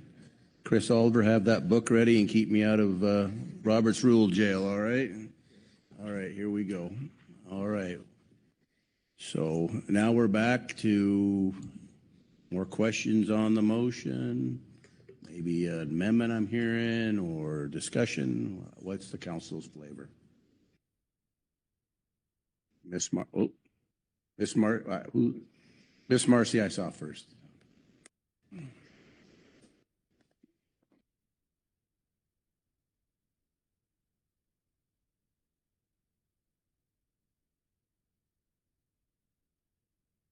All right, Miss Marcy, you may. Thank you, Mr. Vice Chair. If I may, I'd like to offer a few amendments to the language on the screen.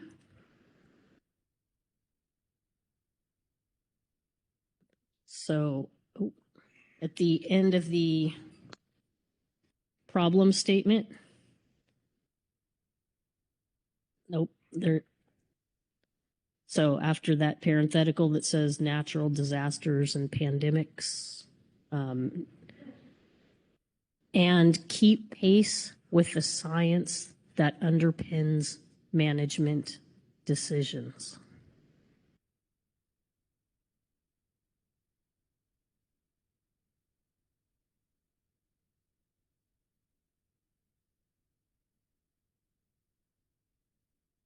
And then under the second bullet, where it says,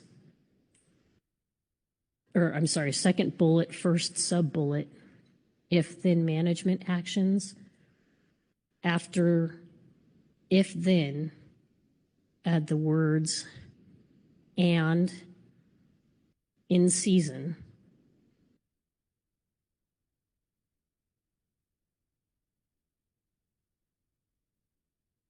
That completes my amendments. Thank you.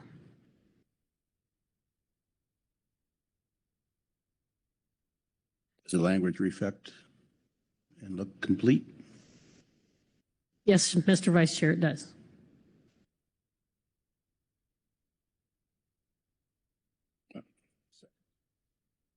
Okay, second.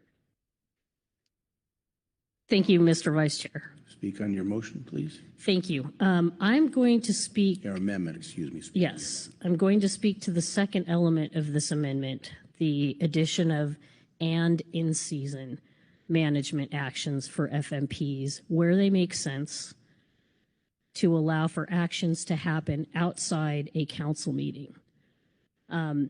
First, I want to say I'm not afraid of if-thens. I actually love them.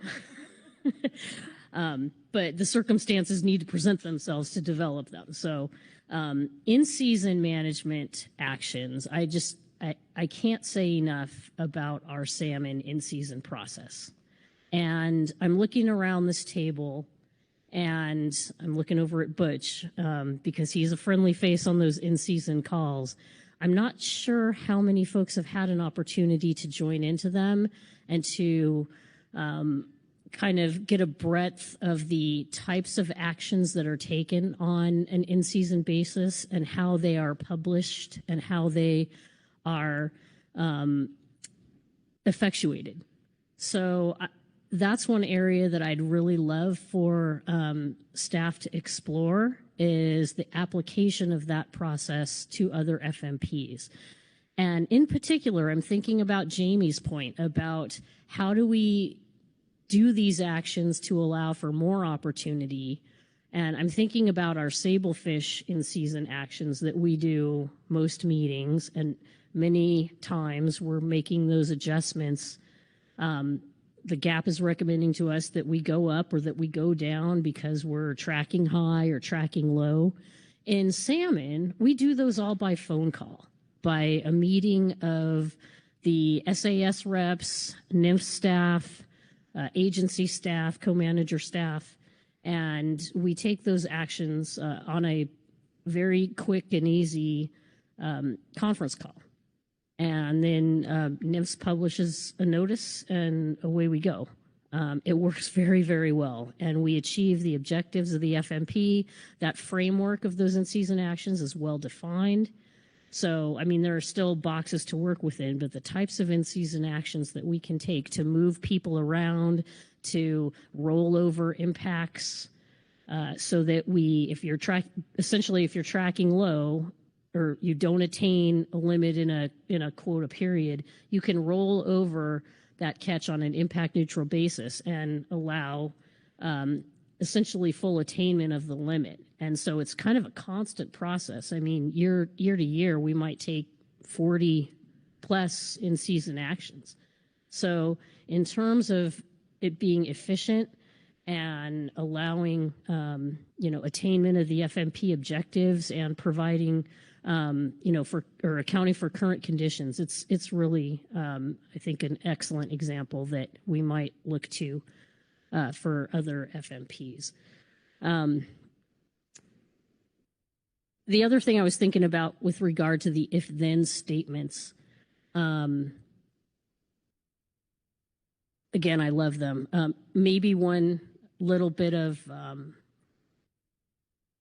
maybe a recommendation. If perhaps it would be worth summarizing all of those in one place, if we can pull them out of all of the various FMPs where they exist. And we talked about the examples from CPS. We've talked about the example of bluefin, the halibut catch sharing plan.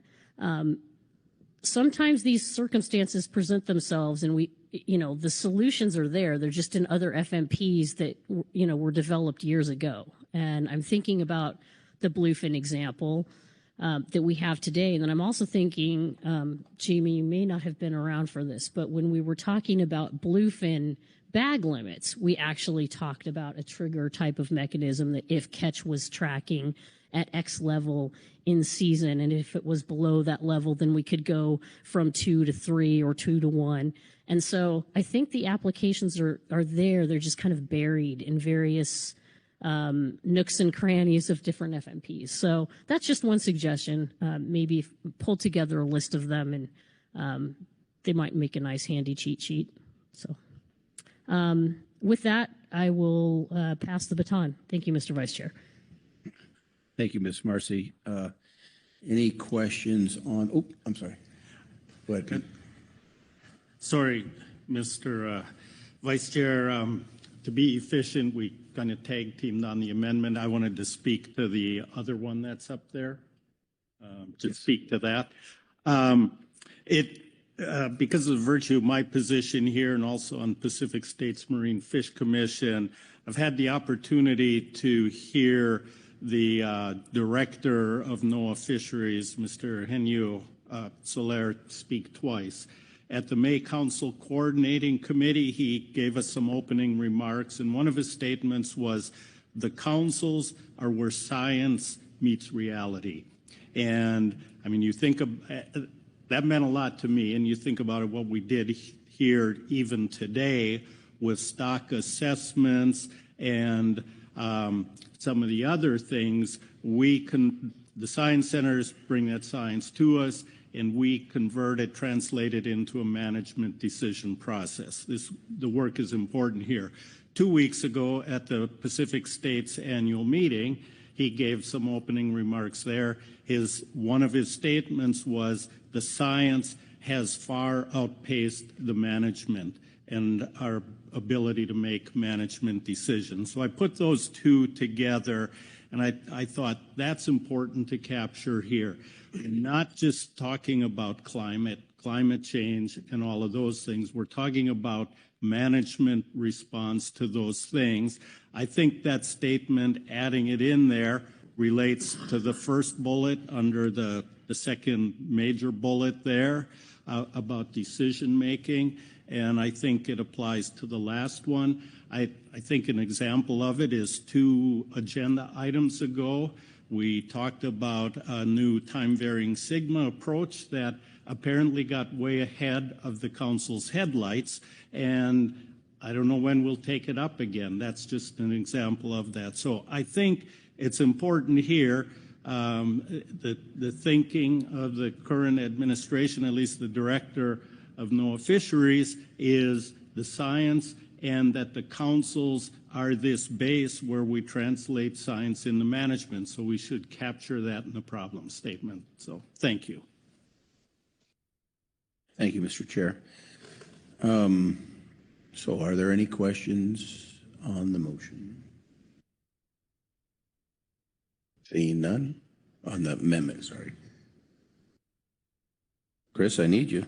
No, you don't. Okay, council discussion on the amendment. Go ahead. Corey? Yeah, no, thanks. Just supportive of both. And I think Pete's comments speak kind of what I asked on the original motion about the greater context. And Marcy brings up some really good examples. And after this, I'm going to remind Asia about the short belly rockfish trigger we recommended when she was in Keeley seat, and the pain we had trying to figure out where to put that. But that was another trick. But so no, thanks for Marcy. You had a lot of good ideas. I was going to Butch come up with an idea for the Columbia River and halibut, and we had some issues implementing it last year the first time. So I like Marcy's. I like the suggestions, and I don't need to say anymore, but wanted to add those in support. Ms. Mattis? There we go. Had trouble finding the button. Thank you, Vice Chair Smith. I appreciate the work that everybody has done on this, Asia getting us started, and the wordsmithing that's happened. While I'm not directly involved in any of the salmon processes, I am insanely jealous of the salmon processes and have been sort of half joking, asking why we can't incorporate those into our other management. I also see halibut as sort of being an in-between. It used to be a little simpler, but we can do things outside of a council meeting. And that's where I'm familiar with the if-then statements, because we have a lot of unknowns. We have to set our season structure in September and November, and we don't get our quota till June. On a bigger scale of this, we looked, can't remember if it was in 2015 or for the 2015-16 specs, we tried to do like a big environmental impact statement for groundfish harvest specifications. And then we could do a tiered EAs off that for a couple of years. We didn't think big enough, particularly like the canary rockfish. None of us would have thought canary rockfish ACL would have gone that high, so we had to really do work. So just a caution that we need to think really broad as we're doing this. Otherwise, we're going to keep ending in the same boxes. It is work up front, but it does maybe have some potential to streamline our processes for things outside of salmon. I hope to not have to do 40 in-season things on groundfish in a season, but I do think there's potential to streamline things for us. Yeah, so thank you everybody for working on that. Anything else? Okay, I think I will call for the question. All those in favor of the amendment signify by saying aye. Aye. Aye. Those opposed? Abstentions? Motion or amendment passes. All right, now we go back to the original motion amended, and I think we were in discussion. I forgot where I think we were in discussion. Ms. Writing. Oh, wait, Ms. Writing. I saw you first anyway, so I don't know who I missed, but go ahead. Thanks, Vice. Well, thank you, Asia, for providing this platform and getting us going here. I'm going to speak to the second bullet, the third sub-bullet, the improved processes for data streams and integration of local and Indigenous knowledge. Definitely in support of that. And I think we heard a lot today, and we've heard for a long time about why that's important. I wanted to flag the importance of vocabulary in this case, that local knowledge is very distinct and separate from Indigenous knowledge. So if this moves forward, I would hope that kind of the next step would include some vocabulary and definitions, and that would include a deeper look at those two different types and what they are and how they can be brought, those data streams and those types of knowledge, into the process. That's it. Thank you, Corey. Lynn Mattis, please. Thank you, Vice Chair. Do want to echo Ms. Riding's comments on the incorporation of Indigenous knowledge into this. It's an important step. On that same section, the second bullet about incorporating the few, and this isn't a question for anybody in particular, just sort of a thought process question or words or feeling. From the timing aspect, mentioning trying to incorporate the few process. The few process is happening at the same time as this process, so there's some timing issues. So what would it look like? How would we incorporate two simultaneous processes into each other? Not looking for an answer, just a thought that felt needed to be out there. Thank you. Thank you. Dr. Lynn. Thank you, Mr. Vice Chair, and maybe Gilly can answer this better, but the FIW has already proposed changes to the COP 20, some of which are going to apply to the COP that are relevant for EFPs for other FMPs. We're going to see that on Wednesday. So it's moving along, and I think it's doing sort of its cross FMP business.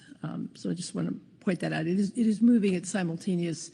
The same way I hope that HMS will be able to learn and work with this process. Thank you, Mr. Vice Chair. You, Dr. Lent. Corey? Niles? Yeah, thanks, Mr.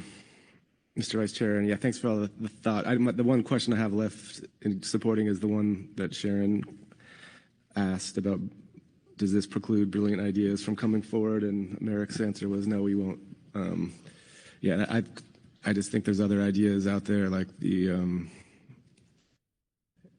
like just having, I forget what it's called, but just having like a checklist type thing when we do decision making about how that decision does or does not affect flexibility. So there's other easy hanging fruit that I might be in here and want to spend time trying to be exhaustive here, but trusting that the folks working on this project will not, maybe give these ones priorities, of course. But I'm also having like that one that Corey spoke to. Yeah, that what we all heard today, how that actually happens. That could be a big lift. So I'm interpreting this, in that light of the back and forth with Sharon and Merrick, and these may be the priorities, but brilliant ideas that can fit in are not excluded. In voting with that in mind. All right. Any more discussion? Ms. Svensson. Yeah, thank you. I will keep my comments quick. I just want to thank the maker of the motion for being gracious in terms of letting us work through a lot of discussion. I am also grateful for everybody here for taking the time to not wordsmith everything and to be willing to say, hey, you know what, we understand the intent. That includes our executive director, so thank you there. I am also going to say, hey, I'm appreciative of Gilly, who I see taking furious notes, and just wanted to also touch base on the few component. We have done a fair amount of work, and as Dr. Lent mentioned, we are bringing forward some COP ideas here on Wednesday, but we are also having another few meeting on the 25th and 26th. So I think while we may be working in tandem to this, I think we also spent a fair amount of time working on how do we strategically work through all three of the IRA programs so that we had the ability to learn from them, incorporate what we need, and have that agility. So happy to support the motion, and just wanting to say thanks to everybody for doing a lot of lift and working together tonight on this particular motion. Thank you, Ms. Fenton.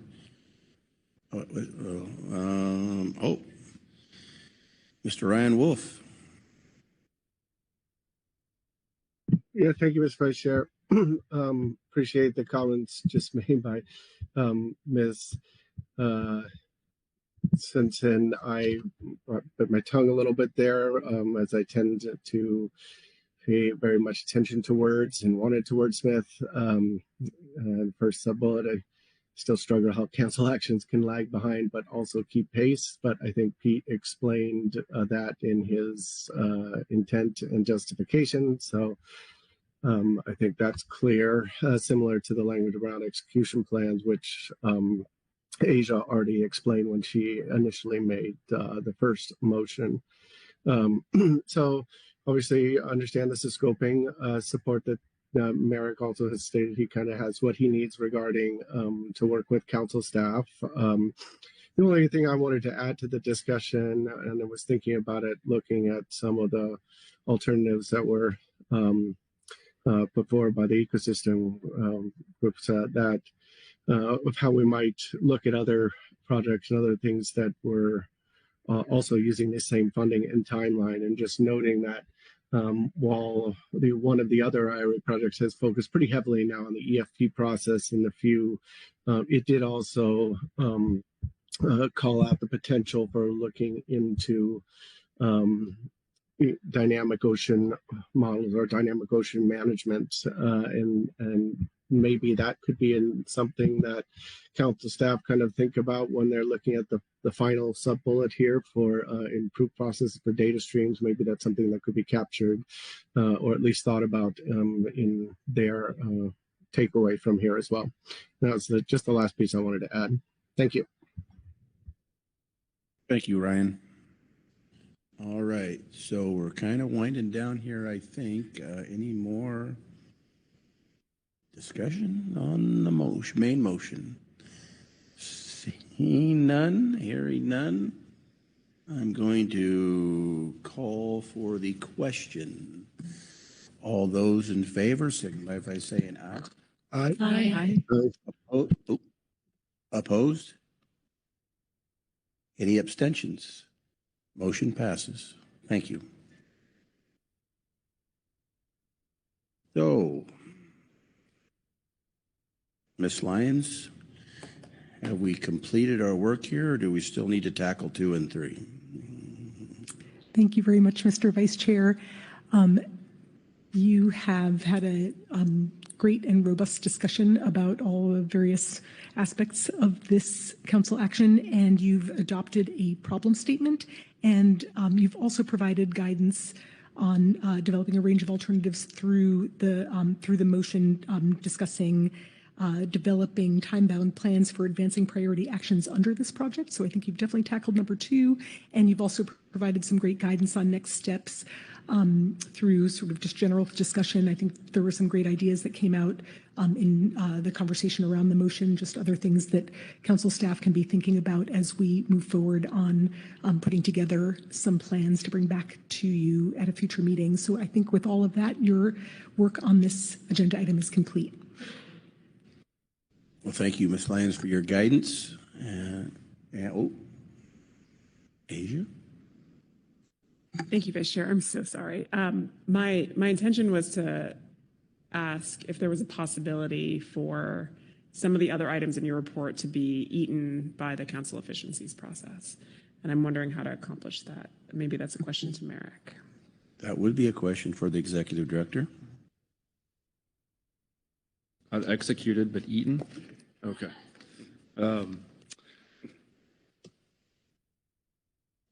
I guess without having those things in front of me at the moment, it's hard for me to say exactly, but we have talked conceptually about where some of these items fit, and I think, as you know, or you will see here soon, we do have council efficiencies coming up in November. Most of that is driven by some council direction from about 1.5 years ago. But to the extent that this is still consistent with where we're heading there, I think we're happy to consider those as part of that topic. Is that answering your question? Asia? Thank you. And yeah, just to highlight what I'm referring to, there's some discussion of front-loading scope refinement for actions as they go through the council process. There was mention of a continuous improvement framework.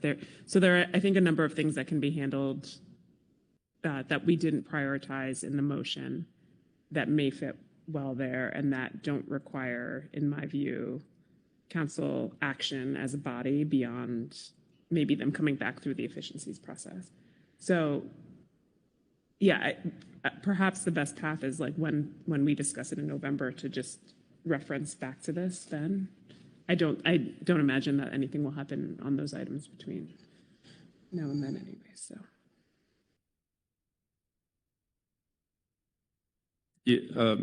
Yeah, I think I understand what you're getting at. I would say the council efficiencies item has been really aimed at cost reductions.